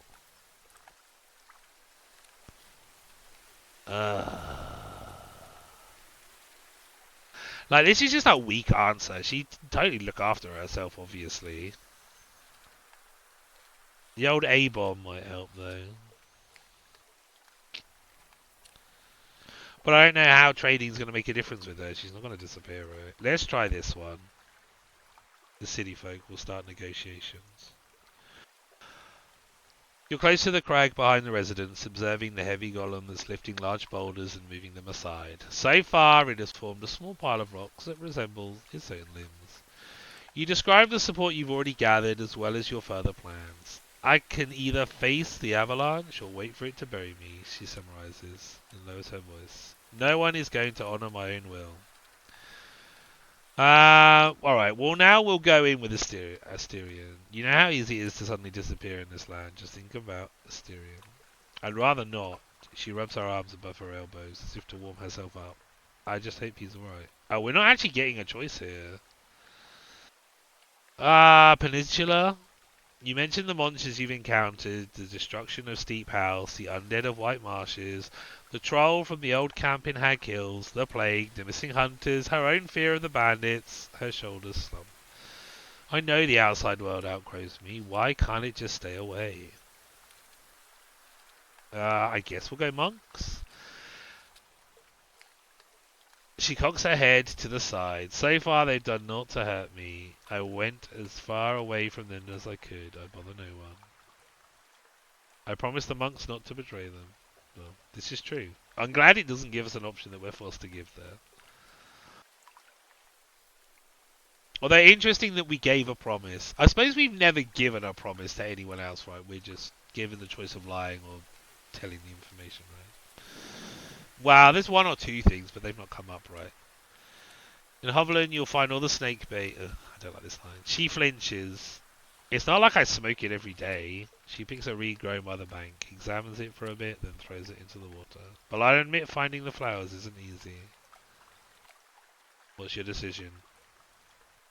You answer a few more questions about the city, but her doubts only grow. So all I've got is your word and the unspoken plans of your puppeteers. For a few more breaths, you listen to the branches and grass trampled by your feet. Finally, Udica looks in the distance and gestures for you to follow her back to the gate. I can't agree to this, Amy. This is my home, my real home. Anything I can do to make you reconsider? I'll let you know, she starts, but then speeds up her walking. Her eyes are wandering nervously, as if she's looking for a way to flee. You reach the front yard, greeted by Ferdy's curious snort. The enchantress heads towards her house, but stops herself from opening the door. There's nothing else I can think of. Spend more time with me! How many of these am I carrying? One. Shall I buy two?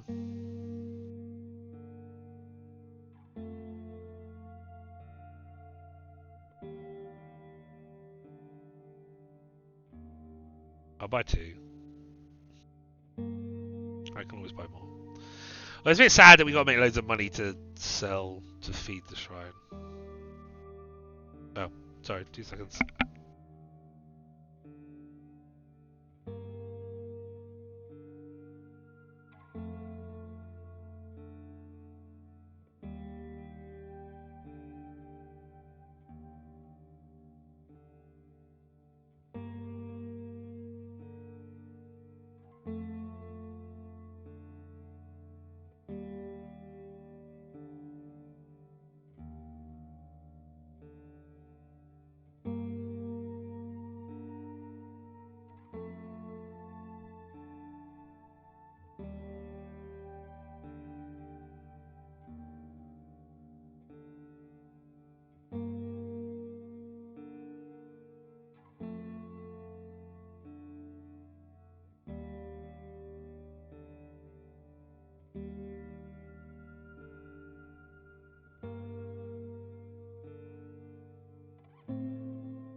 Sig, thank you very much for the posture check. Sorry about that, folks. Take a little drinky too.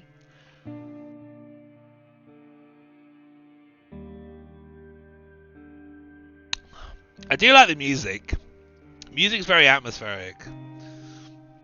Especially in this.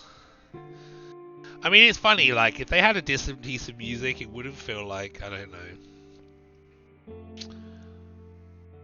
That we're kind of like reaching a moment between the two characters in the game. I feel like we're winning, Sig. I feel like we're winning. You know, this is quite like a slow, sad piece of music. You know, feels like a connection is building. Anyway. What have we got left? 2.5 hours. Where can we travel, if anywhere? We could go to the here.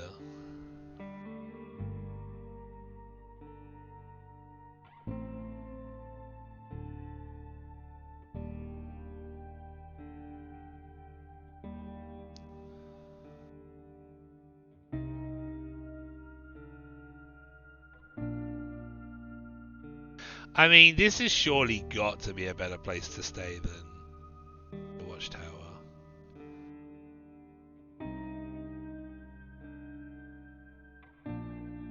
I mean, this is fine.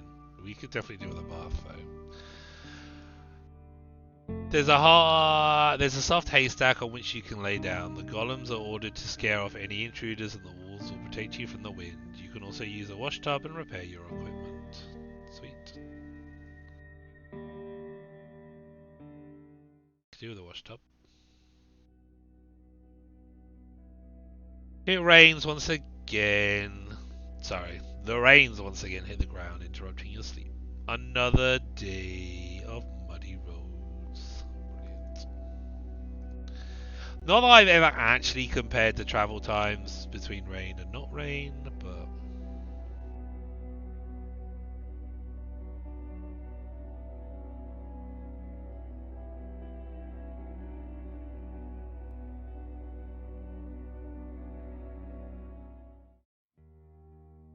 in theory the roads are muddy.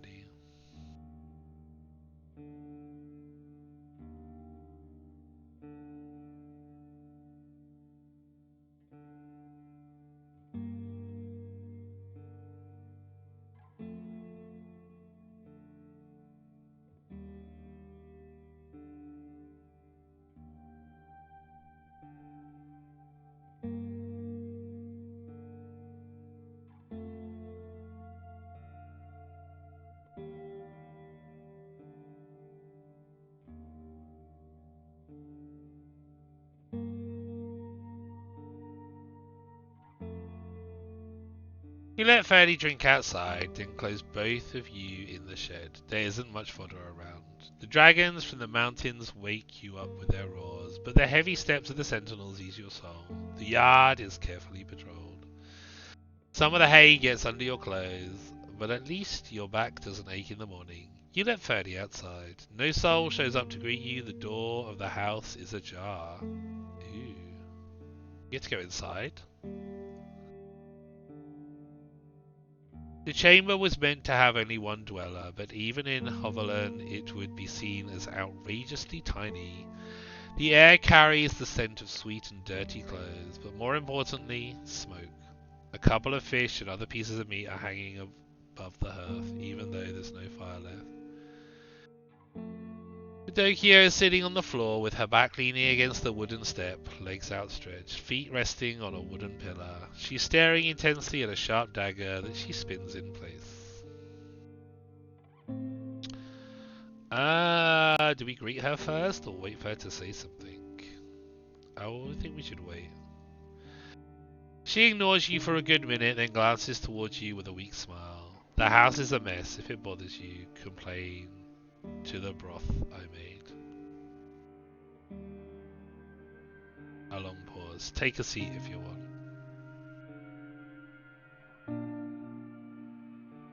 I I stay in the entrance, I sit down on her bed, I take place on the wooden step near the fireplace, I rest next to her on the floor, I sit down as far away from her as I can. Let's sit next to her on the floor. She nudges you with an elbow. Just don't get weird. So what do you want? Oh no, I've got nothing left to talk to her about. This is sad. Damn it. I thought we were building up for a moment there, and we are not. Damn it. Take a couple of deep breaths. Ferdy is pouring the ground. You're back. There's nothing else. How can you think of nothing else? You've ruined a moment. It could have been beautiful. Alright, we decide what we're doing. So can we go here? Get the stuff back.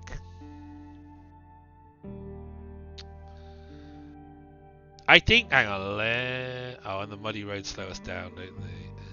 Fuck's sake.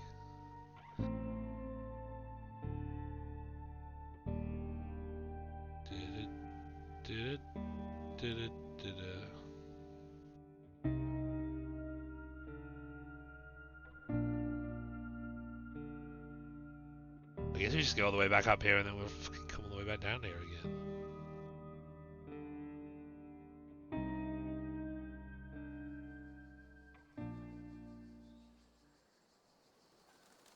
You take a short ride through the road surrounding the tower. The branches, rocks, plants and bones are cleared, the trail evened out, and in many spots you notice large prints left by the boulder-like feet. Eudokia has kept her word. Crossing these hills should be much easier now. Sweet! LMG! What up, yo? How you doing, mate? It's good to see you. Welcome in. Hope you're doing well. Having a good Saturday.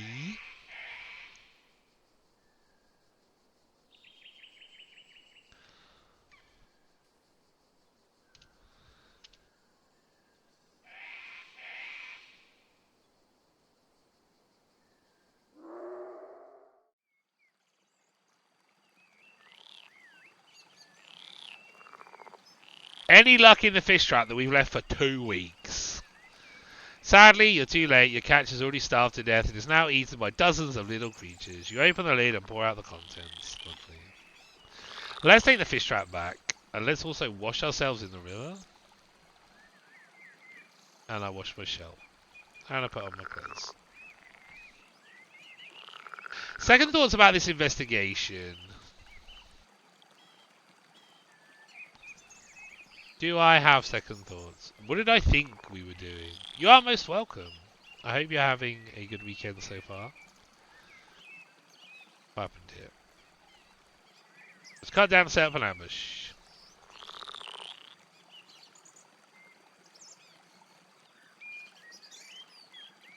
That by highwaymen. We don't know what was on here. We must watch that. They were taken north. Yes. Alright. Oh, bridge. You're gonna stream soon, but very indecisive on what game you want to play. That age-old conundrum. I was really on the fence about what to play tonight as well. It's very rare that I get to do a long late night stream. So there's always like half a dozen games I want to play. All the time. Like sometimes it depends who else is streaming or what else is being streamed by people that I know. You know, sometimes it depends what you're feeling like. Sometimes it's down to how much time you've got. You know, have you got a game that you can dip in for a few hours, or something that you need to, or you feel like you need to invest a lot of hours in to feel like you get somewhere. Like I feel like the long dark, depending on what you're doing, can feel like you need to invest a good few hours to feel like you're gonna actually achieve something, right? Whereas some other games may a bit more, you know, have like bite-sized chunks that maybe, you know, maybe you have something that has like a day progression or a time progression that you can kind of stop every like half hour or hour. It's kind of like a cemented thing. Yeah, I get it all the time. Like I said, I wasn't sure I wanted to play tonight. I wanted to play this. We always love playing TLD. I really fancy having another go at RimWorld. We haven't had a proper session on RimWorld in a long time. Love me some RimWorld. Everyone's bloody streaming Stardew Valleys at the moment as well, so we're really into. I really fancy starting up a new Stardew Valley run. So I've got like 2 other games that I need to finish off. So I feel ya. Depends what your contenders are, right? Alright, with no trees or crags blocking the sun, the road is bright and inviting. The simple bridge is centuries old, bitten by time. It makes you think of the dolmen you saw south of here. The torrent here is deep and fast, with plenty of fish. The boat is destroyed beyond repair, rotten, falling to pieces, with holes in the floor and on the sides, overgrown with fungi and moss. The thick shrubs lining the path are covered with thorns. Small birds are jumping from one twig to another, pecking at the brown berries. You think about picking some of the fruits, but you're not sure if they're edible. It's the spot from where I can move east towards the tribe of the Green Mountain. Interesting. I wash myself in the river. I take a look at the fish. Oh, we should have cooked that fish up. I thought about changing it up with some Dying Light for like an hour or 2. Then I got to take a break and then maybe some TLD later. That sounds like a good idea. Like, I find it because different games will attract different audiences, right? One thing that I have kind of learned in the past is like doing like a double of the same stream. Like for TLD, for example.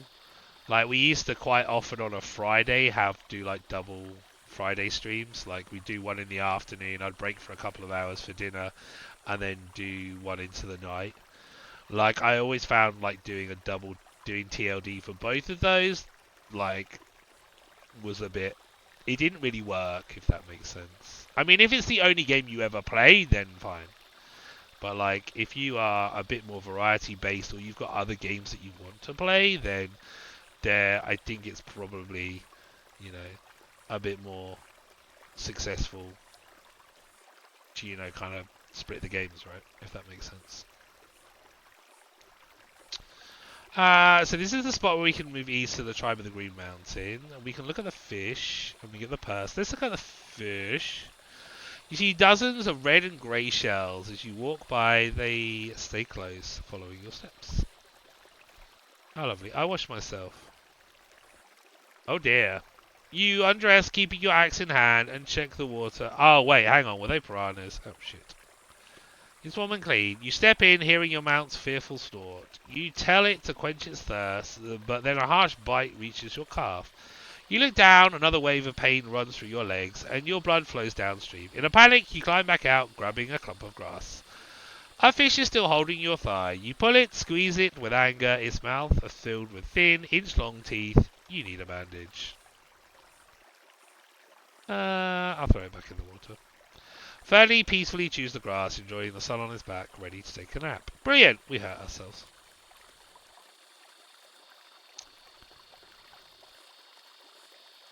I do have 2 dedicated mods that will watch whatever I play. I've only streamed TLD so far, but I want to change it and be a little variety. Then yeah, I think totally. If you've got a couple of hours, if you've got like 2 sections of a couple of hours, then I see absolutely nothing wrong with doing like a couple of hours of one game and then a couple of hours of another game, right?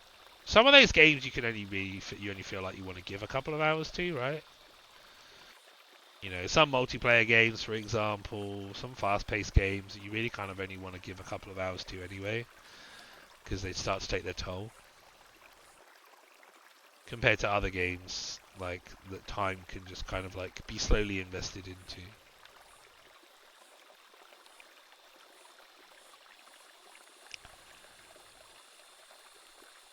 Alright, let's look for this purse of the woman. You kneel on the grass and look into the darkness. Among the cobwebs and bugs, you spot an old piece of fabric pinned under a rock. You pull it out and find a rotting, torn pouch that contains a single dragon bone. You make sure you haven't missed the other ones in the dirt, but if they ever existed, they have rolled down and sunk for good. Oh dear. Ferdy peacefully chews at the grass, enjoying the sun. Okay, should we go east? You don't see any easy way to move east. If there's any path you could take, it's completely overgrown. The thorny bushes won't allow you to move without harm, and even if you could, you wouldn't leave Ferdy behind. Can I eat something at this moment in time?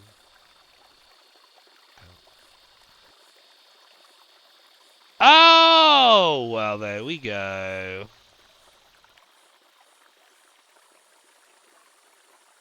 I can't handle this right now. That just feels like I got too much on. I can't do this.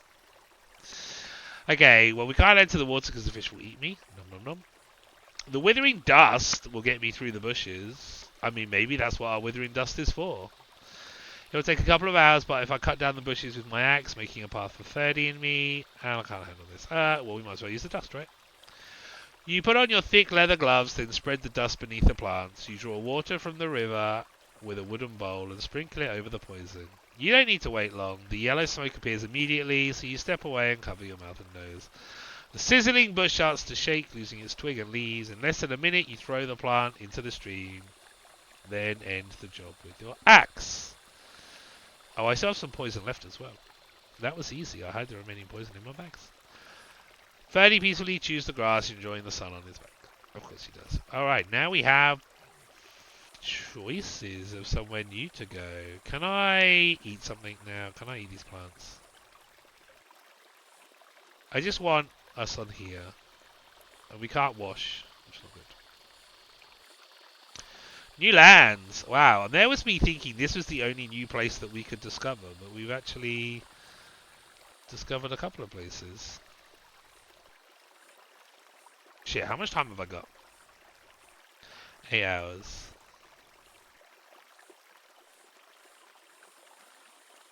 I stopped many dead shells from awakening. When did I do that?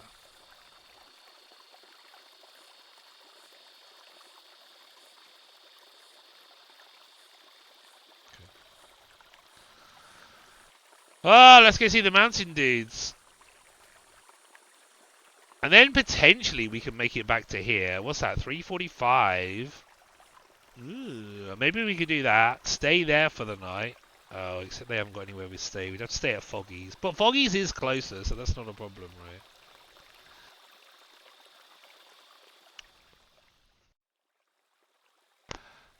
It wouldn't be wise to ride through a lush meadow. There are animal pits and molehills, and the ground is covered with old roots, rocks and mounds. Putting more weight on Ferdy could turn any stumble into a broken leg. You lead it by the reins and keep looking around. Such lands are common hunting ground for dragonlings or cats that sneak in the grass. Finally, you reach a narrow game trail. The rest of the journey should be easier. I don't know how I'm gonna talk with these people. The trail turns into a wider path and leads you to a rocky hill. Ferdy quenches its thirst, so you fill up your water skin. The trees by the road still bear signs of past trimming, giving shadows to old herbal patches now overgrown. There's a bunch of edible leaves in sight, though all the vegetables were already dug out by rabbits, and most of the apples have fallen on the ground. You glance at the cave's entrance and let out a sigh at the sight of bones. You can hardly squeeze inside. Fortunately, the path forward is clear. Let's clean ourselves first. I don't know if I want to say. I don't know if we're coming back this way, so I won't set up the fish trap. You can sit down and wash my shell. Nice. Half an hour or so I forage for plants. The sword fruits are already rotting among the grasses, while the wild strawberries are overrun by ants. Since both the remaining fruits give shelter to worms, you pick only a few apples and plums. The lettuce and cabbages are gone. All that's left is purple sorrel and raw onions. I wash everything and spread the plants among my bundle. Right, I'll tether Purdy. Purdy? Oh wait, can we travel on from here? We can. Interesting. Right. I'm gonna tether 30 to a shrub. Totally strong. Take my axe and approach the cave. You prepare a torch, the rope, your gloves. You can't get too far away without putting 30 in danger, so you don't take any food. Better check if I can get inside with my gimps on. You should be able to squeeze in.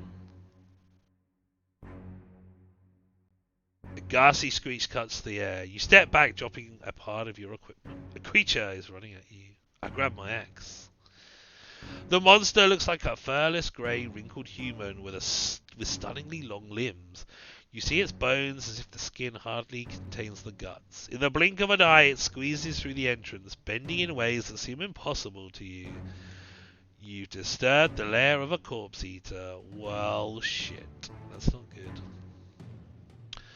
I focus on dodging its charge, jump away and take a wild swing. I need to cut deeply, doesn't matter where. I finish it off with a single cut. I hold my position and aim at the head. I jump forward and strike without thinking, hurting it as quickly as I can. I slow down by cutting its leg. I grab slightly. If it tries to grapple me, I can cut its arm. Oh my god, so many options. Force, give us some choices. It's fast, I can't give it an opportunity to get close.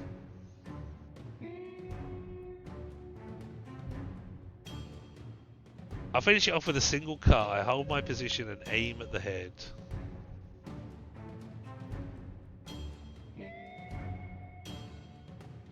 Let's jump away and take a wild swing. The creature jumps at you right away with arms and legs spread out in a lethal hug, and you're too slow to react. Its arms cling to your own, pushing them along your sides. The legs clutch at your hips. You barely stand straight as it instantly tears through the gamson on your back with its claws. The terrible stench doesn't help you one bit.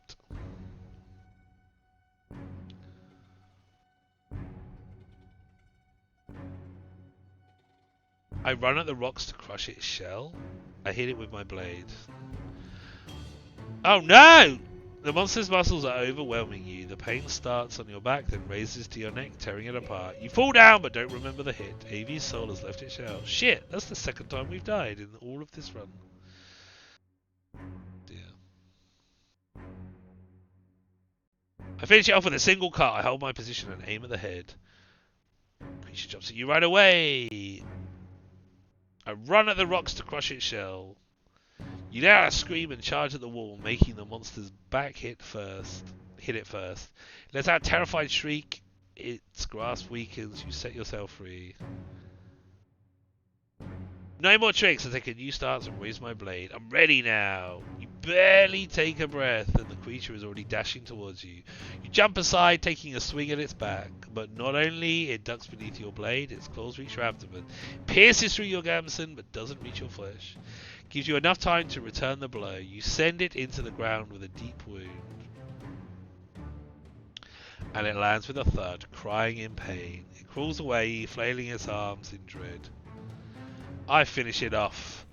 You catch up with it as it turns on its back. You sink the blade into its torso once, twice, and more until it stops moving.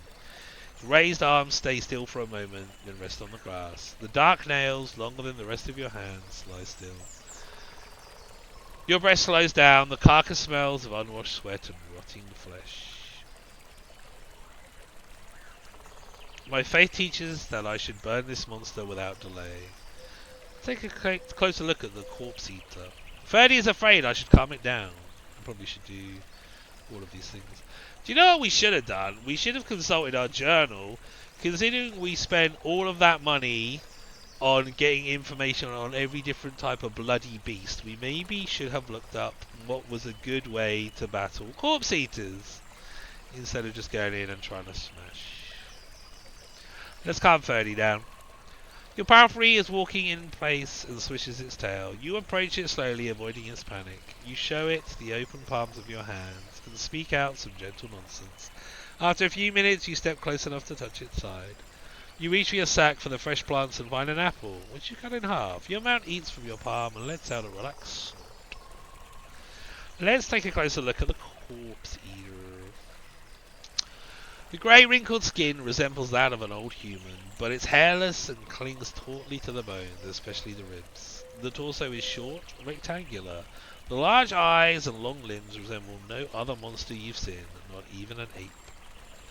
You consider cutting the shell further, but you don't know where to start. You've never seen someone owning a ghoul's trophy, while putting it in a stew would poison an entire tavern. Oh, is that it there, dead?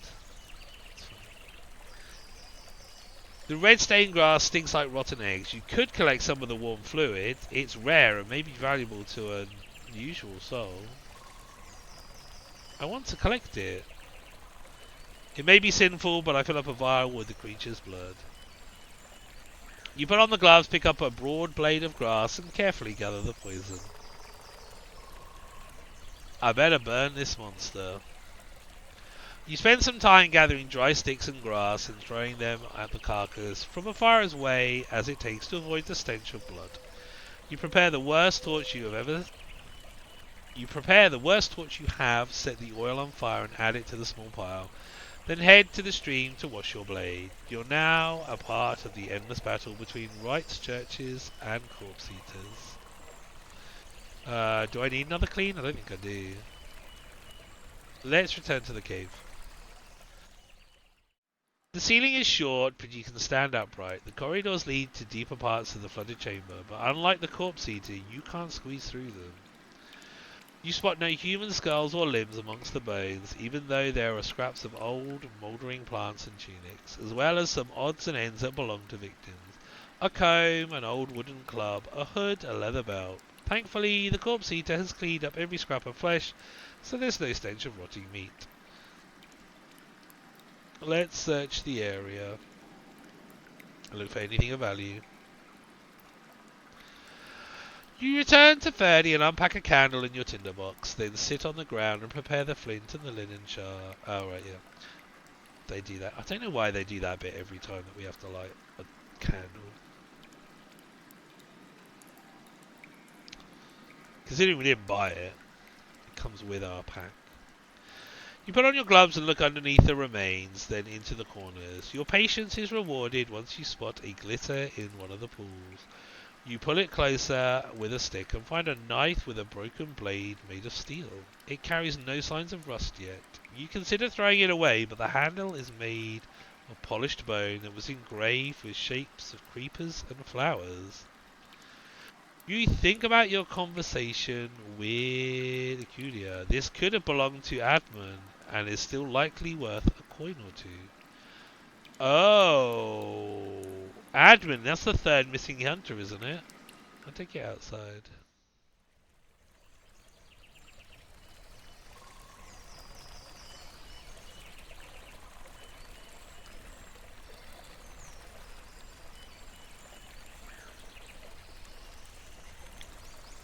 Admin.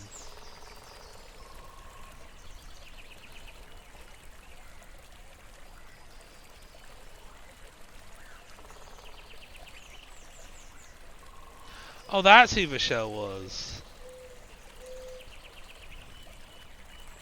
Oh, what? Wait. No. Time 4:45. We can go here. Or a little bit. It's only 2:15, right?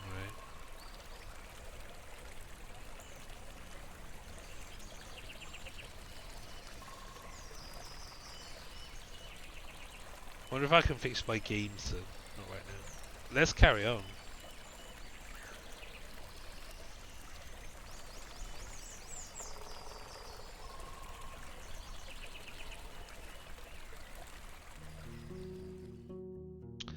The grand, brown and grey mountains are blocking the horizon, and you doubt the path is going to reach the snow-covered peaks. Without trees and clouds blocking your view, you're like an ant approaching a fortress. Let's hope there are some benches for me to take a break from climbing. I wonder what kind of beasts hide among the rocks.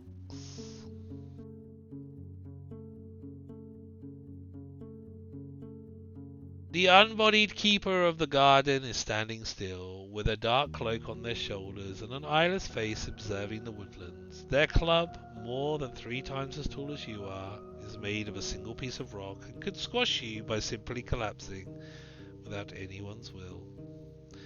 A set of stairs leads into a convenient corridor-like ravine. The gentle wind carries no shouts or scent of blood. That's taken 45 minutes. How's our travel back? 3 hours. Oh shit. We might need to go. We can't really go any further, can we? I approach the statue. The statue's face has no features and the shell ends with the neck, revealing a dark space instead of a torso.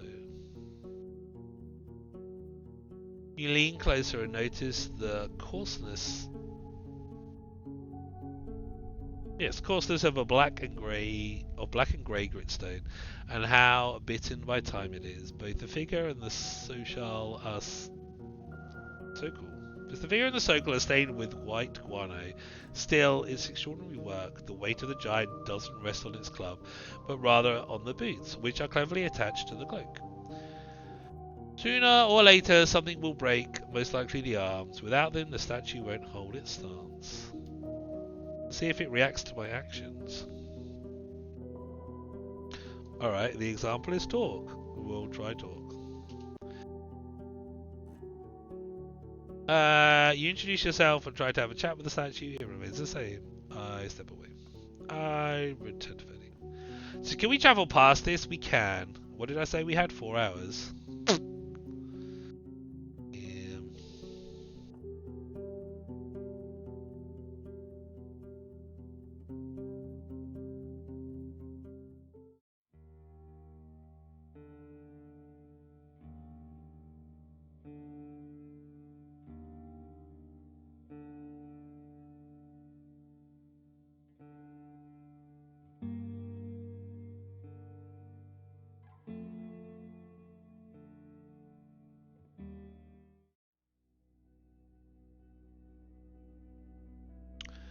Your sleep gets distorted by the foul smell coming from your bundles. The raw fish meat is now rotting. Damn it. Its state will get worse with every day, but even now you struggle to imagine that you can continue your journey with the smell around. I throw it somewhere where it won't bother anyone to get back to sleep. I only had it for a day, it felt like. Maybe it was longer.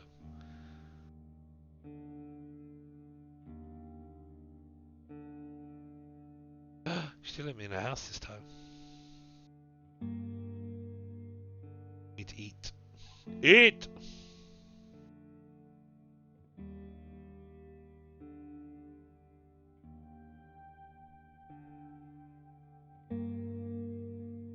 Yeah.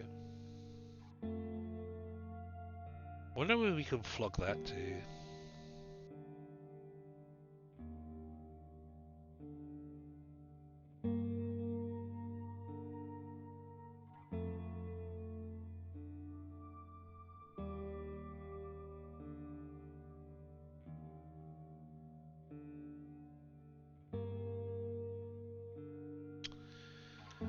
So, I reckon we do this and then go up to this to do this to get this. Shit, man. I feel like we're churning through hours here. Churning through days. Let's try and go past this statue. Seeing how steep this part of the road gets, you dismount. It will be safer for you to get a bit tired now than to push Ferdy onto the verge of fatigue. You take a sip of water and start climbing.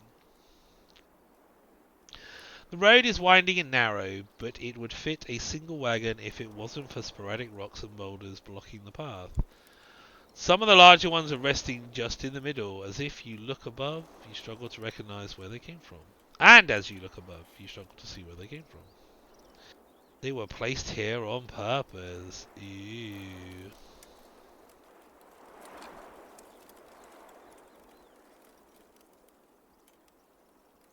Dun, dun, dun. It's because they don't want people here.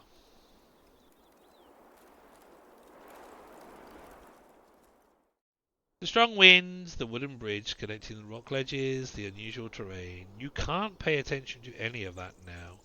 A large shadow circles above the ground, and its owner introduces itself quickly. A winged creature larger than a bear lands on the ground next to the nest, then screeches at you through its sharp golden black tipped eagle-like beak. It spreads its wings as wide as a barn gate. You stay in your shadow. Shadow. Saddle.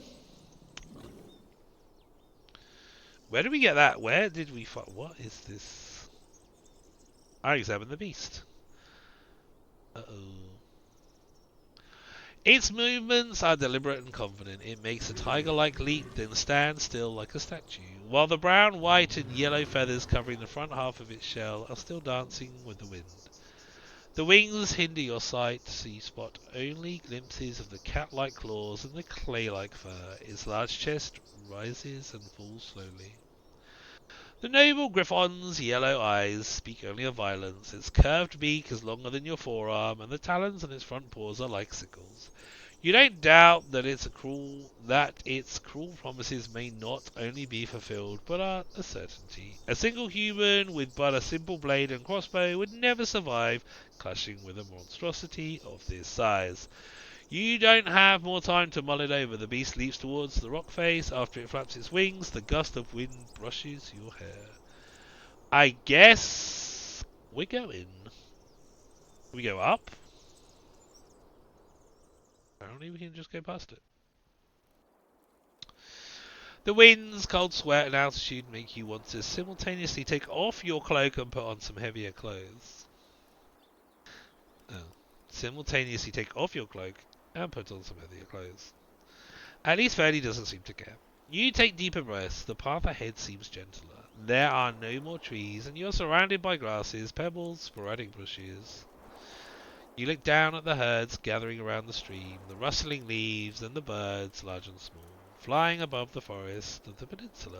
From here, everything seems calm.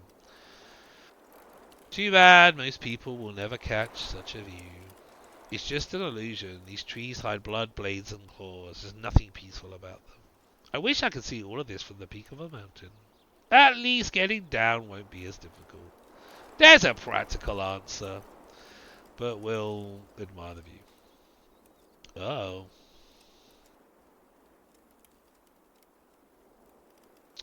A loud screech reaches you from up the path, where at the top of a crag you see a massive saurian standing on four limbs.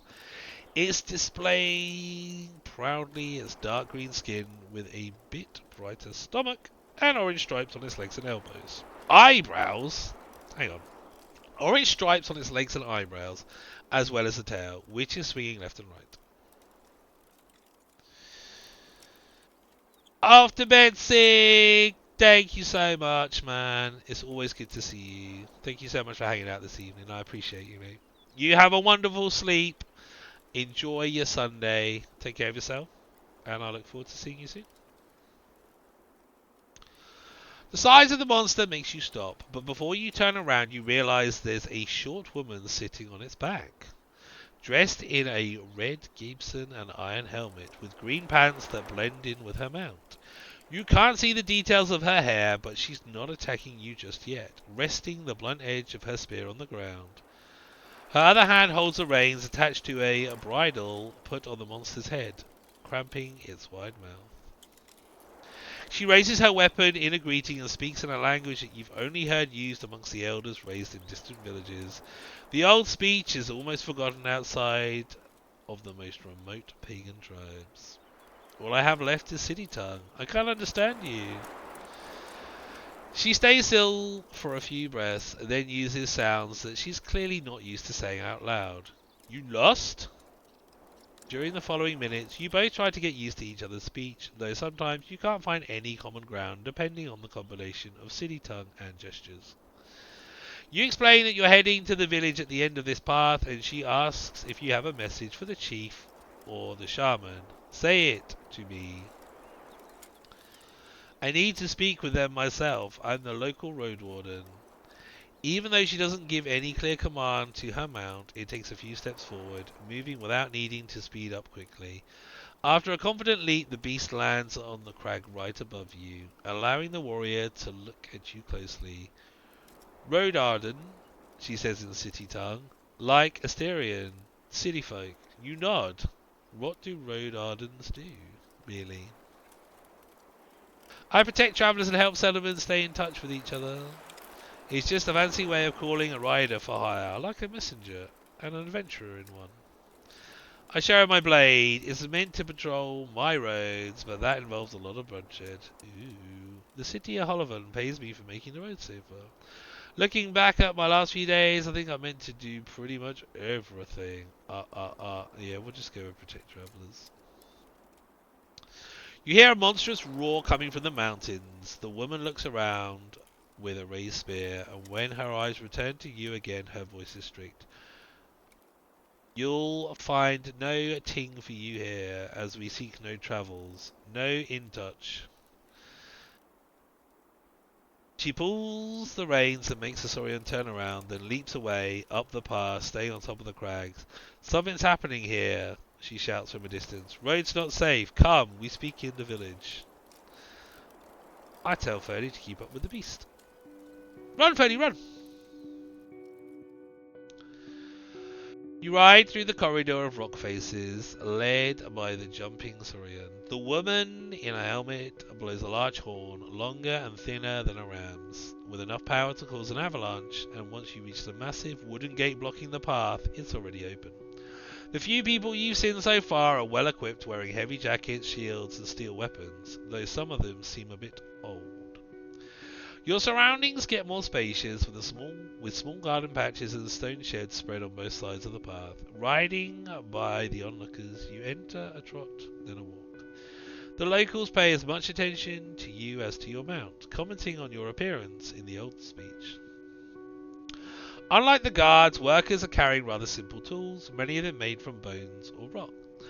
Their woolen, undyed outfits are appropriate for hard labour, worn and patched up, but also heavy, protecting their owners from the cold mountain winds. The one thing that differentiates them from one another is their headgear. Every person you see is wearing something on their head, mostly ear-covering kerchiefs, vividly dyed with embroidered patterns on leaves, flowers, and gems. They are sea folk, no doubt about it. They have long limbs, hardly any beards, and the few children you see have uncovered hair, wavy and dense. Yet their paleness is unusual, as if they spend little time outside. Your guide is nowhere in sight, but so far no one has tried to stop you. I don't want to trample anyone, I dismount and look for the Saurian rider. She awaits you at the cave mouth, where the teeth and tongue are so distinct you doubt they were shaped so without the villagers' interference. The crisp air carries the scent of late summer meadows. Aside from the discussions of farmers and guards, you hear the roaming wind and the gloating ibexes. But the terraces and crops around you are quiet, making you realise it's the first village you've seen in quite a while where there's no constant noise of humming water or heavy labour. A safe place, but don't be here for long, you hear from your guide in her lacking city tongue, though still much better than your old speech. She's not the only guard in sight. The spears, slings and clubs are getting a bit too numerous for your tastes. We need you not. She looks around, but only a few people nod in agreement. Most of them are giving you puzzled looks. What's your gift for the chief and the shaman? You realise she's more than 40, and even if she has a small stature, no one seems eager to replace her as negotiator or to question her authority. The accent of those who chat in the distance is so dense you can't catch a single word. I need to bring your tribe a gift so that I can see your leaders. She lets out a dishonest laugh. Why would they want to see you? She tries to say something you can't understand, and after a few attempts she picks up a small rock. Your problems, she keeps in front of her chest, then points at the mountains above you. Our lives.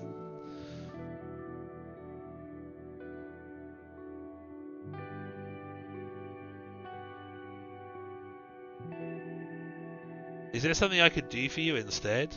No, she scoffs, but seeing your expression continues with a serious look of her own. Mountains will kill you. You need years to learn the things of woodlands are of not worth to us. Don't dare say we need help from city work. Okay, I don't really know that.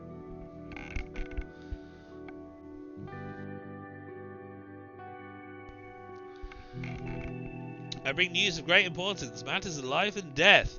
Hesitant, she answers slowly. Important to Roadwarden of city folk, but not to the souls of. She says a few words in the old speech, and after you frown, she tries to translate them with a displeased frown. Of the tribe of the Green Mountain. So we found the tribe. I show her my possessions. Do any of these interest you? She finds a few things that her tribe could use and puts them on an unfolded blanket. Her neighbours gather around, lightheartedly commenting on the things you carried onto the mountain. What else would interest you? With a playful voice, she tries to tell you something complex, even asking her companions to help you translate. But finally, she gives up. Ting read to us: a good blade, good drink, spices. Alright, should we just give her the keg? Actually, let me check my journal. Cask of cider.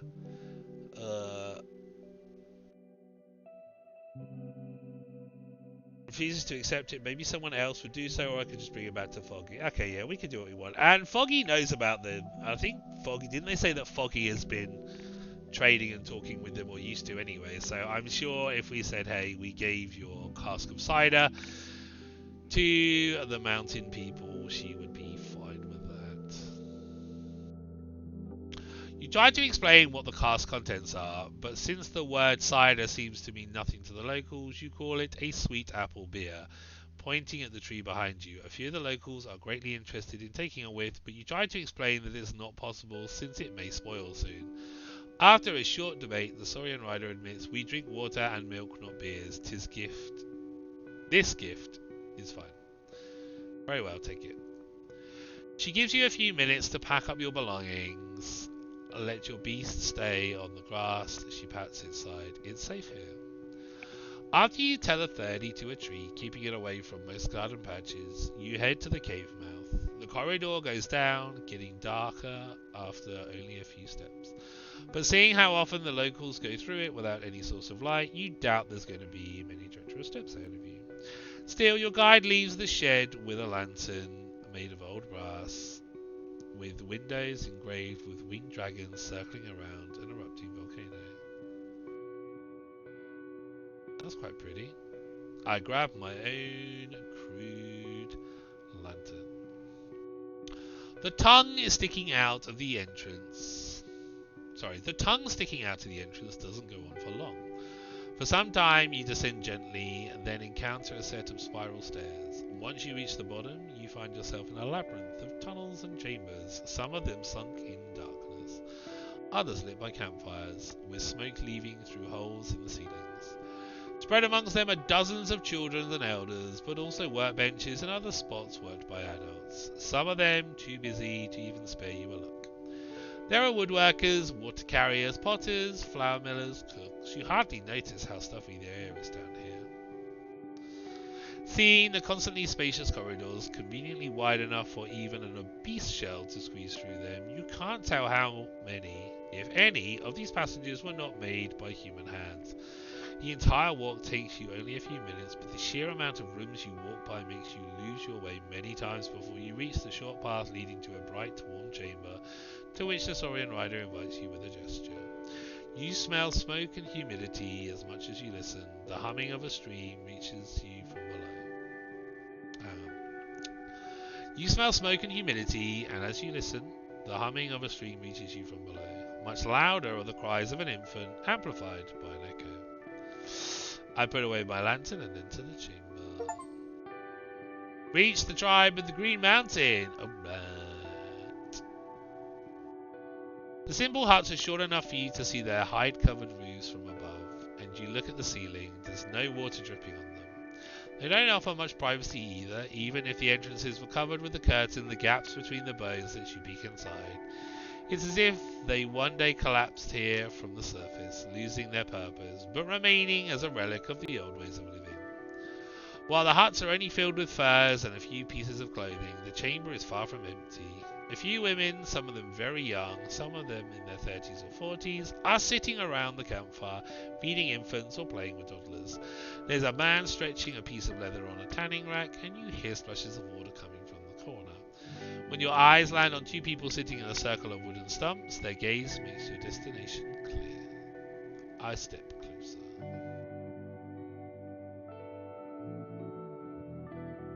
Hey, welcome in, Bug. How you doing, gorgeous? Doing alright, thank you. How is your evening going? How is your day? Enjoying time with your babies? Just saying hi. Putting up Lego Fortnite. Ooh, enjoy the Lego Fortnite. They're sitting a few steps away from one another, and you're invited to sit down. The three of you form a triangle.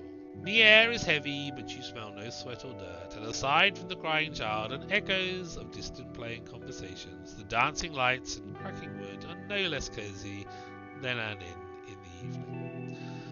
The man in his 50s is leaning forward, resting his elbows on his thighs, more like a tired guard than a disgruntled ruler. He's dressed just as heavily as the people you saw on the surface, but the fabric of his clothes is so dark blue that it's almost black. He's barefoot, and you wonder if that's enough to not make him sweat under the layers of wool. His helmet, shield, and sword are resting on the ground. His long grey hair freely surrounds his face, which is covered with wrinkles and scars. Some beast was lucky enough to leave a mark deeper than that. The man's nose is missing, leaving a disfigured hole. Ew. The woman could be 25 and has absent eyes that are roving over your outfit, equipment, face and hands. She's dressed much more humbly than the man. Her tunic and pants are undyed and short enough to reveal her calves and forearms. She has unevenly cut short black hair and a yellow kerchief that's hanging from her neck, lazily thrown over her back.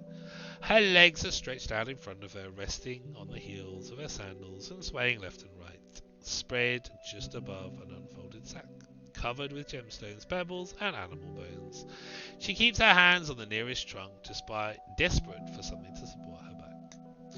Both of them are unusually pale, but the woman looks almost sick.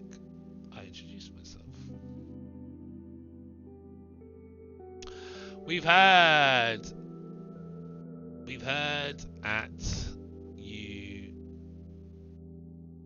that you know not of our tongue, starts the elder with a firm look. But I've talked with city folk more than I wanted, and our shaman, he looks at the young person in the light outfit. I taught her what I know, but she knows little of the way you sound. Let her practice. She frowns and waves her hand in front of her nose as if there's a fly there. Hello! Her voice is both delicate and annoyed. Shaman Gayani. She struggles to utter. I'm fucking struggling to utter it. The man stares at you, speaking more confidently and with a greater familiarity of the sounds he uses. And I am Cephas, the chief of the tribe of the Green Mountain. Your gift brought you our time, but we've busy lives. I tried to get used to their own dialect. Good luck, because I still can't get used to all the dialects. Been having a lovely night. Thank you. We will. I'm excited to finally play it. Awesome. Yeah, have good times in Fortnite. It's like Minecraft. Although I don't know if you've played Minecraft. I speak softly. No one. As Roadwarden, I wanted to be sure you don't need my help. On my curiosity, I represent the interests of the city of Hoverload as well as the Merchants Guild. Probably not going in with that one. I say a soundless curse. Why do you care? Getting here, squirt and dragon bones. I deserve to speak with you. For a moment I'm silent, then look at the ground. No one sent me. I need help. Okay.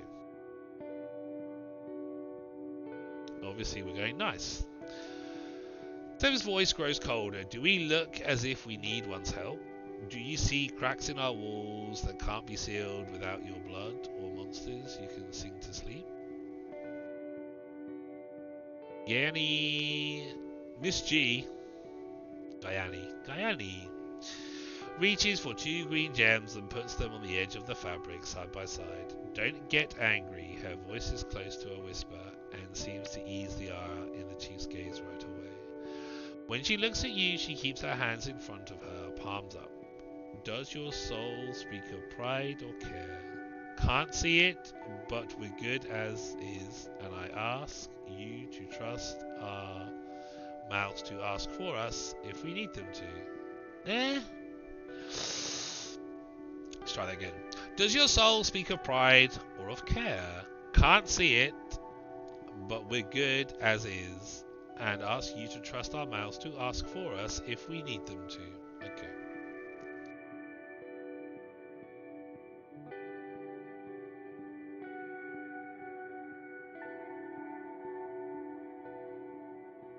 I'd like to learn more about your village.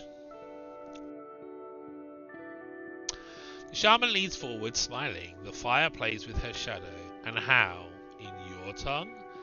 Without crossing our tunnels, or ploughing our fields, or battling the snowcats, or making a cup bowl with our elders? She gestures for you to take a glance at the hut and the spears and the rock beneath her. Weave our own seasons, trades and legends. Spirits guide us through dreams and thunders. Children learn stories of older than emperors. Fucking spellings. As she grows more passionate with every word, the chief observes her with a smile. He reaches for his sword, observing the dark scabbard covered with a fancy pattern of squares. If we were a tribe of the 10 cities, you'd like to hear that we dig for ore, grow crops, hunt. We lack some things, we have others in abundance, but we accept what we get, and we won't open our gates to no merchants or blood we can't trust. Who is the decision maker in the village, the chief or the shaman? The village decides for the village. Cephas smiles. In the tribe, a chief worries about the things of today, and a shaman the things of the past and tomorrow.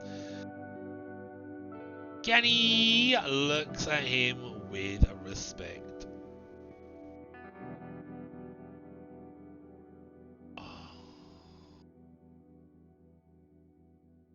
For tear our harvest of this season, she says solemnly, but tastes like ashes without memories and hopes. What the fuck? She points to the bones and pebbles beneath her as if they're meant to explain it all.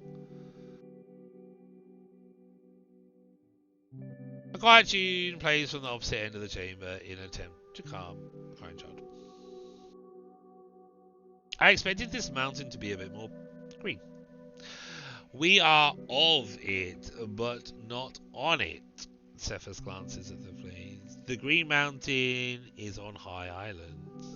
Gani's voice becomes melodic, even though she pauses when she says a few of the more unique words out loud. The volcano in the very centre. Around it, our fields were growing like they could in no other soil of the sort. No other soil of the north. Every few lifespans, lava turns to ashes, the woods that it feeds, but these ashes give birth to the sweetest fruits and heaviest grain. Let's have a look.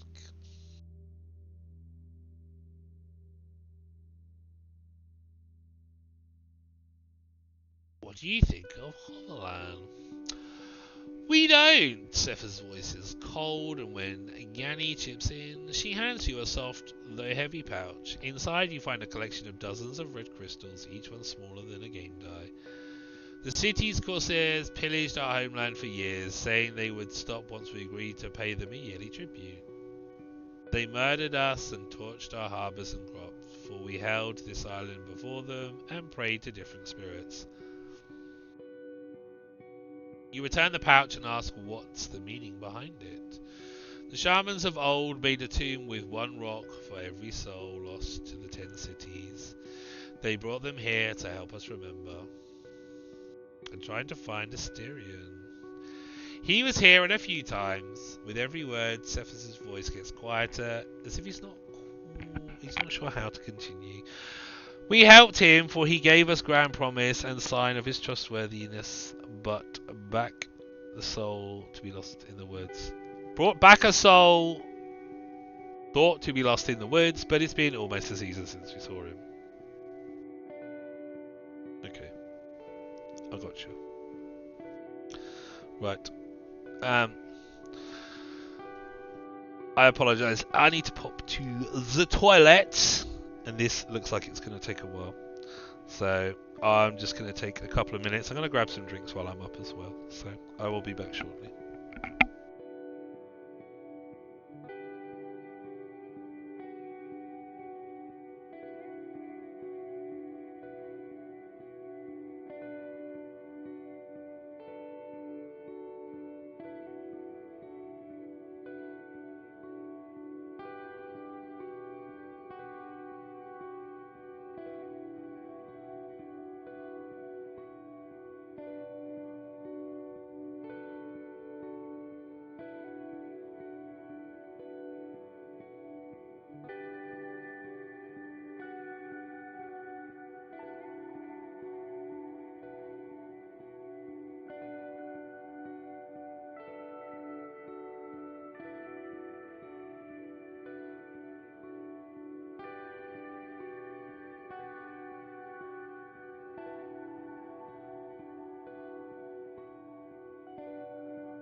Ah, okay. I apologize for that. Thank you for sticking around. Okay. He was here a few times. With every word, Sever's voice gets quiet as if he's not sure how to continue. We helped him, for he gave us grand promise and sign of his trustworthiness. Brought back a soul thought to be lost in the woods, but it's been almost a season since we saw him. What kind of person is Asterion? A shell lost on its path to nowhere. Ganny stares into your eyes. A soul torn by its dreams, a word spoken to no one. The chief frowns but doesn't add anything. The Saurian I saw outside, he used to belong to Asterion, am I right? But where did he go? Cephas runs his stern eyes over you to a place that doesn't need yet another city folk. The Saurian I saw outside, it used to belong to Asterion, am I right? That's correct. Cephas' approving eyes contrast with the threatening look of his nose, and his voice is warm. Where he was heading, there was no place for a beast that doesn't swim well, so he asked us to look after it, and also he was afraid of the unicorns. After you mentioned that you doubt having fewer teeth would help someone deal with such a monster, Ganny chuckles, then bites her lower lip, showing her unusually long canines. You'd like to cut the skin of a spirit of havoc? City folk think that unicorns are but a battering ram, yet they are their own soul carriers, led by judgment, not anger. They eat grass and shoots, not flesh, and when not with calves, they listen to the kind tales and prayers. The chief nods. It was wise of him not to take with him a bloodthirsty Saurian. It won't learn when to bow, for it trusts only its muscles and fear. Okay. Alpagos, the village on the opposite side of the peninsula, was attacked by a plague. Severs glances at the puzzled shaman and says a word in the old speech, causing her to gasp and switch the positions of a few bones. He then looks at you. Terrible, but we can do nothing. They have to endure it and will not risk breathing their air. Ganny nods in agreement, even though there's a sadness to her voice. Souls and tribes that come and go, but the woods abide. For 10 years now, we have let the lowlanders keep to themselves. The roads are dangerous. Do you have any useful equipment to sell? The chief scoffs. Why do you have something we may want? Why? Do you have something we may want? We don't have dragon bones, don't trade, and we need what we have. We have... The shaman chips in, but then pauses, frowning. She says something in the old speech, Cephas nods. You mean horns, he says, then looks at you again. We could barter for it. Our guards and scouts use the horns of many beasts, but there's one type we don't use anymore. The war horn, Ganny adds ominously, roars like a dragon. The chief smirks. That's right, most beasts flee when they hear it, but can't show you how it sounds here. We'd go deaf. Can I at least see it? Dragon horn. When blown, it imitates a roar of an enormous creature. Ew. Barter. You look at the horn, thinking of the things you could offer for the tribe. Maybe another time. That's it. I don't have any... Oh, I need to find some more stuff. What can I possibly offer them? Maybe we shouldn't have sold all that shit. Farewell. The Saurian rider helps you leave the caves. The sunlight and the crisp air are welcome change. I'm trying to find a few hunters from the village of Creeks. Were they around? She repeats your question, then translates it to the armored villagers to her left and right. After they shake their heads, she meets your eyes again with a confident nod. Not in years. I point to the sky. I need to hide, to sleep. She looks away, and speaks with her neighbours, making you wait in silence. She then gestures for you to follow her to a shed just a few steps behind you and draws aside the curtain covering the entrance. The room is filled with sacks, old barrels, and bone-made tools. You have a sleeping spot here. Leave the beast there. She points at the main path. We'll guard the village. It will be safe. Soon after, a few of the farmers bring piles of furs, placing them in the corner. Move them to where you want to go to sleep. Your guide points at the centre of the room. Okay. Well, that's nice. At least they offer us a place to sleep. Can I use my sewing kit?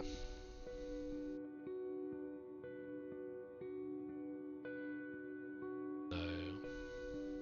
It needs patching. Armour patching. Not. Okay. I guess we're going. How much time do we have? We still got 9 hours. So, do we go all the way up again?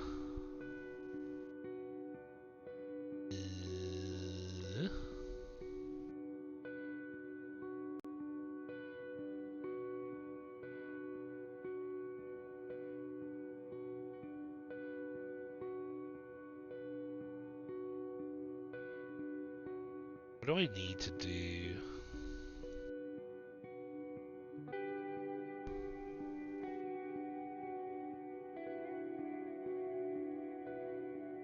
I didn't sell it. Eastern Path, that's what we wanted to do.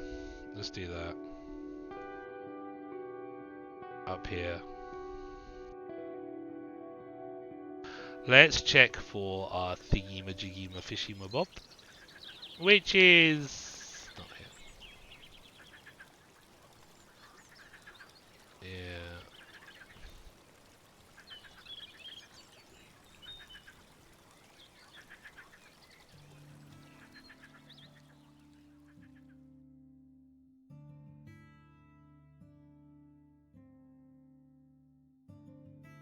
Old Harbour.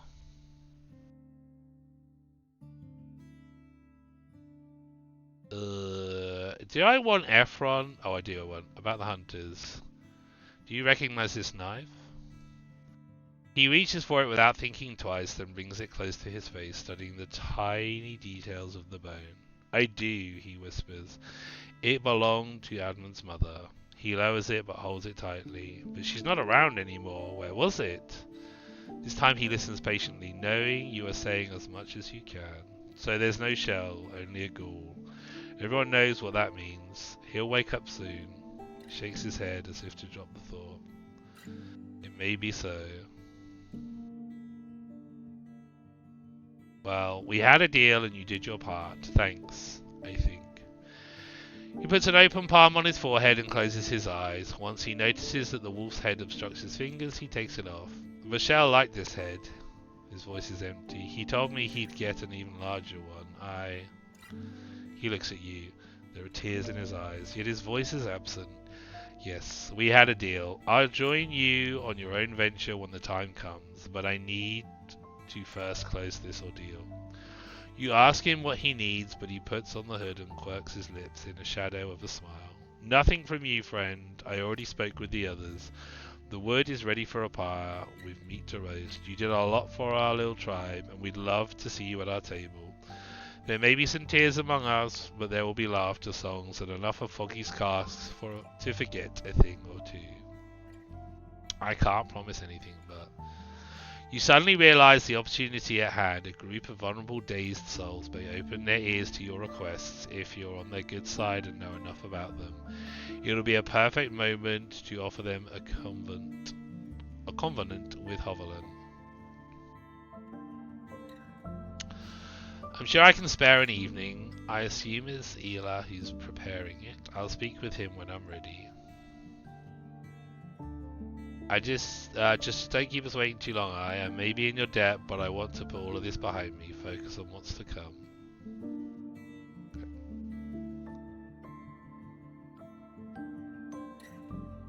You're playing Battle Royale? Oh, what happened to the Lego one? Did they not enjoy it? Let's go for Ela. He's trying to carve something on the surface of a wooden mug. He waves to you with a chisel. About the eastern path.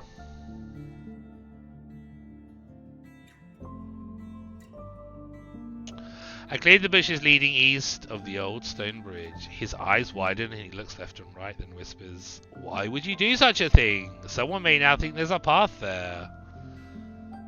I frown. I need that path.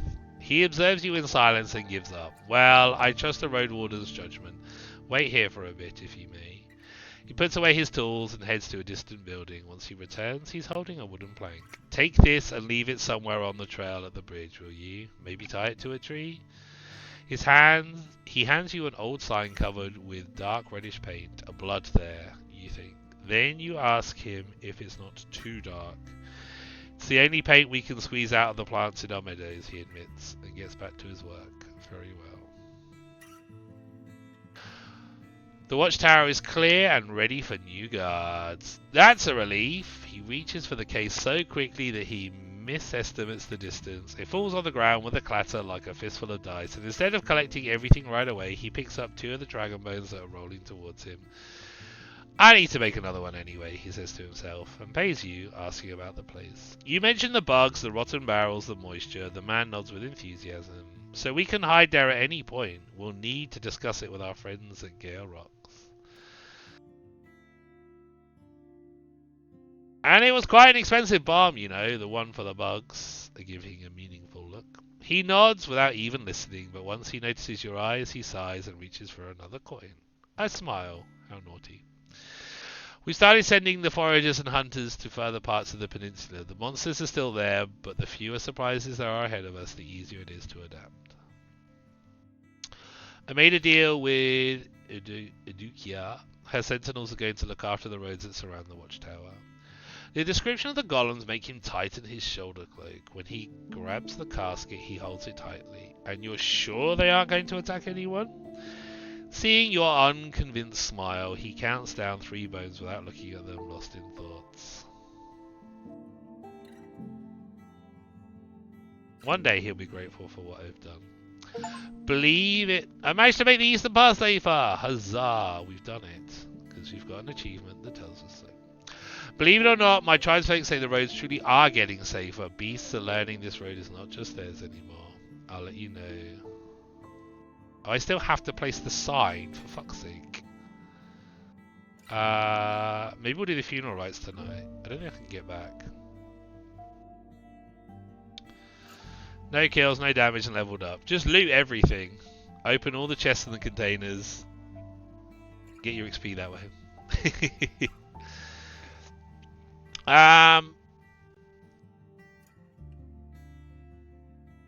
That's not going to help us. We're not traveling. Yeah, we're all the way up here. There's no way we can make it all the way down and back in 3 hours. That'd be stupid. I was starting to speak to you about the funeral rites. Let's begin the preparations. We won't start the fire before dusk. Keep us with his tools. Our hearts are ready, but are you sure you have time, friend?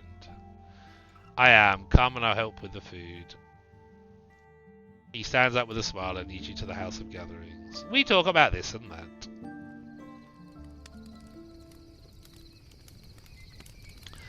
The rites take little time and go by without prayers, singing, or sacrifices. The family members share their memories and regrets. Every story you hear is vague, yet accompanied by understanding nods and looks shared amongst the tribe, as well as chuckles and tears that start long before the conclusion.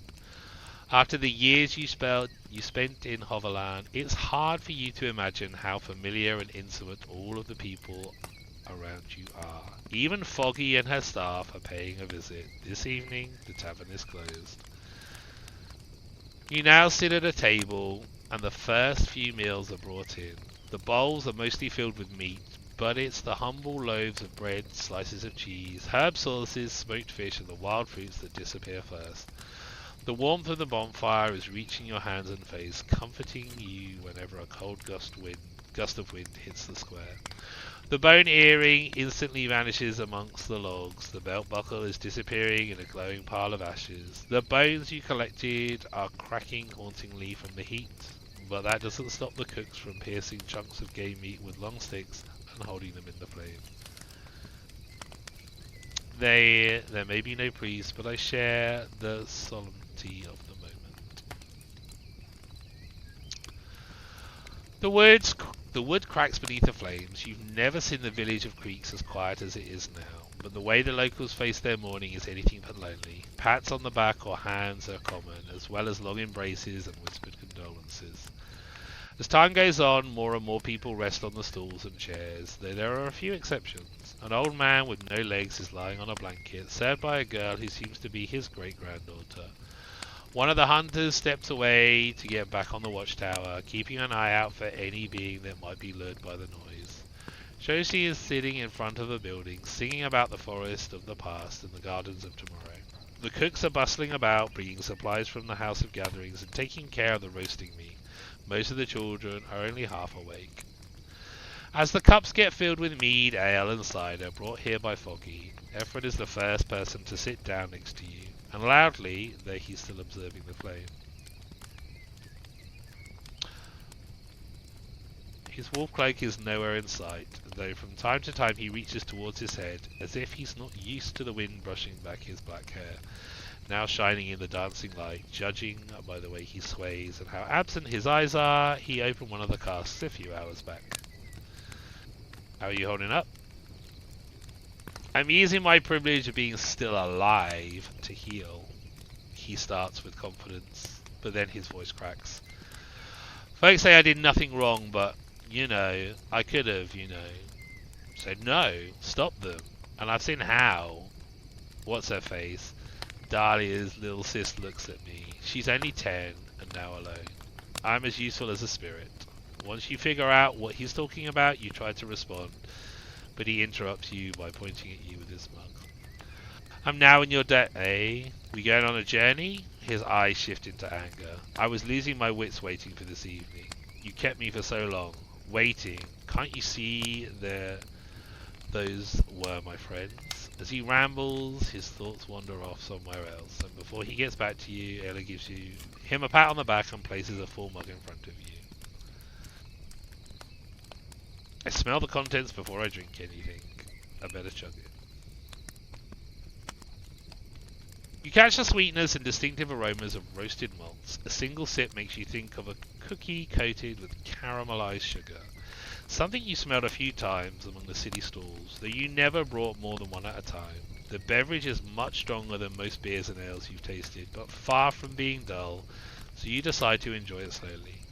The carpenter nods approvingly, grabs himself a stump, and joins you with his own slow drinking. All three of you stare into the flames, hardly noticing a few more tribesfolk gather behind you. The carpenter breaks the silence. How are you doing, AV? Life's been treating you good in the peninsula? Looting and jumping is a great tactic.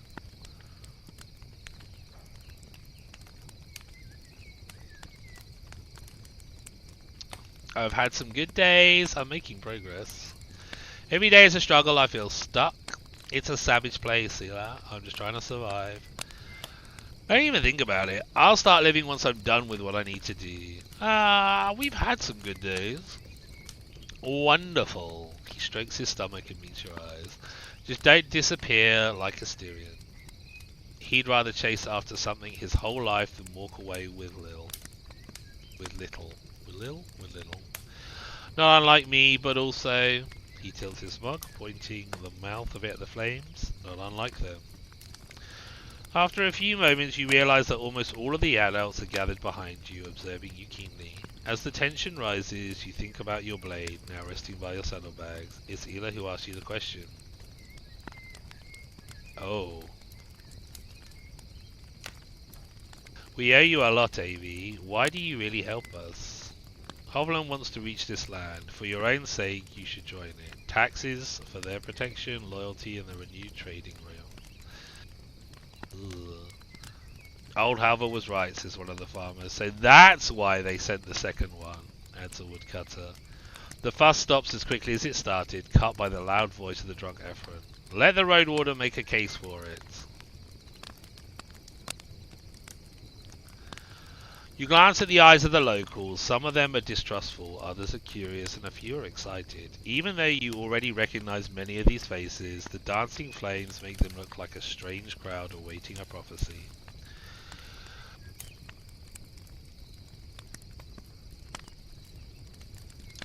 An old druid who lives on the opposite side of the peninsula told me about the recent migrations of beasts in the north. You've been struggling with monsters for decades now. It's finally time for you to seek allies.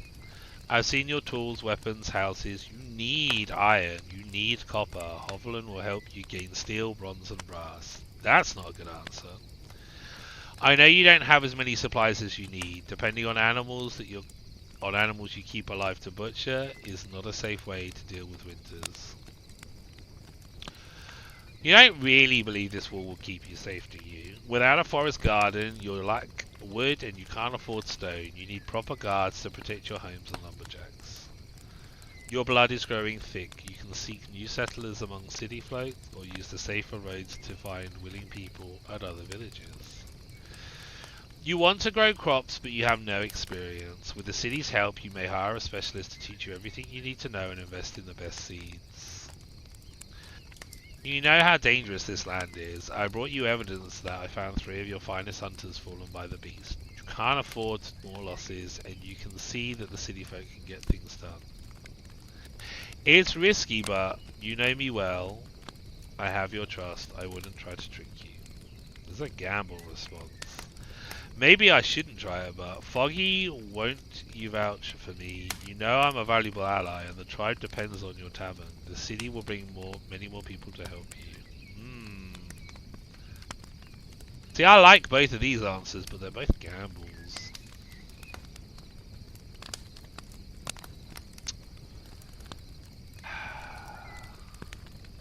I mean, this one is definitely true. I think we go with this one, the old druid.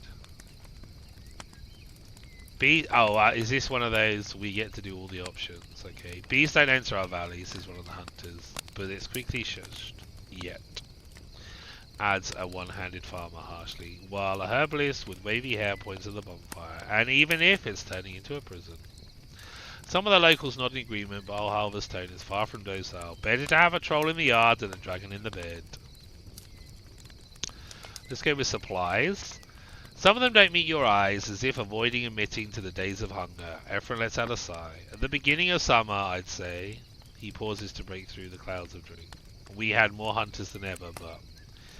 He takes a glance at the bonfire and turns back to the crowd quickly, clenching his teeth. Ela observes him for a moment, but doesn't comment on his behaviour. We do have a field now. It may not be so bad. The rest of the tribe adds to both sides of the argument, though no conclusion is reached. You want to grow crops, but you have no experience. Old Halver is quick to mention that the fine grain will cost much more than the seeds of the wild fruit and vegetables, but as soon as she finishes, one of the hunters confronts her. Halver, you don't always know how to plant these seeds. I've heard about the plant beds having nothing but grass for more than a year. As he mentions it, the other farmers observe their boots as if to avoid their angry headwoman. Once the argument between the two gets a bit too bitter, Ephraim nudges you to go on.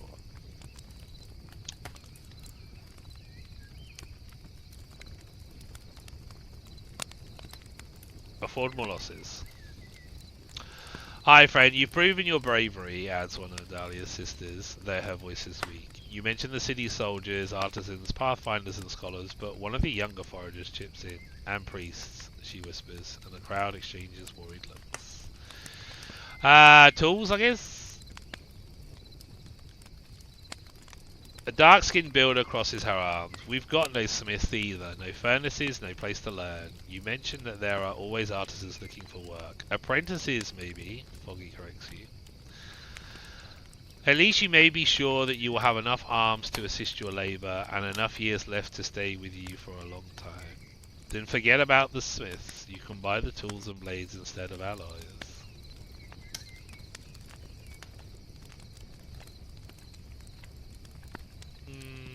Arms. You note approving looks among the youth. Fresh blood is of value, says a forager, and Elo encourages them with a smile. And after what I've heard about the city guilds, I don't think an apprentice would be a lazy good for nothing. Your blood is growing thick. A skinny farmer snickers. Do you address our blood or our loins? A few of the locals chuckle, but even though the scarcity of food is brought up, most of the locals seem to agree it's a problem that needs to be addressed sooner rather than later. Walls will keep you safe. Our wall has been enough so far, starts one of the farmers, but his partner, now holding an arm around his back, is more doubtful. We lost children, chicken and food to the smaller beasts. We don't have enough eyes to watch everything.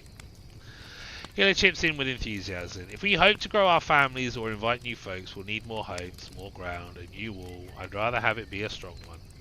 Still, some of the locals would rather see more effort put into the new fields rather than a wall. One bad fire in the forest and we all go hungry, mentions a forager, and a few others agree. Let's try You Know Me Well. I have your trust. After a few breaths, one of the foragers speaks softly. Roadwarden has brought us a lot of good, and isn't just a city servant. A few eyes come from the people around her, as well as brief anecdotes focused on your deeds and words, until everyone reaches for his absent hood and scoffs. We ought to listen to strong thoughts, not soft hearts, he says loudly, and the majority of the group nods in agreement. Let's gamble on Bobby. Hey, welcome in, Kieran. How you doing? It's good to see you. I hope you're having a good Saturday, my friend. She frowns. After a long moment, she raises her only arm and gestures for you to stop. You're asking the wrong soul, dear. You're my client. That's it. In awkward silence, you think about your next move. I have nothing more to add. I mean, we had a fucking lot to add there. Then it's time for the discussion and the vote, announces Ela, gesturing for everyone to form a circle, and Foggy agrees. And fast. We wake up early. I want to reach the tavern soon after sunrise. Oh, and love, she looks at you with a wolf-like grin. Better take care of that before it burns. She points to a piece of roasted muffin. For the next few minutes you listen to a lively discussion, but it turns out to be rather one-sided, and most of the doubts get buried by pointed replies and references to your previous deeds. Finally, the voting occurs, and it takes no scribe to spot many more hands raised for the aye side. You chilling? Nice. Yeah, I'm having a good weekend, thank you. Done a little bit of a chilled stream this evening before work tomorrow. There's no clapping or cheerful shouts. Ela spreads his arm, lit by the glow of the bonfire. Arms. He's got more than one. We will meet with the city folk and negotiate the terms. The shadow of his words spreads above the old, untamed past of the tribe, and the grief follows. Nevertheless, a few of the locals approach you to share good words and to wish you a safe journey to the city. Some hope you'll bring back a few gifts. The feast continues with heavy souls, but the tension leaves your shell. All you have left are heavy eyelids and some time to kill.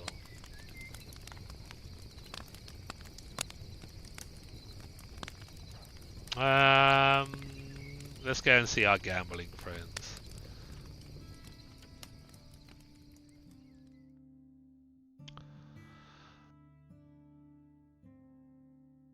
Ooh, after a few hours spent on a pile of furs, I'm woken up by my companion who is getting dressed in the early morning light.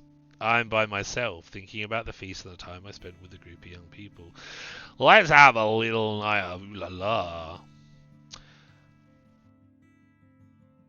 You watch through eyes half-lidded with sleep as the skin you'd only recently caressed gets covered with leathers and furs, growing more distant with each piece of clothing. Most of the people resting in the large room have already left, but, as if to let you sleep, your erstwhile companion holds their boots in their hand, slipping out of the exit. As you gather your senses, you come to think about the last words you heard before you fell asleep. Come to me in spring. When you leave the building, the square is filled with loud conversations. The locals are sitting with plates of cold meat and bowls of gruel, chatting about the plans for the day. Many of them wish you a great day. Ferdy is well rested and satisfied with grass.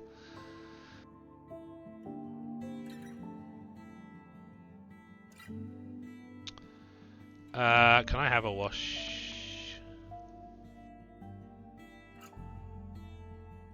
Carpenter, about the eastern path. I'm ready to help you with the fallen tree. He springs up and leads you to the square. Gather folks for the wood cutting, he orders the children and waves to the adults to gain their attention. He looks at you with a smile. We have sharp axes, full stomachs, and spare wheels. And you can leave your mount at a creek. Nothing like a day of grazing, napping, and shitting, aye? Without waiting for your response, he addresses the approaching souls. None of them are older than 30. I approach 30 and scratch his neck. Don't worry, I'll be back soon. After a few minutes, the crowd gathers next to the bridge, organising their simple carts and wagons that are held only by ropes, joints, and leather straps. You notice that one of them carries a pile of a few bulky sacks, so you ask Shoshi with a massive axe about their contents. Just food, friend. She's looking at you with excitement, moving her hips to an inaudible melody. What's on wheels, light as a feather, no need to hunt in the woods. To illustrate her point, she throws her tool in the cart next to her.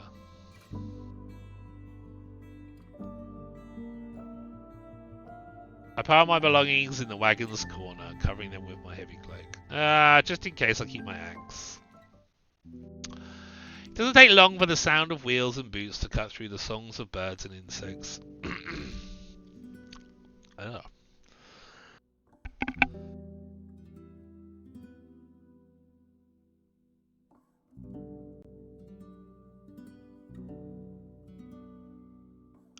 Sorry about that.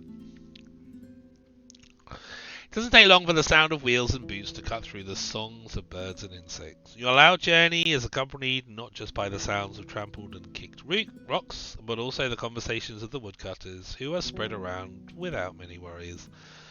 You cross the thin gorge where Ephraim the hunter is waiting on the side of the road. He stands still, looking around like a gate guard from the city, but once you get closer he joins with an excited look and light steps, shaking the wolf's head. Don't worry, friend, you may be here to protect us, but my destiny is to keep you breathing to the very end. Ah, what a nice friend.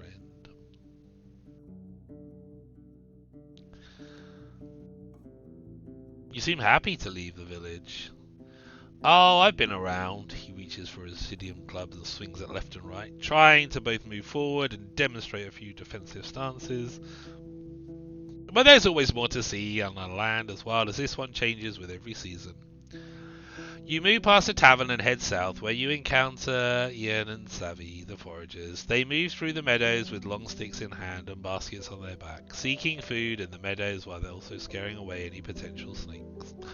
Once they notice your expedition, they run up the road, where the larger man asks the others about their health and days.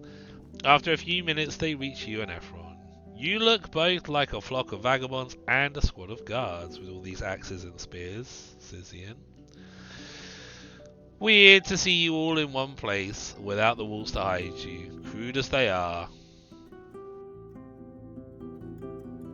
This catches my interest. The palisade isn't that bad. Ian looks at you with an open mouth and glances at Savvy. He simply shrugs. It rots a lot, and some creatures squeeze through the beams, especially at the back. They steal food, and this one time they took a baby.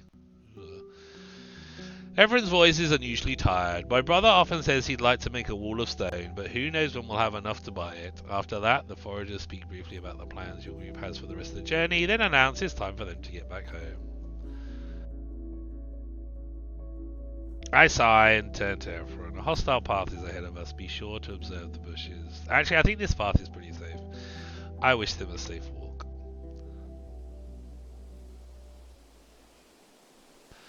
The further away you get from the foraging ground, the more quiet the tribesfolk grow. The hours of wayfaring are getting to your legs, and the atmosphere grows tense as some of your weaker companions are asked to be pulled on the carts for at least a few minutes. Oh, some wusses. Ephraim looks behind, then at you. Do you ever sing in Hovland during work? His words are so loud, you have no doubt that the rest of the group also heard them.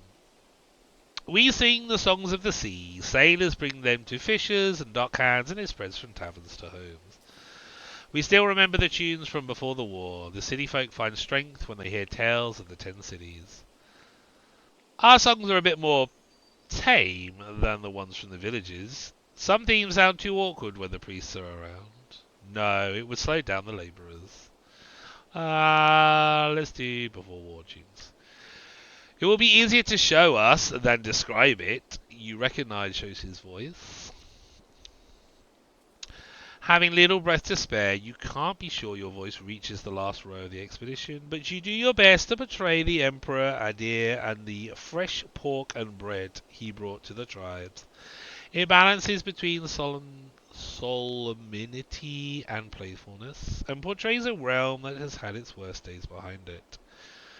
Once you're done, the tribesfolk don't say much until the woman with a big axe gets to your row and pats your back, then starts her own song that tends to have an almost identical tune, yet the lyrics have almost nothing in common. It's now a tale that is indeed includes pork and bread, but they are just two of many foods that are now referencing either shell parts or sexual acts. She keeps smiling throughout the entire tune and rests her hand on your shoulder. Some of the other wayfarers either laugh or sing along, and you hear two people clapping to the rhythm.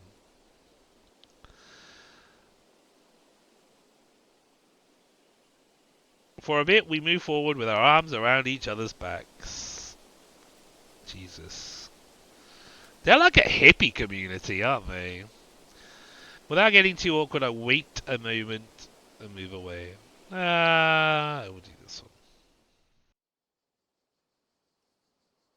We can eat here, declares the hunter as you approach the watchtower, and asks the people behind him to spread the news. The carts and travellers gather in the middle of the crossroads, forming a defensive circle, while some of the folks unpack food rations. Before you sit down on the grass, Ephron hands you a humble set of pears and cold roasted meat, and then steps away with a smile. You hear him entering and exploring the tower. Once he gets back, he triumphantly raises his sharpened cudgel.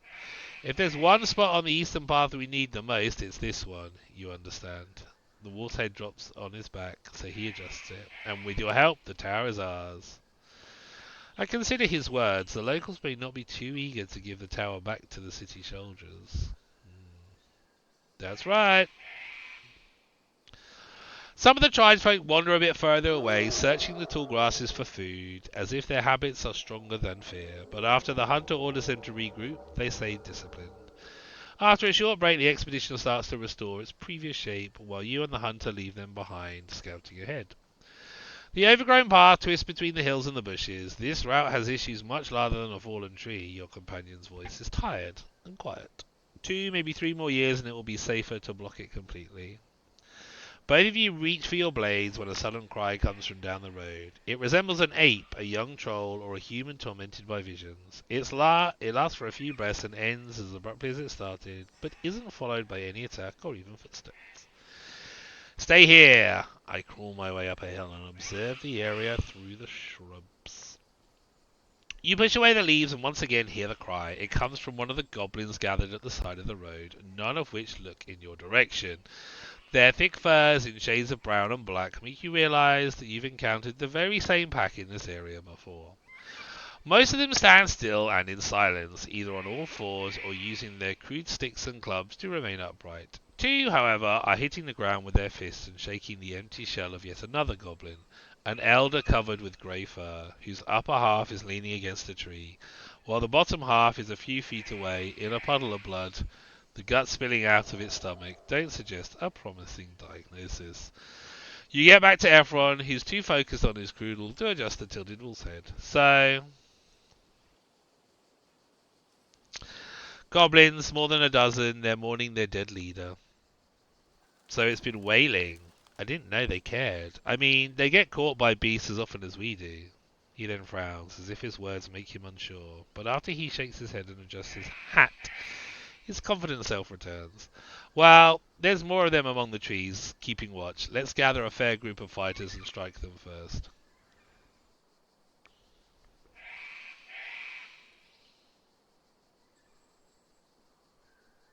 Do I need to? Shall I check our journal? Do I have beasts? Beastery. Goblins. They still want to learn them.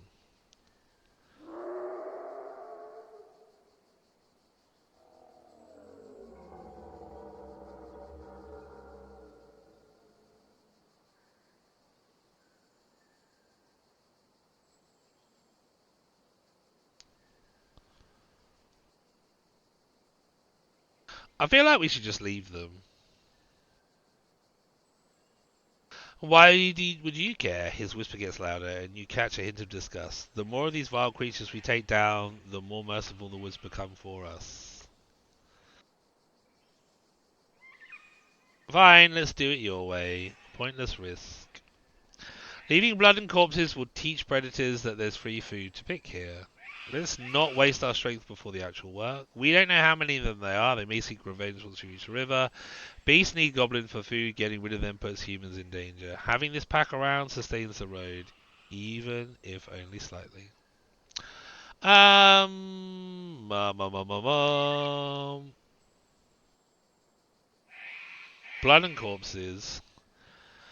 He observes you for a bit, then hides his strudel. Good call. Let's tell the others to have weapons at hand and make as much noise as they can. Once you reach the rest of the expedition, the instructions are clear and simple. There are a few voices argue it would be better to fight. Ephraim mentions your conversation and says that we pay the Roadwarden for guiding us, so we won't ignore direct instructions. This is good. We like this. You make sure to be louder than you need, adding the occasional shout and the sound of wooden handles hitting the wagons to the noise of boots and wheels. When you reach the bloody spot, you find only the legs and loins of the grey goblin.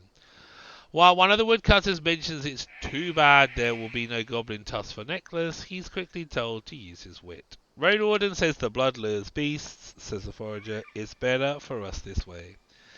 Hearing the following aye makes you confident in your judgment. The hunter seems grumpy.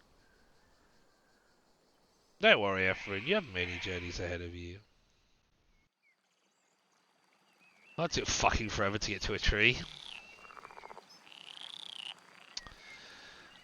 That's not too bad, says Shoshi as you reach the fallen tree. It's thin, we can surround it. The workers divide the tools and use the carts and wagons to form a barricade, explaining that they'll move them once again when it comes to loading the timber on them.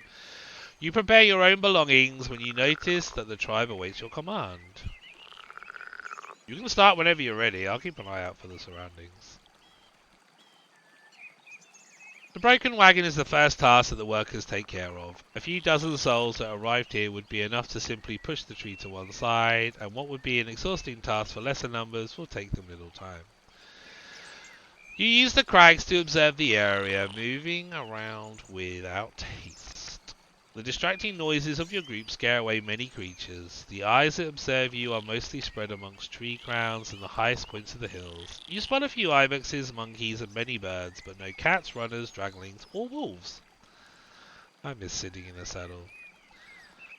The saws and axes split the tree in a few spots at once, while the less experienced members of the group trim the branches and carry loads of wood, until they're asked to replace the exhausted woodcutters.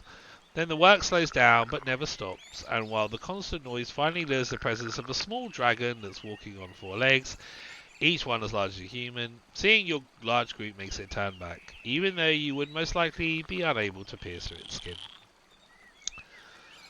After a few hours, no one has enough fortitude to start another conversation.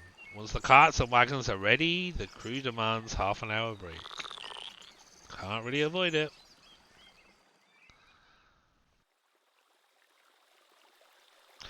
The road back is rough. The heavy blocks of wood require the dragging crew to take turns every few minutes or so, hoping that no one will be pushed to exhaustion. Crossing the bridge is the worst part. Lifting and dropping the vehicles is too dangerous for the primitive wheels, and one of them breaks, needing to be replaced on the spot. One of the forgers finally proposes heaping up a soil into temporary gentle slopes, which once again takes a lot of time. You and Ephraim sit down at the stream bank observing the water. Let's hope we reach the tavern before nightfall, he states simply. You're so exhausted that seeking an answer takes you a bit of time.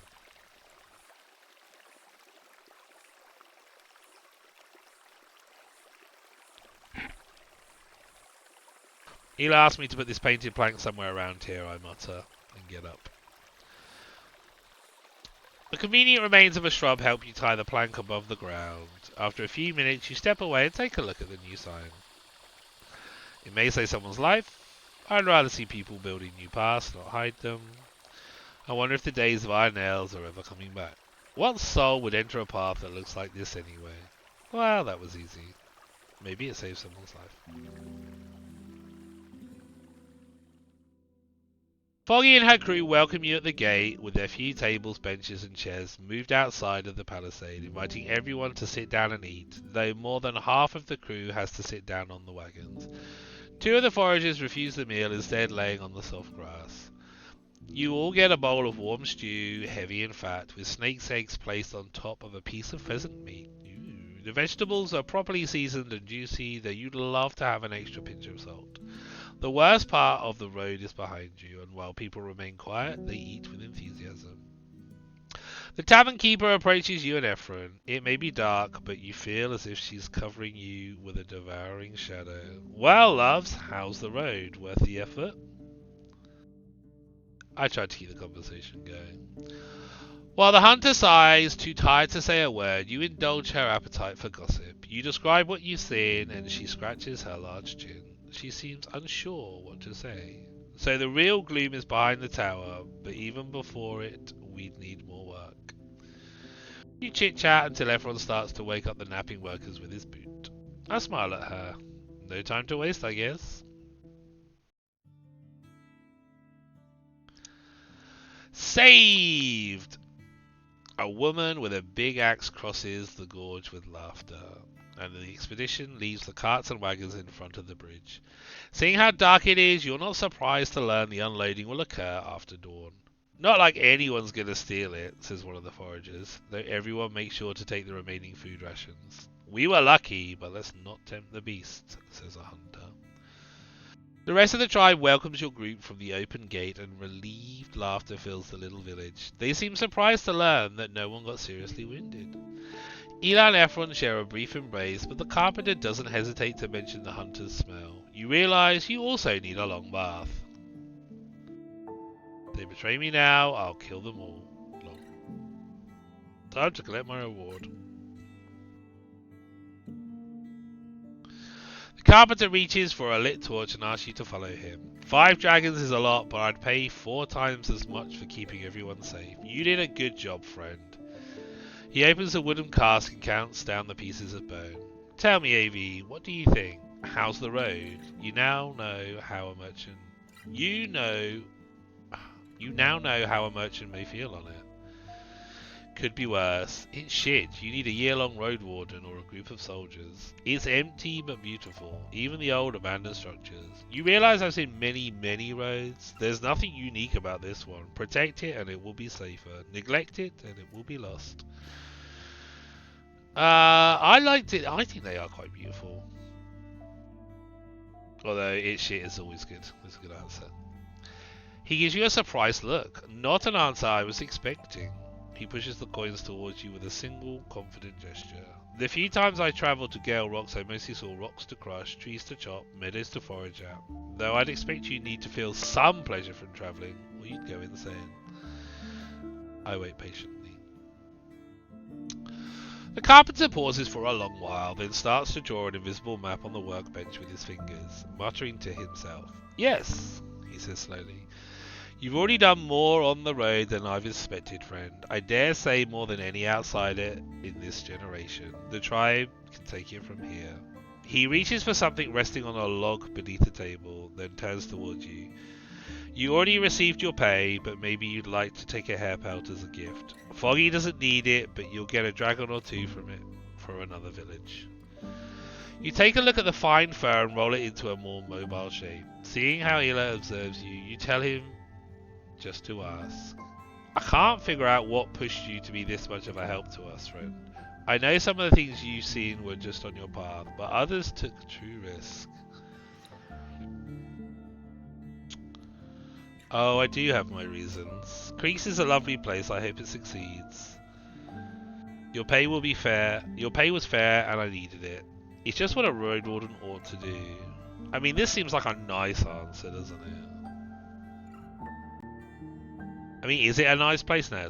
It's a bit of a shithole. And it is what a Roadwarden ought to do. I think we'll just go Crease is lovely. His proud smile is followed by a victorious stance. It's one of a kind, eh? and living here is only going to get better. I'll put my whole life into making sure of that. He rests one hand on his stomach and reaches out to you with the other one. Come here another spring, or later, you'll see a real change in the peninsula. I shake his hand, I'm sure I will. I pretend to be focused on the belt. If I'm ever around, I'll be sure to see how it's progressed. I shake his hand.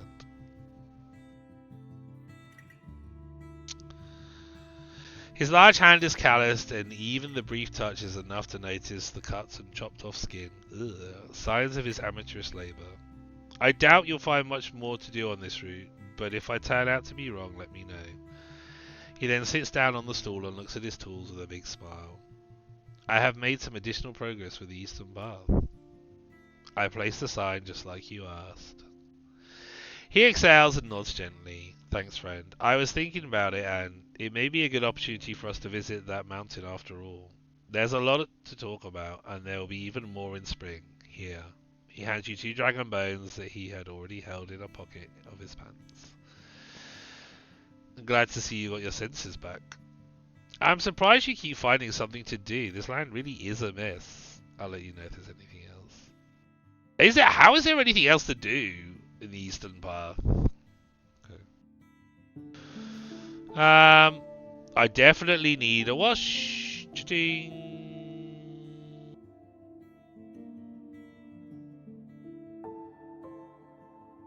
We were talking about the room. The tribe says you're worth keeping around. I'll show you your scrap of floor. Wait, is it morning? Night. Thank God. Tribe says you're worth keeping around. I'll show you to your scrap of floor. She leads you to the main square where a few people wave at you, then simply pushes open the door of the building that's near to the northern bridge. On a bench next to the entrance, a young, visibly pregnant woman is leaning against the wall. Her bare feet are stretched out and make small circles, warming up before taking a walk. A new neighbour, she warmly announces. Finally free from the inns and caves, eh? Before you respond, you hear Heather's frustration. I'm done waiting. I follow her inside. The house is a single large chamber, airy and bright. While the door has no lock, a massive bar that may be used to barricade it is right at hand, and the shutters seem just as safe. Signs of the residence are spread on the floor, shelves, tables, stools, and inside an open chest. At first they seem disorderly, but then you recognize that the sleeping spots under the walls are surrounded with items of distinct purpose, such as tools or toys.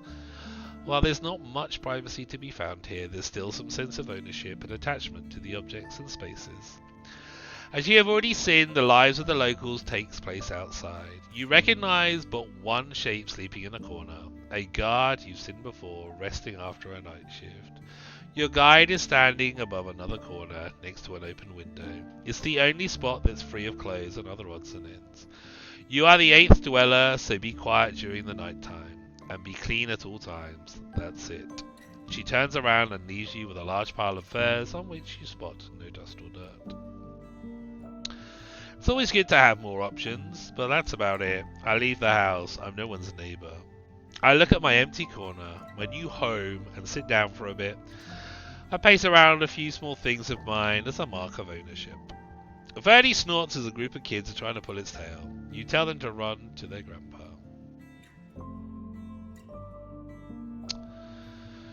Alright, I think I need to speak to everyone else. Do I need anything from you? Nope. Anything from you? Nope. We will just take our sleep. Shit, we're on day 27? Fuck. Now that seems really bad. Okay, hunger, cleanliness. Sleeping at my place. Called my place. Oh, nice. It's my place. A pile of fresh furs is waiting for you. For some time you'll hear the steps and conversations of your neighbours, but the conditions are better than in most common rooms, and the locals respect the rest of one another. Respect of others, whatever, same difference.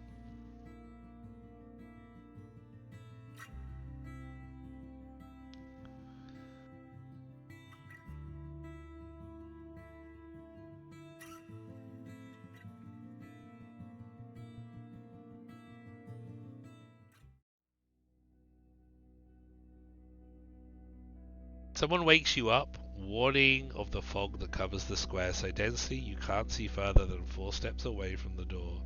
The adults stand alert for more than an hour, keeping spears in their reach, and from time to time shouting at other houses, making sure everyone's still alive. The fall will make the fogs even more common. Soon, roads will get too dangerous for a single rider. Your first sleep ends and you take care of your regular chores, doing your best not to draw the attention of the crowded room. Once you get back on your pile of furs, it's as comfortable as an inn bed, but it's not easy for you to doze off. The noises that reach you are difficult to misinterpret. A man and woman are moaning, moving in their spot, though you see mostly darkness. After another few minutes, similar sounds reach you from another spot. Cringe, I really tried to sleep. Just a bit quieter, I whisper. This isn't too bad. Just listening to an orgy. Why not? Some people are preparing to leave, others are in deep sleep. There are loud conversations coming from the main square, where the people are sitting with plates of cold meats and bowls of gruel, chatting about their plans for the day. Ferdy is well rested and satisfied with glass. We need a wash. Oh, I thought we were going to lose this. Never mind. Number 3. Alright, we are at this. Anything from you? I'm not buying a chicken. Oh, we got loads of money again. That's good. Nothing from you. Nothing from you. Alright, what are we going to do?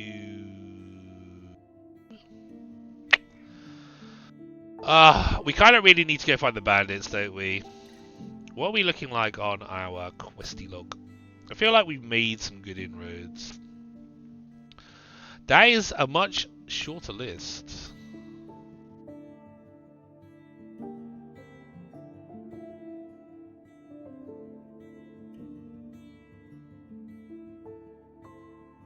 Swamp Altar. So we can do the Swamp Altar, Ruined Village, Odentus, okay, Hidden Pouch, White Marshes, Plague.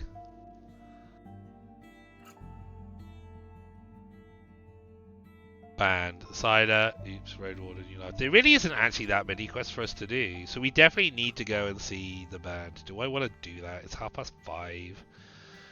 I mean, I suppose I don't need to get up, do I, in the morning? Hey, you played in 1-3 matches. Nice. Where are we? Here.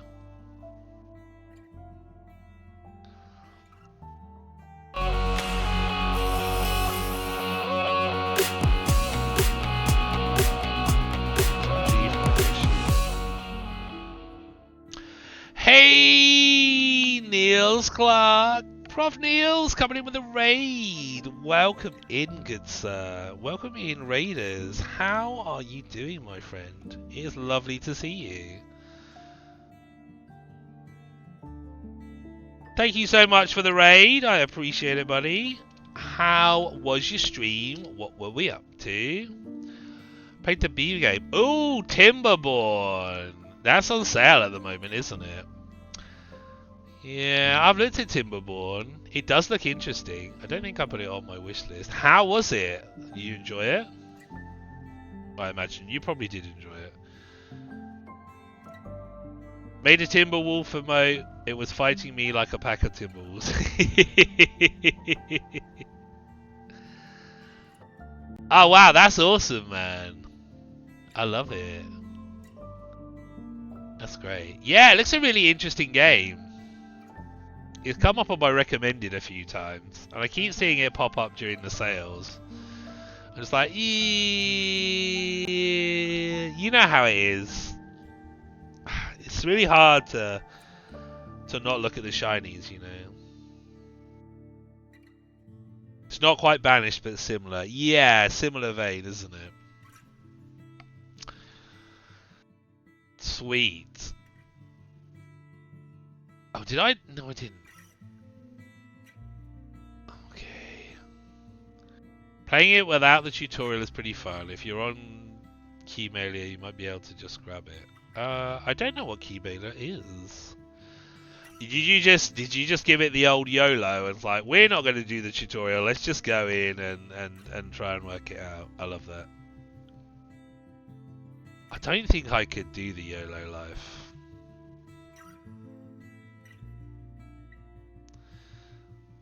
You gave it the old YOLO. I really appreciate that about you. I think that's fantastic. I just don't think I could ever do that. Just be like, nah, we're just going to go in. I'll be like, right, I need to read all of the things. What do I do with this?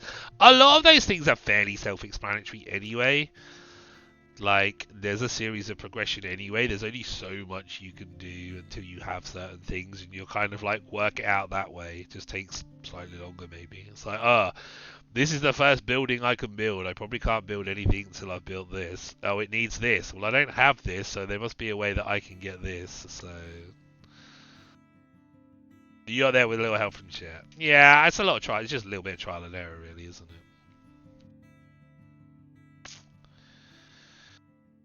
The Welcoming Raiders, if you don't know me, I'm a Cynic Virus. We are probably now a variety streamer. Roadwarden is going really well, although I am slightly scared because we are now on day 28. We started on day 21 and it felt like we had a real mountain to climb. And I was like, we've still got like half our time left. I was like, we've got loads of time, we haven't got that much to do. Well, we had lots of quests to do, but I was like, we pretty much discovered everything. And then we discovered more stuff. And now we've done some stuff. We've done a lot of quests. Our quest log is quite a lot smaller now. But like realizing it's day 28, I'm like, suddenly it feels like we've still got a lot to do. I'm just trying to plan out where I want to go next. So we are up here. We've made some we really need to find the bandits. So I'm trying to work out what the best way. We should probably go this way, right? To the bandits. Because this way is a lot longer. We do actually need to sort this ford out as well, don't we? I don't think we really need anything along here, though. We do need to speak to this dude and do this. But we might be better off going this way and going that way. It would be nice to drop in and see the witch. But I don't think we've got anything that we need from the witch. Okay. Let's see if we've got any fish. Before you cross the bridge, you're told to wait by Ela. There's one more thing, friend. Ever since we said farewell to our hunting friends and siblings, the tribe of Creek sees we're lacking fresh blood, and that we got too cocky with these woods and roads. If you think it's a good place for you... His dramatic pause is betrayed by the shaking lips of his concealed smile.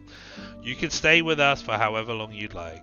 We already voted on it, and to be honest, you're quite popular. His laughter is so honest, you can't help but feel warmth in your stomach. That sounds... I'd love that, friend, but I need to finish a few things first. Well, we do apparently have a companion here that we keep shacking up with, doing special events, so... I don't know what to say. I need some time to think. I'm honoured and grateful, but I have to refuse. You misconstrue my motivations to help you, Ela. I have an exciting life ahead of me, and I'm not going to get tied to a little hamlet like yours. Ugh, that's harsh. Let's just do this one. We don't have to stay. He spreads his arms. Do so. The 10 cities may take a step back from your life, but it's not like we're hermits. Close this old chest of yours and come back. Just don't die before spring. He's standing a few feet away, not sure what to say. I don't plan to die anytime soon. I mean, this is a very hippie-like community, it seems. So, well, let's go. Let's let bro out. Let's give him a hug. He smells of wood shavings and mud, but also cooked meat. You stay in a brief embrace without a word. After a few breaths, he heads up the hill. I also walk away without looking back. I thought I already tried to leave. Do I need to speak to Foggy? Shall I? Let's drop in our Foggies. We're going south anyway. You ride by a patrol from the creeks that's escorting a cart loaded with timber. They greet you politely, mentioning the growing safety on the roads. As you ride further, you notice the fresh coat of pebbles covering the muddier scraps of the trail, the trimmed shrubs, and the cleared tufts of grass. From now on, it should be easier to cross the pass between Foggy Lake and the village. Nice. I'm making a difference! Or finally the locals are waking up. I mean, it doesn't make a difference. It's my work.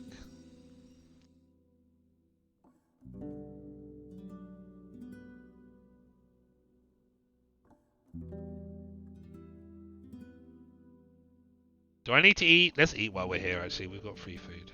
Not free food. We've got prepaid food.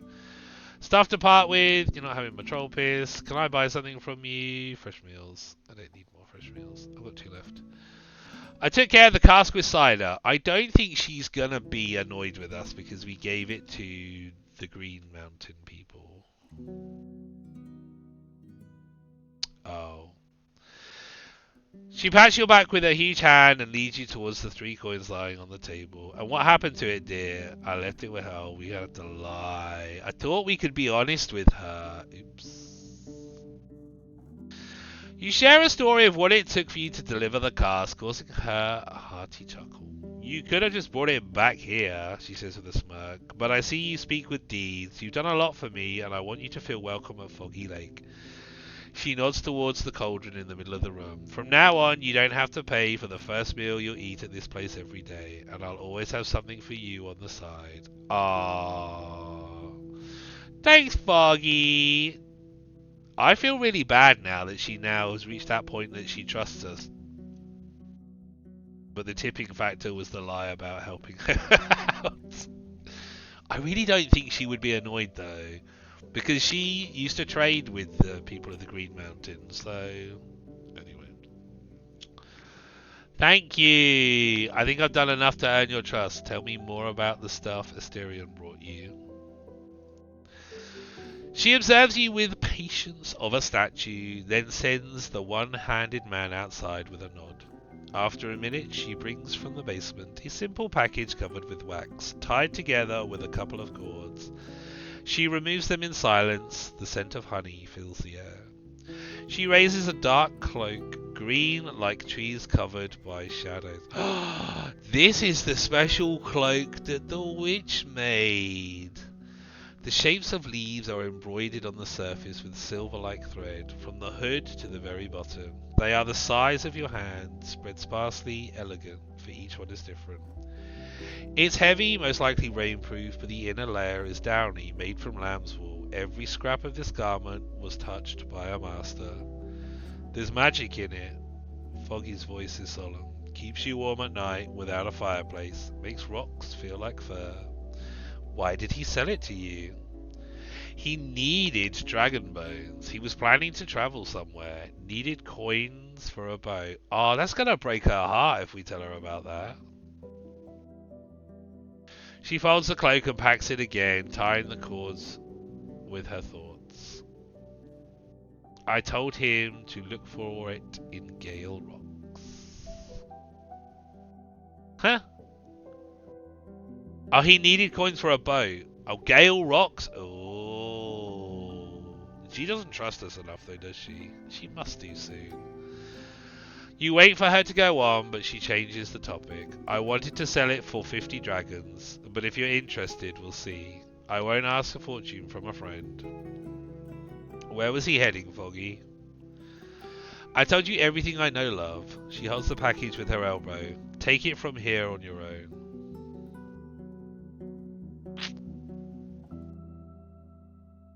I feel like I was supposed to ask her something in particular.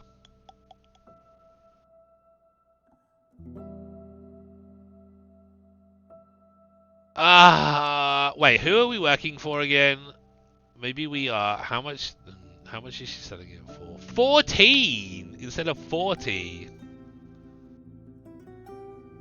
Fucking yeah, I'll get that shit. Magic cloak. Let's go.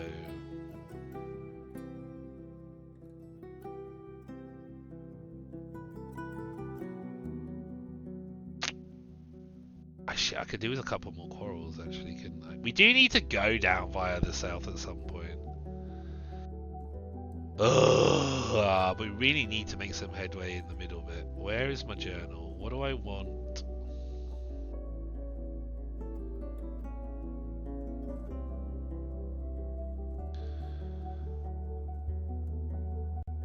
Hovland. What do we want? Merchant's Guild, right? Oh wait, hang on. This is about the peninsula. Okay, so that's not gonna work, is it? All right, I still can't be asked to go through that shenanigans. All right, we got a full day. We do need a repair as well. The Forbidden Isle. You found enough clues to believe Asterion has travelled to High Island, northwest of the peninsula.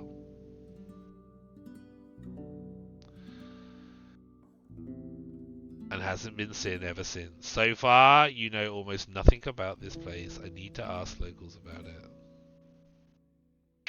Can I ask you about... What did it just say? Hi. Oh no. That's annoying. Okay.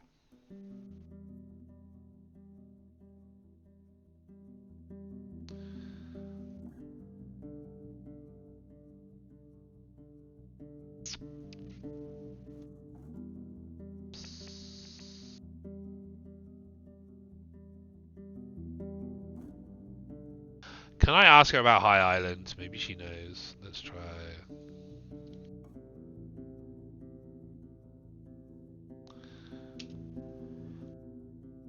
She's a bit different to interact with because we actually have to type out stuff for her. Most of the others just give us choices when they come up. She leans forward, but her voice seems to be incapable of a whisper. You don't plan to swim there, do you? You won't get there without a boat, and with a boat, it's still a dice roll. There's always a drunk or two in rocks and howlers who say they've been there, but it's all rubbish. They hardly touch the island's wall. You try to pressure her a bit, but don't learn much. She claims that it's high above the sea, on top of a wall-like steep cliff, and a rope may not be enough for one to get to the top. From time to time, a pillar of smoke flies out the volcano in the center of the island. The whole place is green, with animals as great as dragons. Could it store treasures, like the folks say? Maybe, but no soul knows where to look for them. For all I know, some child started a tale and played with everyone's desperate dreams. Alright, cheers, Froggy. Try to remember, maybe there's someone you know who's been to High Island. She rolls her eyes. Dear, you're putting your fingers into the wrong stew. You're ready to change the topic, but she sighs loudly, then almost whispers. Ask Navica from Gale Rocks. Nice, thank you. Well, she's the boat maker, so I guess that kind of makes sense. Alright, day of travelling. Where are we butter booming? Down here, aren't we? We're going this way. Gonna see if we got any fish. Do I need a wash? No. Hey, we got 3 fish. Let's reset that trap. Let's go. I don't want to forage. Can we see if the man is here? Let's see if the man is here. There's nothing here. We missed a trick with this guy. Unless he only comes around at night. Alright.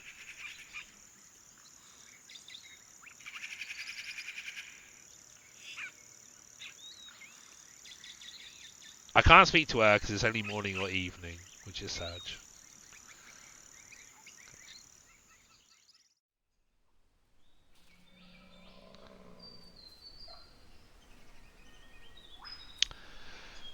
Okay, so we need to go to the cairn in the middle of the forest.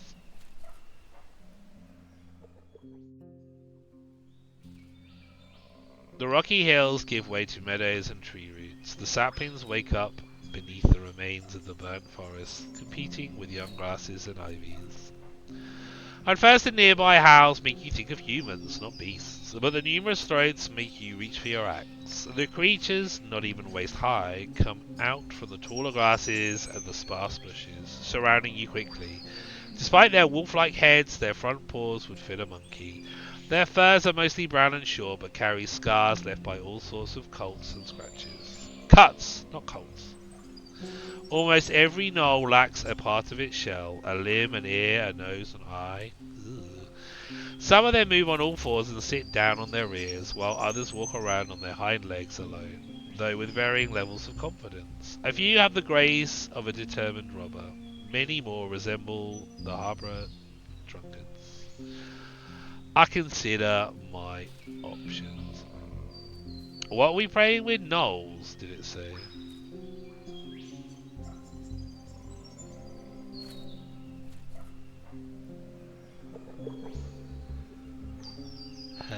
Trolls, tree inspired in series, redheads, members. Hunt lords, harpies, griffins, golems, goblins, gargoyles. We don't even have. Is this foxes and such?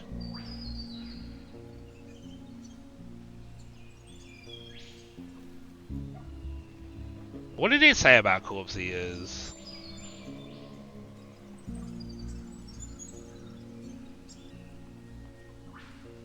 Feast on humans low. Last time I saw the column a year or so ago.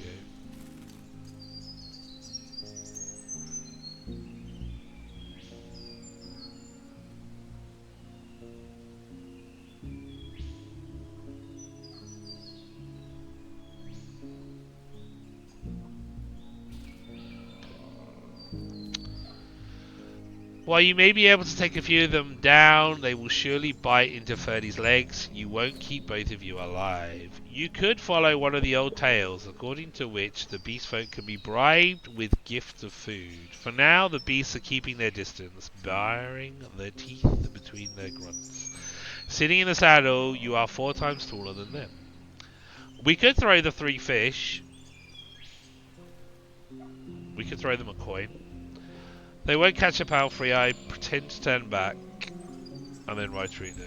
We won't get to the other side anytime soon. I'll ride back towards you. No, we're not doing that. Okay, let's throw... I'm not throwing 3 food rations. You can have the 3 fish. The first gift scares away the nearest gnolls, but the braver ones don't wait even for a moment. The largest one bites off half of it, then leaps away, chomping with joy. After a short fight over the other half of the meal, the pack turns its eyes towards you.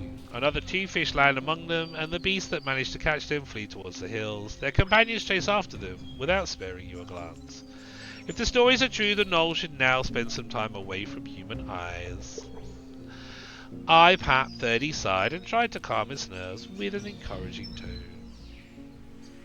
I did, yeah, these 3 fish were free. And last time we had a fish, we apparently didn't use it quick enough because it got rotten and smelly while we were sleeping. Oh, for fuck's sake. You hear angry shouts and grunts, then find 2 brown-furred goblins in a brighter tunnel. Their hairless faces with small eyes and loud smells are now turned towards you.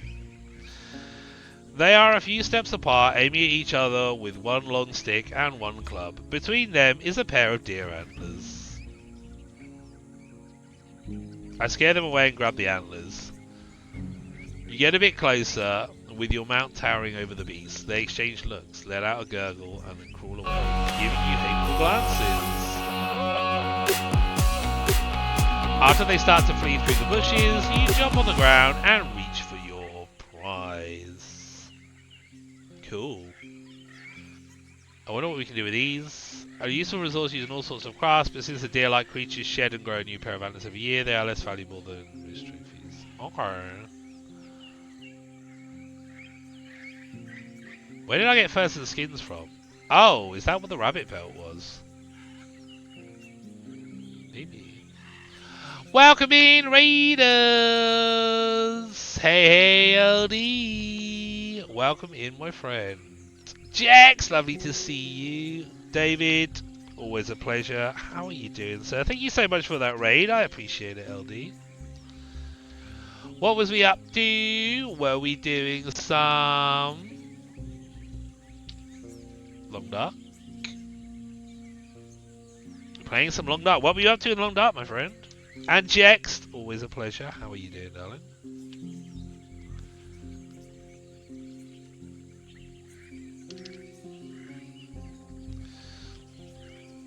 No Feet Loper, day 40. Nice. Sweet. Ah, thank you for shouting out, Jext. Awesome. Whereabouts are you? Laka, welcome in. You are tired. Good but tired. I can totally get with that. I'm quite tired today as well. So.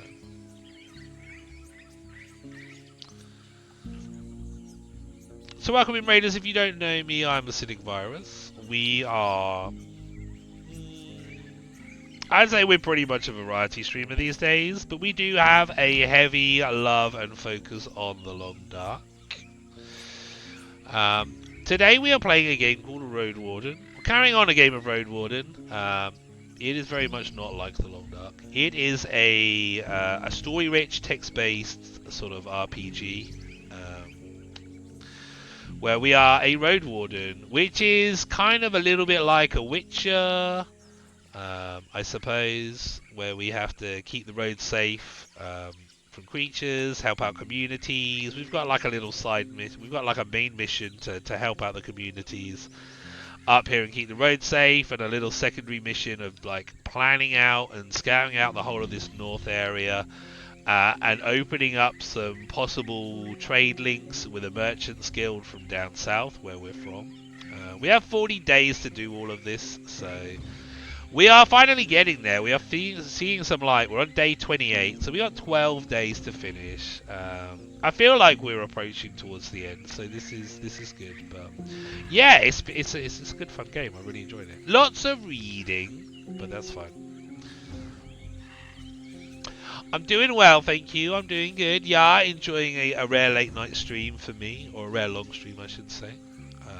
But the game is going well. I keep thinking that I've found everything that I need to find, but I haven't. We keep finding stuff, so I am a little bit worried about the time, but we should be okay. Anyway, we're travelling through a dark part of the middle of the forest. We need to find some bandits.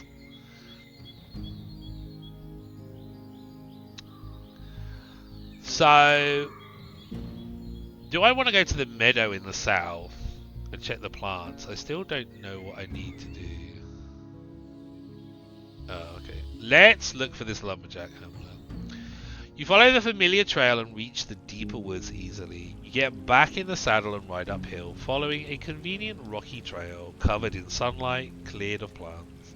Once you get to the top, you look around. From here, you get a good view of the heart of the woods and spot the smoke coming from the villages far in the distance. The further path ends at the ravine. You look over the edge and the gentle brook far below. The hole is too wide to be crossed with a jump, even for 30. You narrow your eyes. On the other side is a simple bridge made of logs and ropes, now rolled up and resting by a green shrub. There we go. I make a grapple hook out of the rope and curved bones. I'm glad we went and picked that up. I knew we needed to. After the 12th attempt, it gets stuck between the stems of the shrub. You put a loop around a conveniently placed rock and put away the unessential equipment, including the armor. Once your legs are swinging in the air, dozens of yards above the roaring water, you think about the warm beds and safe allies of Hoveland. Finally, you touch the other side. Your itching hands are red. I lift the wooden bridge and place it across the gully, then untie my rope. Nice. The trail is canopied by overhanging trees and so narrow that your mount really would struggle to turn around. Staying on foot, you grab the lead rope and follow the corridor curved in the lush thicket. So in theory, we still couldn't have come here a little bit earlier, but not originally, because I keep forgetting we needed the grapple for this. I'm fairly sure this is what we want. Okay, I tried to ignore the scent of rolling leaves. Soon after the path widens a bit, you notice a shell larger than your own torso. Its 8 legs are as long as you are tall, clinging to a tree that's on your way. You freeze. The dark, hairy thorax matches the browns of the plants. I examine the spider from a safe distance.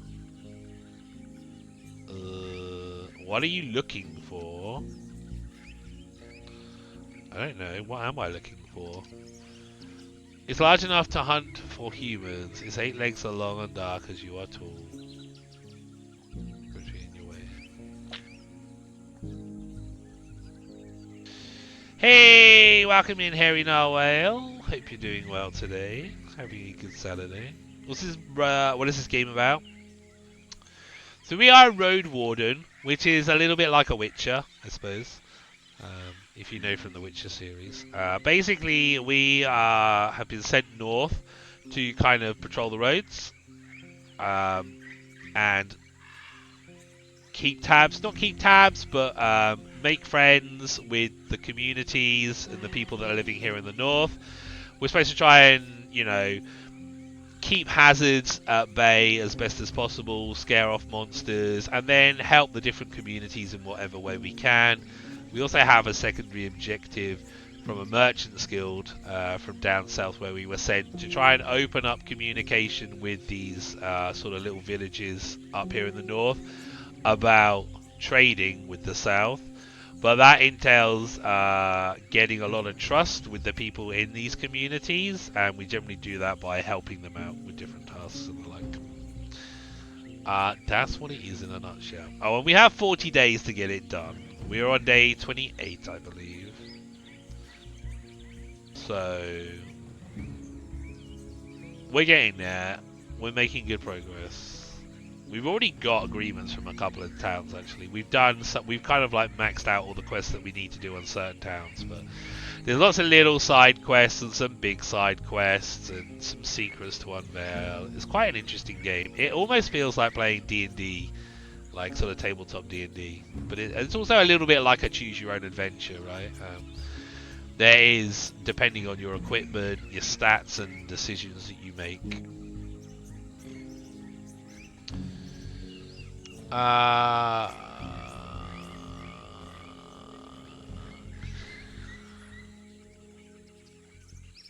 don't want to turn around though.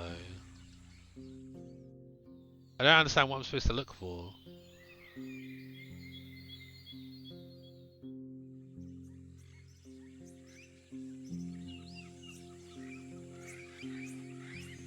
Is it alive? Indeed, the spider seems to be dead. Is it alive? Yes, it's dead. Lol. AV, pretty tired, gonna raid and run. I totally understand, my friend. Yeah, 1 AM for you, that's a late. It was lovely to see you. Thank you for stopping by, LD, and bringing your friends. Thank you so much for the raid, I appreciate it, mate. You have a great sleep. Have a great rest of your weekend. I hope you're not working tomorrow. But yeah, take care of yourself, mate, and I will see you very soon. Alright, let's check out this spider. You step slowly, picking up a long branch resting at the side of the trail. Once you tap the abdomen, you let out a relief sigh. You observe the spider's dried out shell. In such a humid place, you'd expect it to rot. Ferdy pulls the lead, begging to turn around. Comfort Ferdy with the sound of my voice. Cheers, man. I'm not sure how much longer I'm going to go on for. I could probably do with a decent sleep. Yay! We reach every village because the achievement tells us so. Thank you, Steam, for telling me things before I actually get to read them. Like this one. The path is beaten, yet your mount has to step over branches, large rocks, and even animal bones. While the trees aren't pruned, they grow sparse enough for you to have a good view of your surroundings. A pile of rotting logs, the remains of food, and even a broken wagon rest at the feet of the crag. You look up. The palisade has a massive gap in it, which now serves as a vantage point for a person you can't see clearly. Dun, dun, dun. They're holding an arrow on their strong bow, and while they aren't aiming at you, they'd have enough time to shoot before you got off the saddle. You've a horse, the masculine voice announces loudly, then stares at you. Thought a mad deer was running, I did. Almost shot it in the nose. Another pause. Who? I shout back. AV, a Roadwarden. The archer crouches as if watching you from 2 feet closer is gonna make a difference. He shouts, but it's more so towards someone behind the wall. Wait, another Roadwarden? Are you all a family of suiciders or something? Head up, but I got my eyes on you, I do. The hamlet could be a generation old, and while the freshly beaten paths spread trash and newly fallen trees and gathered rocks make it clear that the dwellers are still altering their surroundings, the woods around you are filled with wildlife, crowding in the tree crowns, grasses and trunks. A boar flees up the path, keeping its eyes on you as it runs. A dragonling is drinking from the pond you just rode by. There are a few people gathered at the gate, and more of them approach you from behind. You count 8 of them in total, with only one female face among them. All are younger than 40, with weapons at their side or in their hands. Simple flails, two-handed axes on long hafts, maces, spears, throwing clubs. Equipment so heavy and unwieldy that you can't be sure if it's meant to threaten you or to get through the skin of nearby monsters if necessary. Some of those who came through the open gate have bare chests, displaying their scars and bandages, but others are wearing heavy jackets and look nothing like pure farmers seeking shelter for a night. They observe your mount in silence, together with a curious rook sitting on top of the wall. I dismount smoothly and stand upright, then give everyone a threatening glance. That's not a good gamble I want to take on this one. Let's do... I get down slowly, then keep my open hands in the air. Yeah, so this has got a dice, which means there's a chance we can get it right or wrong. So I'd rather not, because these are bandits. Hey, Baka, welcome in. How you doing, buddy? Hope you're having a good Saturday. Or have had a good Saturday. I appreciate there's probably not a lot of Saturday left for most people.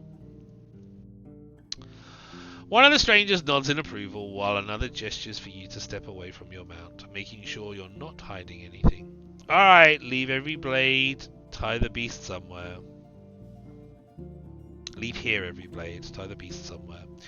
He points his thumb behind him, leaving your eyes to a loose stake on the palisade. Clark is on her way, he adds matter-of-factly, as if to a regular waiting for an alehouse keeper. You follow his commands, waiting with the dwellers in silence. From afar, you hear the heavy footfalls of the person who joins you soon after. Her massive winter boots are made of leather that still remembers the garnet dye of the past, and have wide and firm heels. The bronze of the decorative buckle is polished, without a hint of green. Her emerald eyes are running over your mountain equipment, reaching your face last, and with little curiosity. She is broad-shouldered, with a muscular figure and round face. Her long, shining mail rests on a green acton, making noise with every movement of her arms. Her right hand is tapping on the hilt of the sickle sword, a broad blade meant for chopping, not just flesh, but also twigs, sheathed at her side. The short, dark hair of a fighter is carefully cut, and her skin is healthily tanned. It takes another few breaths for you to notice the other side of her appearance. While she's wider than anyone in sight, she's more than a head shorter than you.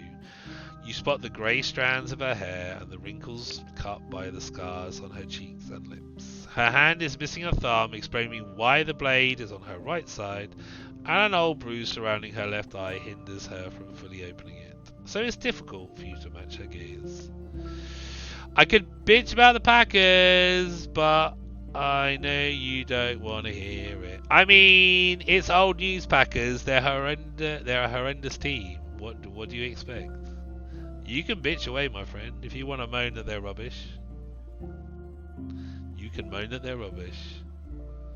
We all know they're rubbish.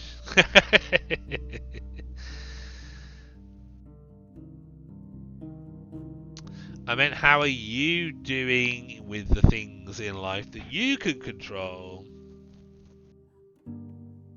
Not the random whims of a sports ball team.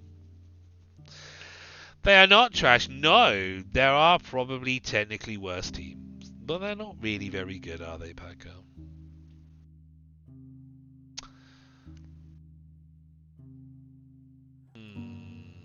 She must be quite a fighter.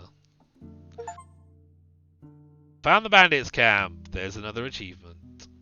A Balfrey this time. Her confident, powerful voice matches her straight posture. She reaches for the bottom of Ferdy's neck, slowly, allowing it to accept the touch after a moment of hesitation. It's more for running than combat, I believe. The Saurian was dangerous, but slower, without much stamina. You look for a reason why she would lecture you about your own trade, then notice the curious eyes of her band listening to every word. It may be the first horse they've ever seen. They have horses up here in the north. Is your main hobby? What, watching the Packers every week is your main hobby? That's a bit sad, Packer. Have you lost your Xbox again? Yeah, they haven't taken it away from you, have they?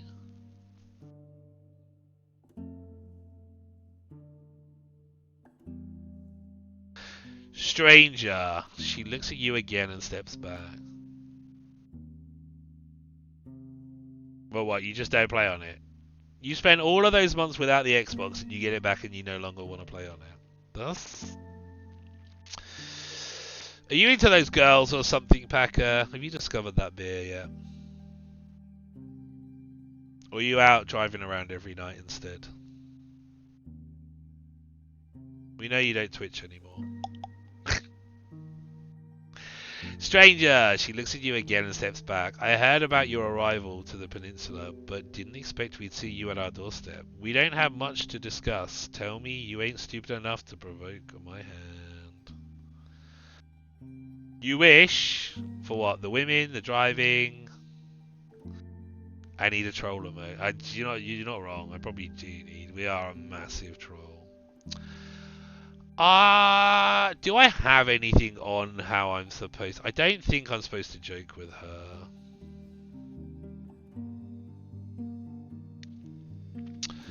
Obedience. Finish Gale Rocks.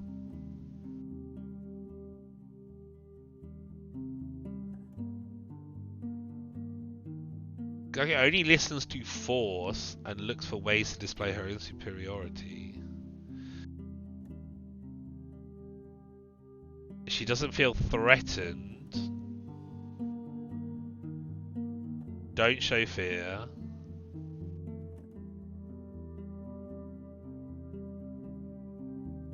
Okay, so we're gonna have to go hard nut here. We never usually do. Our gentleman troll, obviously. Don't do sparkles. With a robe. Alright, let's just check what our options are. Friendly, I see no reason why we can't have a friendly conversation. Yeah, that's not happening. I'm starting to think you're not lumberjacks. Aha! Vulnerable? Trust me, I'm far from being a threat. Just let me ask you a few questions that I'm out of your sight. Intimidating. I don't provoke. I either cut or I don't. For now, let's have a talk. Distance. I have a few questions for you. Nah, we're going hardball. We haven't really used hardball. In fact, I think this is the first time we've done intimidating. I guess there is a time and a place for all of these. Although actually the last time we did playful, it wasn't appropriate. I don't provoke. I either cut or I don't. For now, let's have a talk. Her smile is brief but marks her voice. We've things to talk about now. I'm all ears. Take a stroll with me. I ain't missing a chance to enjoy the rest of summer.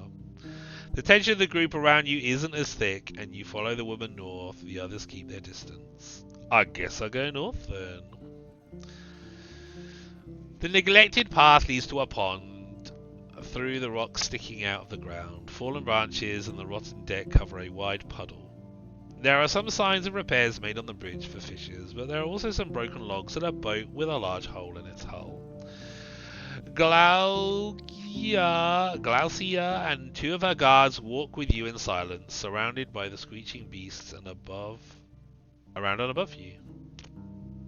She takes leisurely strides, and you step onto the bridge, looking across the pond. You can see that the woods surround it from all sides, like the walls of a dungeon chamber, with green and grey saurians basking both on the banks and in the shallow water. The frogs, flies, and blackbirds shatter any guise of peace. The wood beneath you is slippery. Whenever this woman makes a sudden movement, you flinch, preparing your shell to push her away.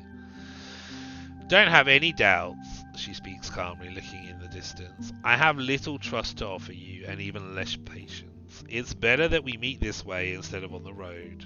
She turns towards you and moves her hand behind her back. But if you have no good reason to talk to me, you can scout right away. This land needs no soldiers, Roadwarden, and chiefly, no city folk.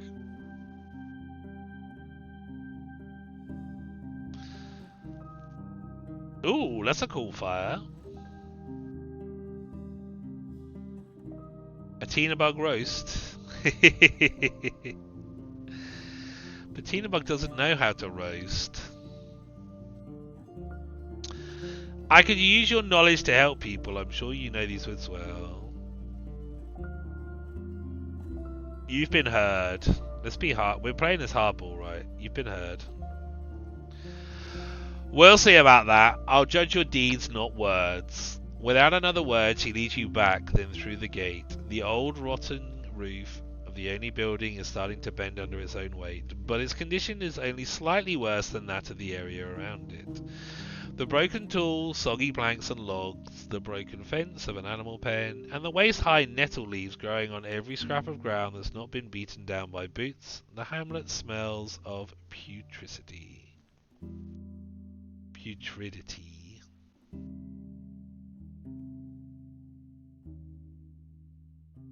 Oh, I see. Right, for when we roast you. Alright, well, yeah, of course, there is a reason for it. I guess it's for us to use her emotes, not for her to use her emotes. She doesn't know how to roast. Or make jokes. Or to banter. Bless her cotton socks, sweet summer child. The screeching of animals isn't as overwhelming here, but unlike in other settlements, there's hardly any labour to fill the emptiness. The bandits either follow you or sit around idly. There's firewood gathered by the wall, and you see someone eating a piece of cold roasted meat, but it seems like no one is eager to grab a hammer, a needle, or a carving knife. Glaucia doesn't stop, making you follow her around the long shelter. She keeps her eyes straight ahead, not commenting on anything you walk by. With every step, her mail jangles slightly, breaking the silence. Your eyes either wander around or stare at the back of her head.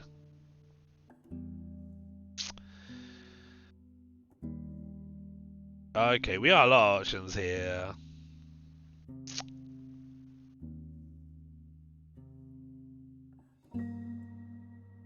Let's start with the gift, actually. I reach for the pouch with a necklace. I think this belongs to you. Ha! Kitten's got Power World. I wondered how long until she got it. Hearing you reach for something, she leaps away and turns towards you rapidly, but seeing the trinket, she stands still with an open mouth. After a few heartbeats, she clears her throat and reaches towards you with an open forefinger palm. So it is, stranger, but I ain't one to keep around sentimental rubbish. She glances at her boots. Cheers, I guess. I smile and toss it to her. Also, Rufina will make you a new one next time you get home, and she'll kick your teeth out. I hold the necklace a bit longer than necessary. It was at the Western Beach, looking for ways to broaden your trade. I mean, let's go with this one. She observes the necklace in silence and glances at the nettles, as if it should find its rest with them. Finally, she puts it in a sack at her side, and her mouth is torn between a smile and remaining tight-lipped. I ain't sure I like your nosiness, she speaks slowly, but I admit I'd like to see Rufina kick in those fancy togs of hers. Her step seems a bit lighter than usual. Okay. Let's go with the Plague in Pagos. She glances at you with her unmarked eyebrow raised, making the difference between the sizes of her eyes even more jarring. You think I don't know what's happening in my land? I don't need your rumors. Wow. I found an abandoned cart on the Eastern Trail, which we totally know is yours. She keeps her pace, forcing you to stare at her hair, then steps outside the gate looking around. And you drop this arrow there. Dun dun. She freezes, then turns around too quickly for you to notice how it ends up in her hand. Your fingers are aching for the next few minutes. Excuse me. Cheers for returning it to me. She scowls at you and throws the arrow at one of her guards. I ain't going to explain myself to you. We needed tools and wares to sell, so we took them. The merchants are back in their homes with their skin untouched and togs on their back. They knew the risk and took it. You flinch when she reaches for your shoulder, but someone is already behind you, keeping you in her range. Her strong hand squeezes your flesh. Do we have a problem here? I clear my throat. No problem. I shake my head slowly. I needed to know the truth, that's all. I tried to shake her hands off me. I'm responsible for these roads. Don't make me your enemy. Or do we gamble? Without a word, I tried to withstand her gaze. I don't feel like we will have built up enough grace for those first couple of conversations to try and hold out. I mean, it's a gamble. Am I intimidating enough? I don't really know what's going to go into this one. Clearing my throat seems a bit wimpy. Let's just go hardball, yeah. You're off to bed, Jex! Alright, thank you very much for stopping by. It was lovely to see you, darling. I hope you have a wonderful sleep. Enjoy the rest of your weekend, and I'll see you soon, hopefully.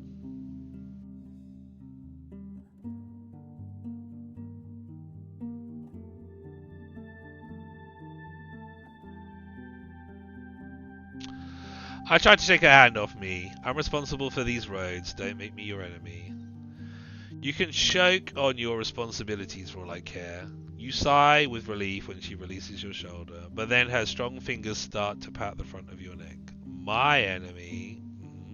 And what would you do? The sudden gasp makes you choke, and you land on the ground with your side aching from the fall. Alkia crouches next to you, patting your face. Scat and think about your tongue. See me another day if you have something worth saying. Shit, we fucked it up.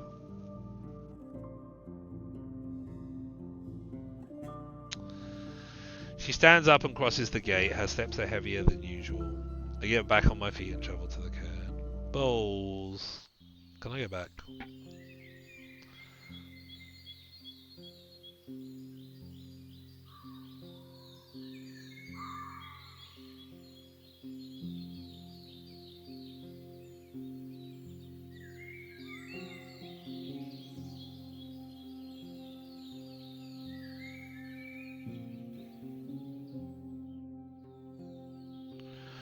I want to go back to the bandits thing. I don't know if she'll let me. Ah, fuck's sake. Let's head to the pond. A man with a bare chest gets in your way, and where do you think you're going? We need no spy eyes around here, and we ain't going to keep your ugly mouth safe from monsters. Buy yourself a tub and an inn. Well, what an asshole.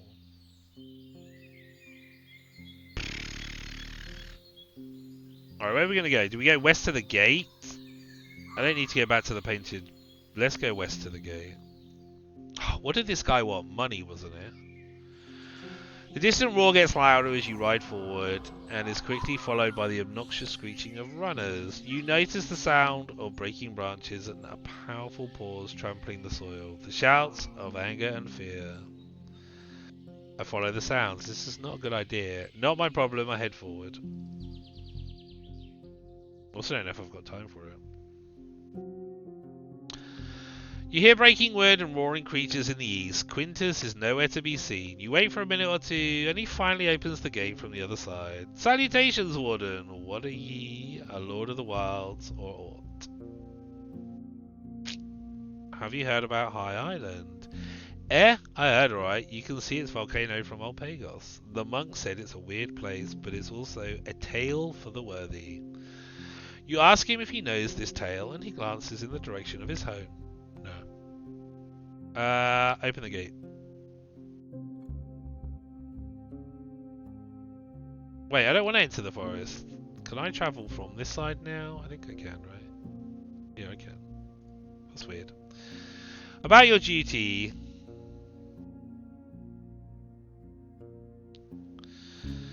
I've entered the woods many times already, and you can trust me, the creatures there are beyond any human. We'll take 11 dragons. I mean, what have I got? 33.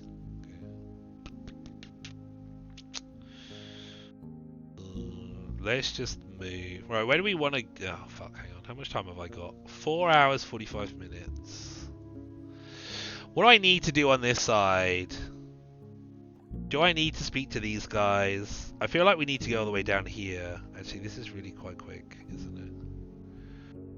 Do I need to hit Pelt of the North? I don't think I do. Actually, I do, don't I? We're here though. I could do with some repairs. It's super close, isn't it? And it's basically on the road. Let's see if we can get some repairs done kind of quickly. I don't have time to. Well, alright, fine. We got 4 hours. Yeah. 15 minutes of gossip. Yeah, I'm broke. Totally broke.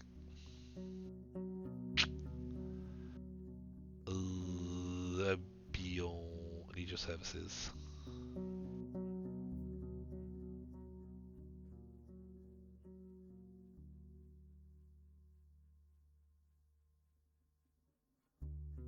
Yep. Take that. Fancy clothes. Don't want fancy clothes. I don't think the people of the mountains would like fancy clothes. I can't really. Let's go speak to you. I seek knowledge about High Island. Oh, hang on. The building site hasn't changed much since the last day of your visit. The druids are bowing their heads as they form a circle, most of them standing. A few of the elders sit on tree stumps. You're gestured at to wait until Elpis concludes the ceremony. It's finished, she approaches you in silence. I seek knowledge about High Island. There's a lightning in her blue eyes, and while the other druids give you suspicious looks, they say nothing. I wish I could teach you, but the truth is, she swallows, and you notice a hint of shame in her voice. I don't know much about the place. That's but one forest speaker who carries. There's but one forest speaker that carries this old tale, and 'tis the elder living in the cave in the south. Ask him. With every word she puts more of her weight on her staff, to do me a favour and teach you what I cannot. Okay. Main square. I could teach you, but I'd have to charge you. I mean, I wouldn't put it past. We tried. She doesn't take bribes. Trader. What do you have for sale? I do really want this new battle axe. Nice. It's quite scary how much money we've managed to spunk. Goods to sell. Do you want this set of antlers? One of my neighbours wants her daughter to carve die set for her games, but we're in dire need of antlers. I already have a deal with the innkeep from Pout, and we also hunt our own. I'll give you a single ring. Fuck off. A hair pelt. Oh. From my source. He brushes the hair of the dead creature and gives you a long, respectful nod. 6 for a hair pelt? What the fuck?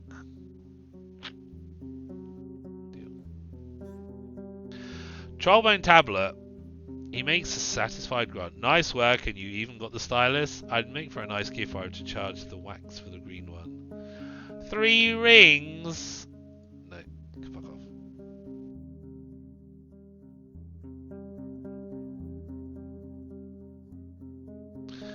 Alright. We have still got 2.5 hours. Oh, we repaired shit, didn't we? Can we get down here? That's 45 minutes.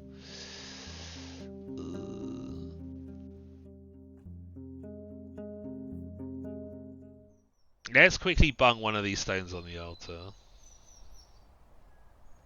You reach a crossroads. The tree branches are now much longer and they keep swinging gently. You also see more roots breaking through the water's surface. A large black and green bird is sitting on the altar. When you get closer, it spreads its wings and flies away.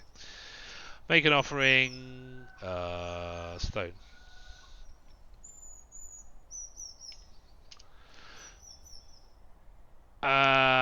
Don't be difficult. You know what I meant. As soon as you lay it on the stone slab, the pebble hisses for less than a single breath, then shatters into dozens of tiny rocks not much larger than grains of sand. The tree greets your offering with the sound of moving, stretching branches. Oh! I approach the weird fruit that has suddenly appeared. Where's this weird fruit? Oh, here. Ooh la la. It appears in just a couple of moments, transforming from a button-sized sphere into a large fruit. While its shape and size resemble an apple, it's also pale, entwining the whites and greys of bone. It's divided into a number of slices, like an expensive toy made of marble. The tree is now larger, taller, but becomes silent, once motionless, sated in its hunger. Your farewell gift is awaiting you.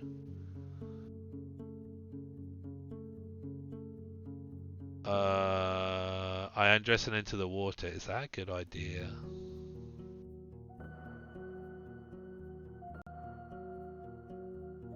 Am I supposed to enter the water? Oh, I don't know.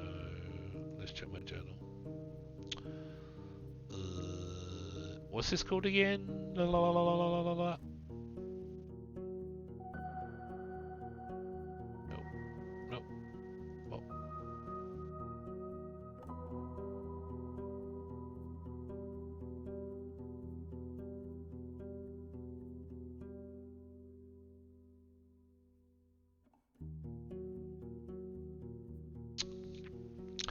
I probably shouldn't get in a swamp, should I?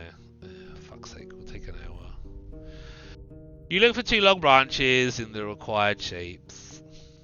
At first, you make a carved hook, then a net-like piece of cloth spread between 2 sub-branches. The plan is simple. You pull the fruit with the former, then catch it with the latter. You practice it on an imaginary branch a couple of times until you feel ready. All it takes is a single pull. It's hard like bone, smooth like polished granite, and just as cold. You look at the tree, but nothing else grabs your attention. I put this in my bag. Alright, how much time have I got? 45 minutes. Does he let me shelter? I don't think he does he? No. Fuck, we gotta wait till tomorrow now. Gosh damn it. Oh, I wonder if our new cloak's gonna help us sleep if we sleep on the floor. In the square. Well, we don't actually need any restoration, do we? Do I need to speak to the mayor about anything? Fucking hell, I'm not selling the seed of the beholder to her. Oh, we have that other tablet. Can you read me this tablet? Dirty. She raises her open palms. You open the tablet yourself and push it towards her. She leans forward with a sigh. Well, half of it is just nonsense. Some letters, numbers, a picture of a boat, I think, and one of a volcano. Scrawling about the size of an oar. She stops suddenly. Oh, here's a name. Navika. She sees your look and shakes her head gently. I don't know her. Why are you interested in this tablet anyway? Who's the owner? I've got no clue. She smirks and gestures for you to take the tablet away. Right. She turns away and looks at Eric's. Can you wipe these? She points at the table and soon after he shows up with a wet cloth. News from the other parts of the peninsula.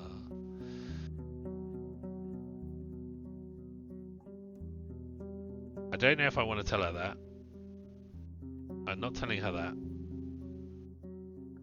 I don't know if I need to tell her that. I don't want to tell her that. I don't know if I want to tell her that. I don't really want to tell her anything. I don't trust her at all. I can tell her about Greeks though.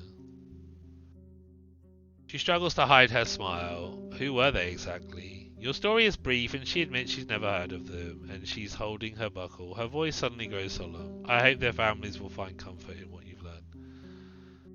She struggles to hide her... See, she's fucking dirty, this bitch. We're gonna hold you accountable. Yeah, I don't want to speak to you. All bets are off with you. Are there any old-time sailors around? I'd like to ask them a few questions. All our sailors are old-time sailors. No soul here has seen a ship in years. He starts with a chuckle, but then nods towards an elderly man who's resting by a table, rolling an empty mug and bumbling to himself. Try with him. Thanks. Let's approach the old sailor. He doesn't notice your approach until you sit down opposite him. He raises his chin. One of his eyes is brown while the other is white from blindness. Having only one ear, a broken nose, and a constantly open mouth, he looks like a soul at the end of a painful journey, but his voice is more amused than tired. And who fell here on my very own plate? You're the, the kid of... He pauses, leaning forward a bit. Nah, I haven't seen you before. You come to buy me a strong mug? You need a few breaths to get through his thick accent, additionally distorted by his lack of teeth.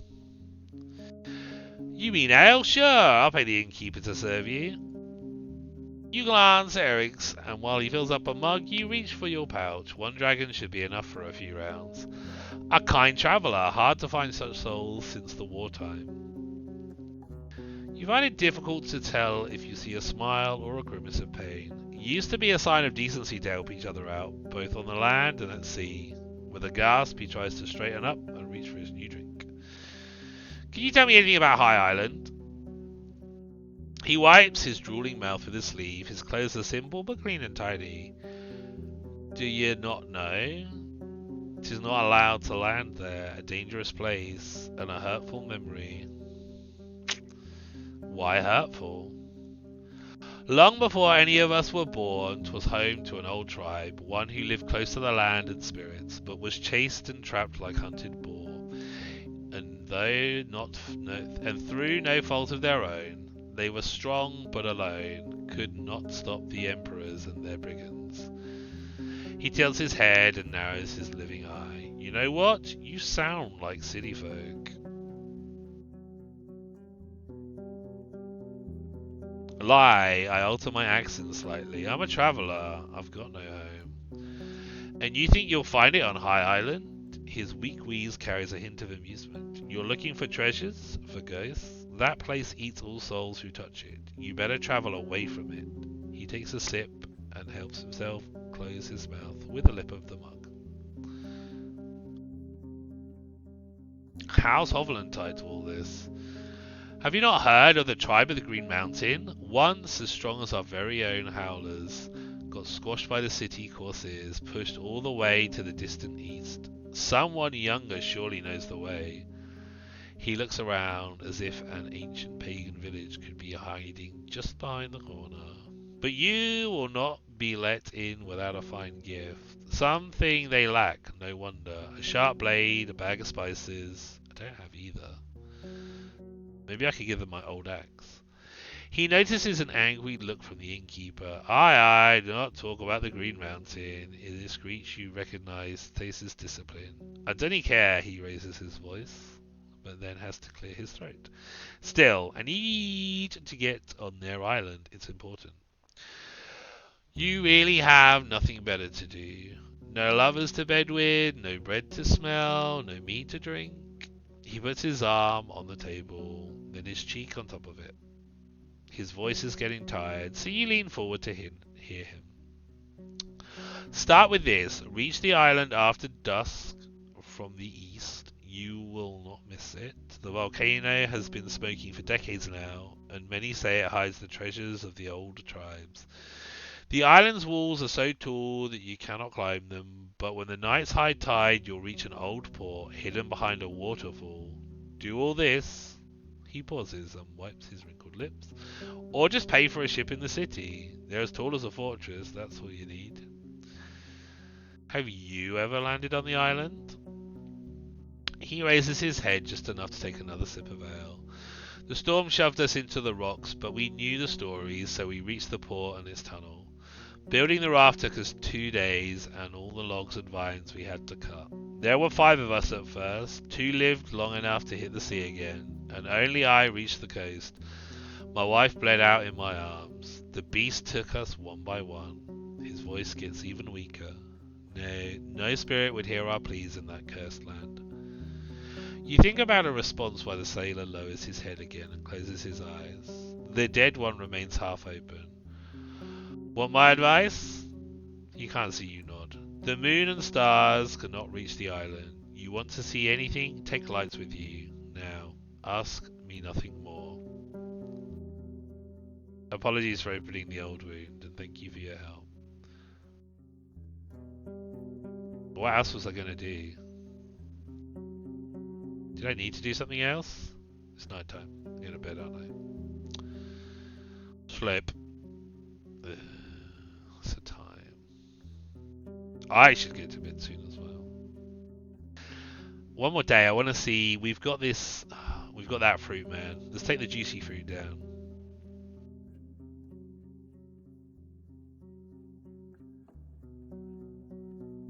Yeah, we don't want for anything. Me, Asteria's cloak makes this spot quite comfy. Let's go. I'm having free sleep with my mouflon rug and my super skirt. Your dreams are chaotic and vivid, mixing the animal fangs and blood from the recent days with the most deeply rooted events of your past, which shaped your soul as it is now. You're sweating and keep waking up, not sure if these thoughts are memories, visions, or your imagination. You stand up, walk around, and breathe, slowly, deeply, focusing on the movement of your stomach. I'm thinking about my recent stay at Creeks. This journey was meant to be the foundation of your new life, but as you think about all the things that would await you in the city, you are exhausted. You observe the scratches, cuts, and bruises you earned this summer, and while you're sure the stories you carry with your shell are worth something, you know this fall and winter won't bring you any rest. They may be but another fight, and you don't know how much more you can endure. But considering what the people at the village told you, there may be another way. I may never be able to build a future for myself without giving up on my life in Hoverland. I should think about staying with the hunters. Maybe I could learn a few things about carpentry. I knew I was going to risk it all. I face beasts and scoundrels, and I won't let some merchants take away from me what I have left. Ooh, are we talking about defying the guild here?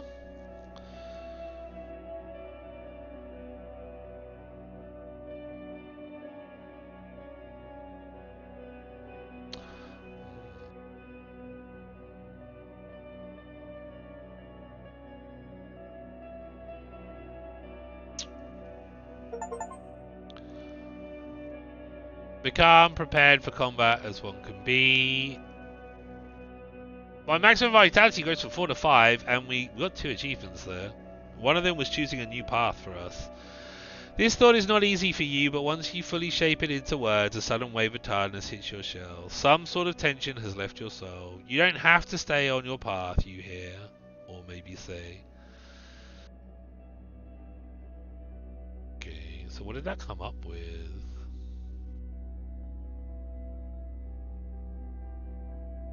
Oh, we've completed a new life.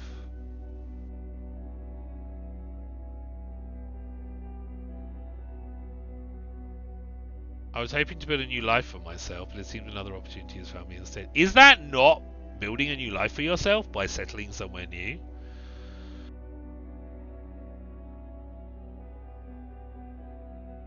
Anyway, we're gonna sleep. That's sweet. You feel amazing, and it affects your appearance. I look so radiantly beautiful. The old man in the south will love it. Yeah. We need a wash. Screw the man. Gathering a crew. According to what you've learned, you can only reach High Island by a boat, leaving the coast during the day and landing at night time during high tide. A chance that you're going to find him there on your own is slim. So I need a boat and maybe a few friends or mercenaries. I guess this is what they were talking about when people are going to pledge to us or owe us a favor. So who owes us favors? Is there a chance that it will handily list? Agadia owes me a favor. I don't even remember who this person is. That's going to be easy. Wait, who's Agadia? Is that the woman? Is that Bitchface's daughter?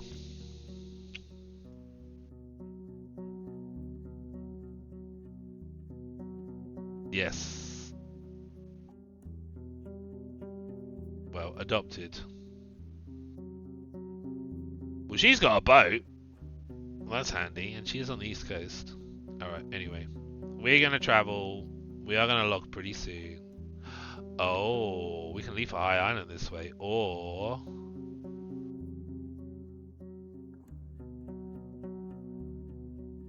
interesting. Fucking hell. Now I'm worried about time. We must be on like day 30, right? Shit! Where did it say we had to leave from high? Not that we're doing it now, but...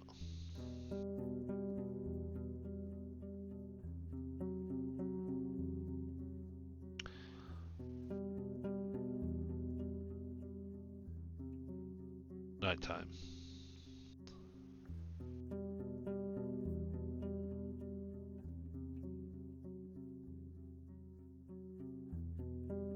A strong source of light? I don't have a strong source of light, do I? This is really shitty. But I don't know where we could have picked up another one. Alright, let's focus. We're not doing this stuff now, and we're not doing it today. Let's go and see the old dude. Oh, fuck, and I bet we can do something with this eventually.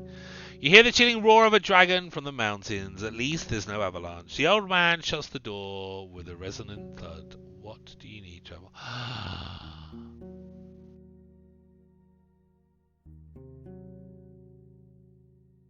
Have we learned his name yet? I don't think we have. Shit, still.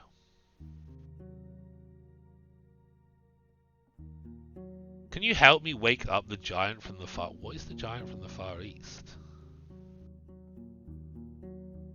I need to learn more about High Island. His eyes widen. Come again? You move your lips slowly as you repeat the question, and his look grows suspicious. Why would you head for that forsaken land? You explain briefly that you've learned what you've learned about Asterion. The elder listens patiently, but then straightens up and raises his voice. Even his accent gets thicker, as if he's repeating an old sermon. The feet of the living have nothing to find in these ancient woods and their ruins. 'Tis but a graveyard of a tribe long driven out, and their memories deserve to be either forgotten or shared by their descendants.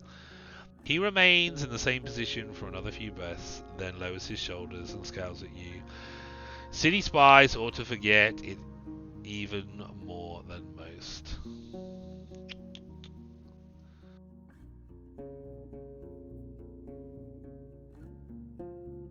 Elpis asked you to tell me more about the island as a favour for her. Ha! He let out a brief snicker. She thinks her cult can handle an ever greater debt, even though I already left them so much.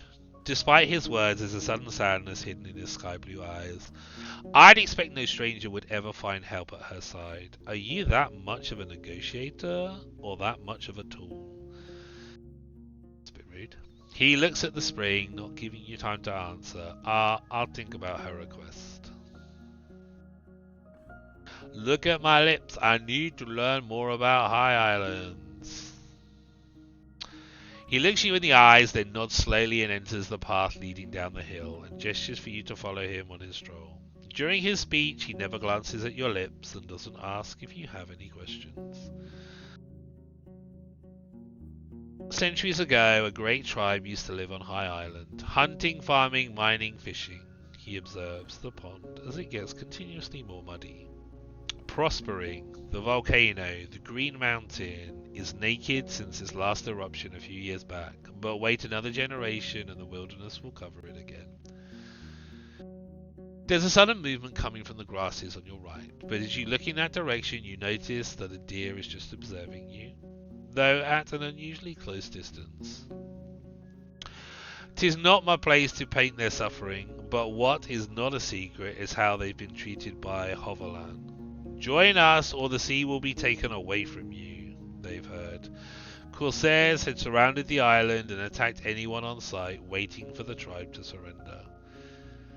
He can't cover the growing disdain in his voice. After a decade, the 10 cities breached the sword, tired of waiting. Cloaked by night, they crossed the walls that were raised to stop beasts, not human-shaped creatures. With farms burnt, supplies taken, and harvests destroyed, the tribe saw no future for itself. Yet, instead of bending to the will of the Emperor, they left on their last hidden ship, at least those who survived. He takes a deeper breath. The city folk resettled the island, but had no knowledge of it or its weird seasons. Beasts and eruptions crushed them, as they had crushed the previous dwellers. There was not a single soul that would gain from all this suffering. I tried to memorize it all. The man observes the bloody remains of a rabbit lying at the side of the road, and after maybe a minute, he nods for you to follow him back to his garden. To land there, you have to reach the island soon after dusk when the sea rises. Only then you can reach the cave hidden behind one of the waterfalls. Do you know which waterfall it is? He observes you, making sure you're listening. And you'll do better by speaking with the tribe of the Green Mountain before you attempt it. It's their land, and you ought to not trespass. Of course. Obviously. Is there something that Mr. T could do to reunite with his parents? No, and never should he. This guy is so difficult to speak. He looks into your eyes, challengingly so. He's done not a thing wrong, and was rejected not for his faults, but for what's beyond his control. His desire is that of a sick, lonely soul. The strength in his voice starts to dwindle, but no one can pluck it out with words alone. In his heart, he's sitting at the one branch that connects him to his ancestors, but the truth is he's been tossed aside. What he needs are new roots, and to let go of his longing. A long pause as he looks at the spring, unable to hear its constant humming. Even if you were to say it to him, he wouldn't listen, but once he seems lost. Tell him I'm ready to hear him out, like in the old days. I helped another druid find cursed soil in Howler's forest garden. Your tale takes less effort than you expect it would, since the elder seems to be well aware of the spot. A shameful, deserved trouble. 'Tis the tomb of a nightmarish object, but it does not belong to a human shell. The gathering is more than capable of handling it, though. We can only hope they'll be eager to find a lesson in this endeavour. He rubs his forehead right between the eyes with a pained frown. But this hope has served me little so far. What is the giant in the far east? His eyes get thinner and his voice more sonorous. I wouldn't trust a stranger with tales of the old tribe. Ask those who build it if you need it.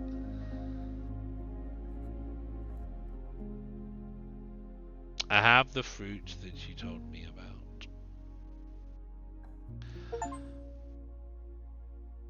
Sacrifice a seed to help others, which we totally could have sold. He straightens up and takes the fruit gently, then carries it to the cave. When he returns, he bows his head to you. I'm astonished, traveller. I am. It must have taken a lot, but we're almost done with it. Return to me once you're ready to take me to Old Pagos and back, but no later than the early afternoon. It may help us push away the wild animals, but I'll be too weak to protect us from the creatures of the night. We need maybe even 6 hours. We could do that now. Let's go. Without a word, he walks through the metal door and leaves you alone for a few minutes. Once he returns, he holds a red staff and a linen bag, which he gives you. I'm old. You'll carry it, he states matter-of-factly. He's changed into similar pants and a tunic, but their greens, blues and reds are lively. You don't see any stitches or patches. Still, he looks like an old commandant, not a priest. As you lead Ferdy down the path, there isn't much of an opportunity to speak with the old druid. He looks around, observes the plants and skies, but hardly ever glances towards you, and never for long enough to have a chance to read your lips. I follow him north.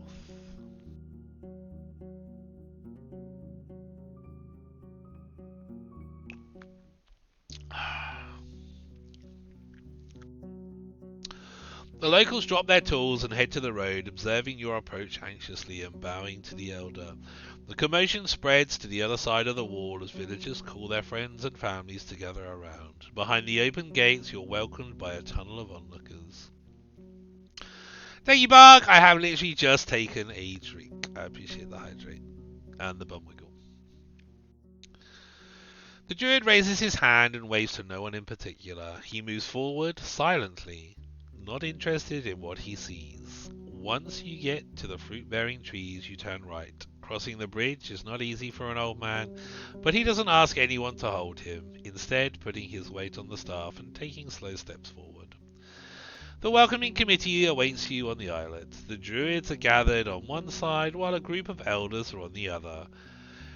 Tassin stands in your way right before the second bridge. When you reach her, there's a long silence.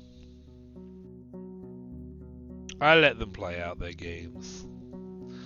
The mayor welcomes the elder with a nod. We're honoured to see your arrival, Forest Speaker. I hope you do not want to leave us already. She puts her right hand on her chest and chillingly titters. It's not a trace of her city accent. The elder's tone is both firm and polite. I'm not here. If there had been another path I could take, I would. He looks around, observing the nearby faces.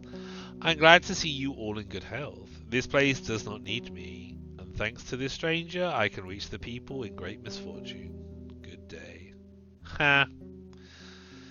Elpis steps forward with fingers clenched around her staff. Beholder has been awoken. Our people have the right to its seed. You're robbing us of fruit for which we've been waiting since spring.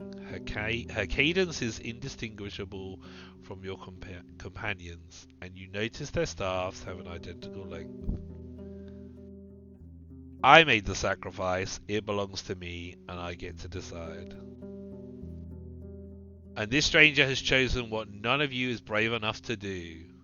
The man sounds like a disappointed teacher, and you realize he has heard the druidess's voice without looking at her lips.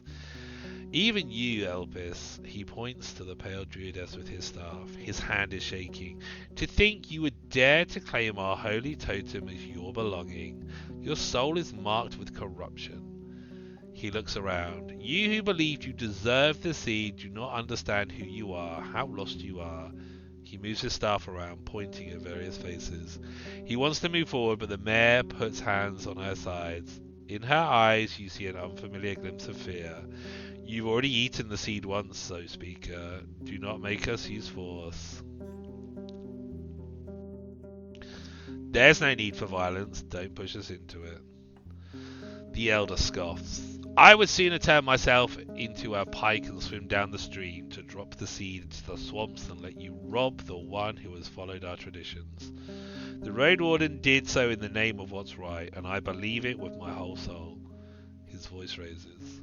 1 year after everything I've done for you, I'm taking away but 1 year of prayers, yet you still fight. What a pathetic day.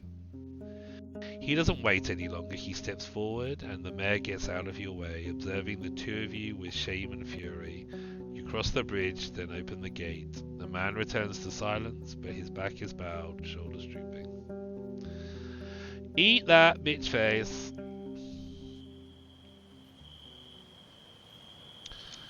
The man stops near the clearing, leans on his staff, contemplating the clearing silently.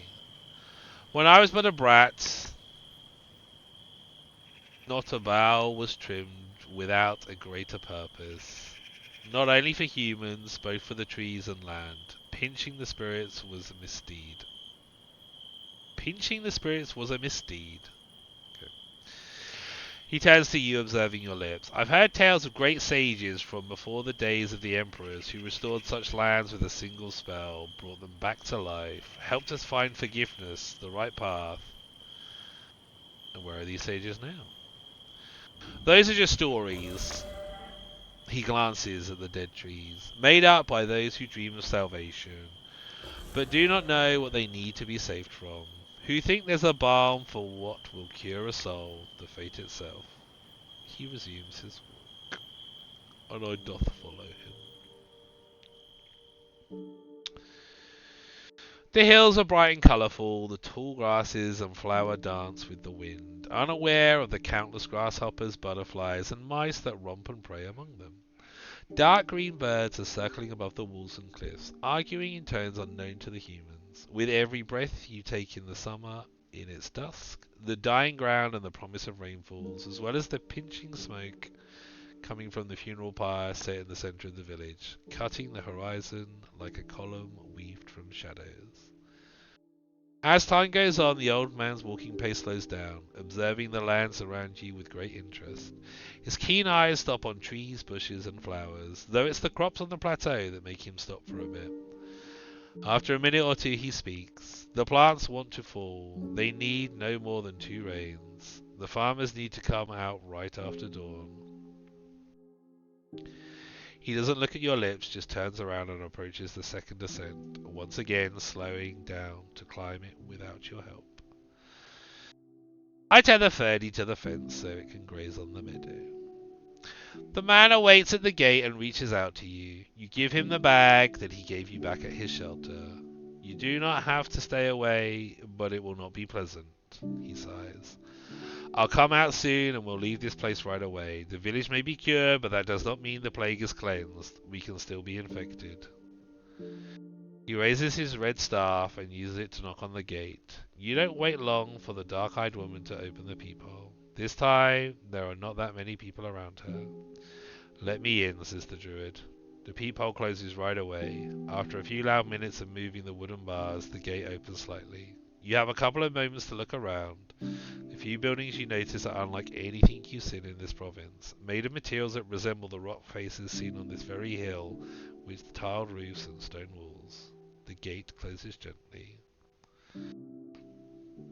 I want to have a better look. You return to your mount and put your hand on its side. It blows air from its nose, noticing your attention, but it's way too focused on chewing to raise its head. The only sounds come from the grass, insect, birds.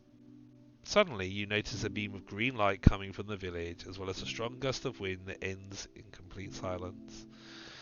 The druid staggers out through the gate, exhausted. I stay away. He takes a few more steps, then falls down on his side, breathing heavily. He opens his bag, pulling out the weird fruit that you gave him. With shaking hands, he detaches the first slice of its skin. But before you take a good look at it, it turns into a grey powder and slips through the man's fingers. The rest of the fruit follows its example, covering the soil with an ash-like dust. The thing that remains resembles yet another fruit, or a cherry-sized seed, levitating in the middle of a floral ribcage. The man observes it for a few breaths, then reaches for it with 2 fingers, squishing it softly and puts it in his mouth. During the next minute he gets up, grins at you, dusts off his knees and takes a few steps forward, which turn into a dance like skipping. He then descends from the hill, without a word. You hear the joyful calls of the villagers, their hysterical laughter and names screamed at the sky, welcoming those that have awoken after a long dream. I prepare my horse and follow the dryad. For the first hour, the elder swings his staff around like a conjurer in the marketplace and hums to himself like a drunkard. His walking pace remains stable. As time goes on, this frenzied state fades out. At first, he returns to using his staff, then gives you his bag. He looks down, hobbling, and finally asks for your help. I get him in the saddle.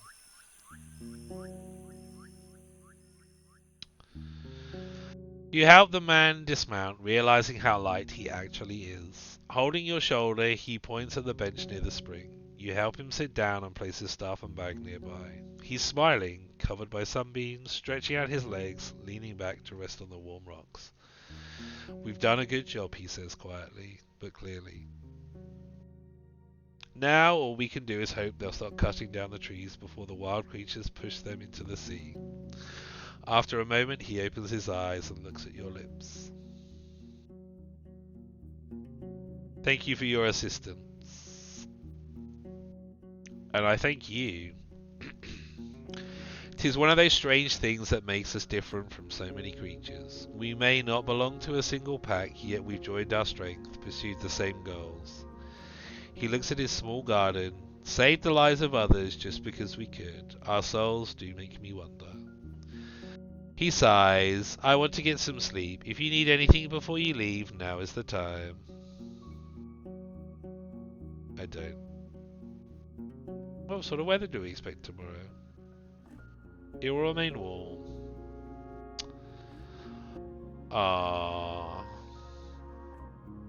Well.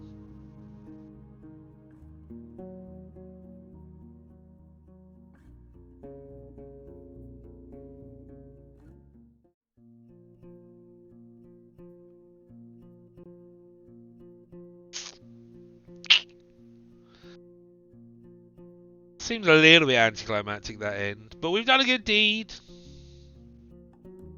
Do I need the armourer? Nope. Do I want to pay... Do I want some more money? How much money do I have? 20.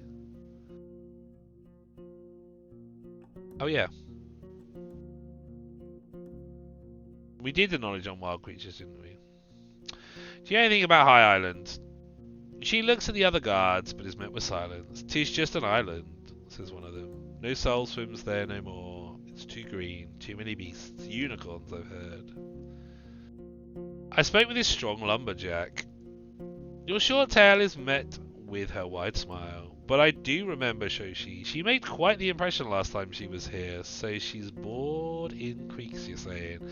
I guess I could speak with her. As the rumour spreads throughout the rest of her guards, you notice the smiling innkeep standing in the open door. He spares you a polite nod, then goes back inside. How about some axe throwing? I'm ready when you are. We always win axe throwing. Huzzah! I could use a skillful hunter on my short journey to the High Island. What? She chuckles, but then matches you serious look. Tell me more. You share the gist of your plan, and she's spreading the old stew on the ground, to her boar's great joy. I put safety above adventure, she finally responds, but there is a way you could convince me. What's your price? 5 dragons and a few minutes in the saddle. Seeing your look, she giggles. What? I was about to ask you for 40 bones, but you're a friend of the inn. You know what you're doing, and I can look after myself. Here you go. She pays little attention to the few bones you hand her and approaches the beast quickly. Her short posture only emphasizes its enormous size. You clasp your hands to form a step, letting her get into the saddle and prepare her to walk around the yard. In actuality, it's you who's holding the lead. Ferdy, disorientated by the rider's unconvinced touch and her anxious gasps, welcomes having you by its side. As the hunters gather on the walls, observing these events and drawing Dalit's attention by calling her name and jokingly commenting on her transparent fear, their cheer makes you think of the market square. The worried but honest laughter of your companion is like that of a child, for a few moments unbothered by the events of the outside world. Finally, you help the guard down. She's sweating, but her smile is radiant as always. She spreads her arms. I'll embrace her. I nod and lead Ferdy to the usual side. I can't leave her hanging, that's just rude. Her arms are strong, she smells of water from the local well, but also of mud. Before she steps away, she pats you on the back a few times. Sweet. I do need a wash, I think.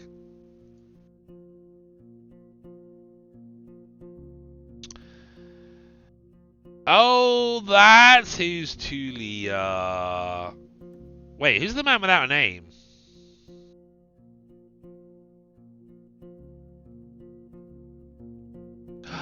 Oh, shit, that's the guy we were supposed to be. Fuck.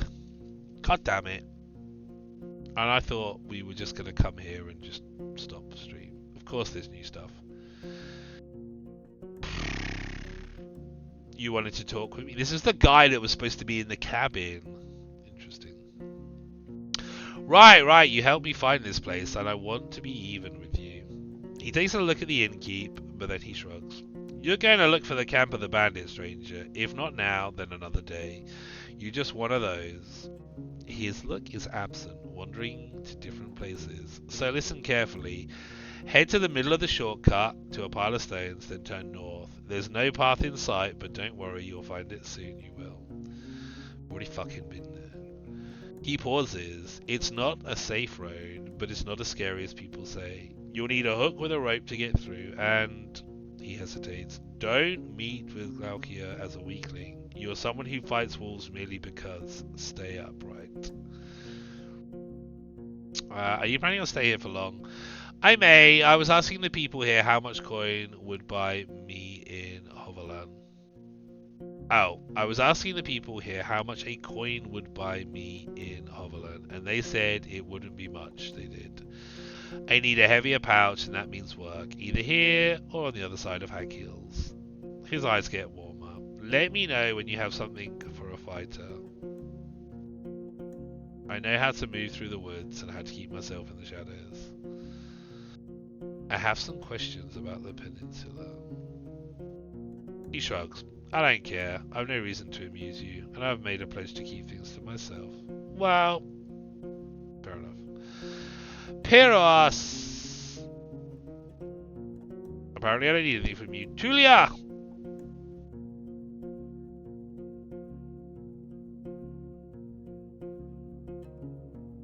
I found this wax tablet. Do you recognize it? She opens it and takes a quick glance. Well, it's von Hovelen. Styrian and my lieutenant were the only people I've seen with green tablets like this one, and the locals don't write chronicles. She gives it back. I can't read. Better look for a priest of the right.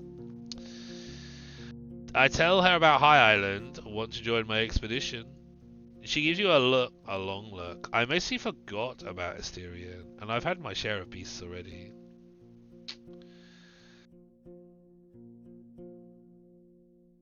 The officials would appreciate your report from the island. Your help may save his life. You're missing out on a real adventure. We may find treasure or ancient ruins. You got anything better to do? Lol. Your help? I can't remember if she liked him or not. I guess she did. Try that. She sighs and starts to rub her temples. I guess? A short pause. I can't do it. Are you really this sick of the roads? I don't plan to give you a palace made of dragon bones, you know. But she doesn't trust me enough. Okay. Innkeeper. Any leftovers? Free food. Yay! We got some simple gruel and a mug of ale. That boar is a lucky boar.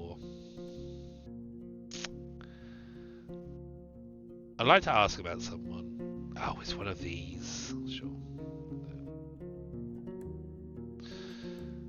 Have you heard anything about High Island? I've heard this name somewhere. Let me think. He looks around, then picks up a mug and tilts it to peek inside. Oh, right. It's the savage wilds around the volcano. I asked the locals what's with the smoke that can be seen from time to time, but they don't know much about the place either. I'd ask some sailors if I were you.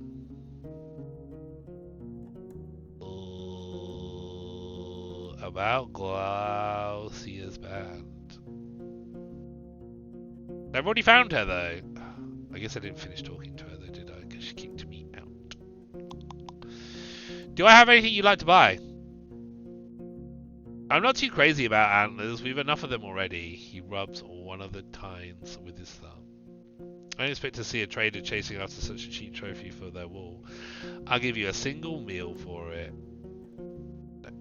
What have you got?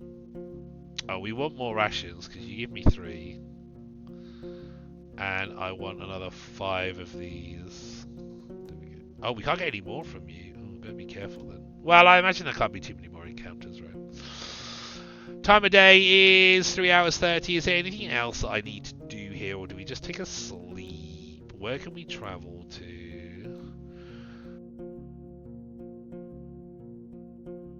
We can actually go quite far. Okay. I think what I might do is just call it a save now. I don't really want to do another area. But I don't want to waste the day either. If we've still got some time. We're 3/4 of the way through this. So let's...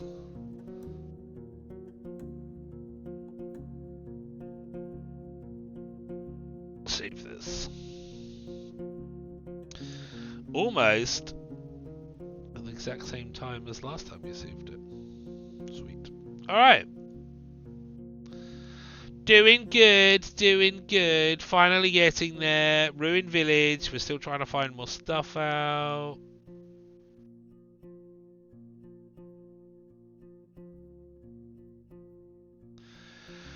Necromancer, that's... we need to deal with.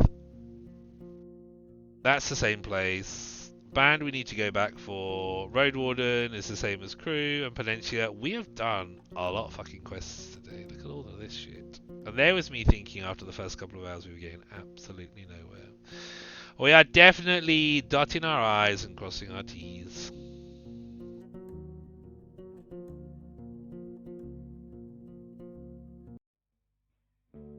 Delightful. Well, maybe we can get this finished in one more stream. I suppose it does depend on how long the stream is. And also, it's been another 8 hours to do those. 8 days. Shit, we're still on 1 hour a day. God damn it. Well, maybe we don't need 40 days. But by this reckoning, we have at least another 10 hours in this game.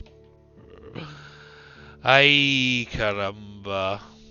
Never mind. It's a good game. I enjoy it. It's an interesting one. I guess you call it a game, right?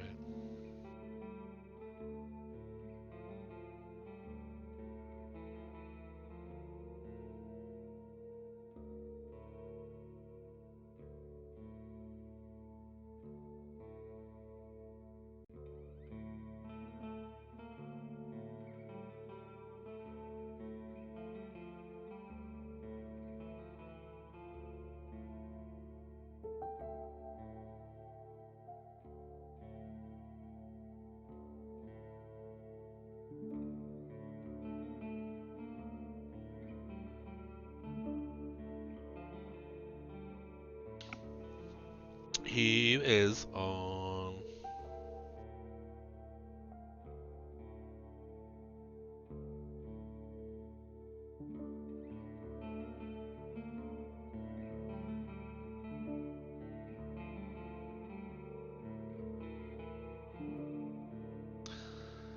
Let's go. Yeah, let's go show some love to Shiggity. I love Shig. Shig's great.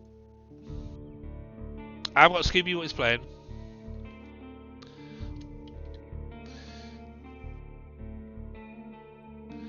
Tunic. That's quite cute. It rings a bell as well, so. Yeah, we're gonna send people. We're gonna send our friends, our lucky friends. And my chatters.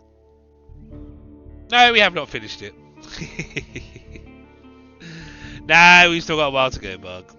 But thank you very much for being here while you were playing. I appreciate the lurk, and thank you to everybody else that's been lurking and that was chatting earlier. I appreciate each and every one of you. Not sure when our next be on, so I hope you enjoy. There's not really much left of a Saturday. Enjoy the rest of your weekend. I hope you all have a wonderful week. Do take care of yourselves. Appreciate each and every one of you. If you happen to be listening to the VOD all the way to the end, if you watch VODs, don't forget you can sign up for a couple of weeks to sign up before Battle of Great Bear Island, but you'll probably drop it in at some other point. But yeah, anyway, take care, peace, love, all that shiz. Let's go see Shiggity. Good night. And sweet dreams.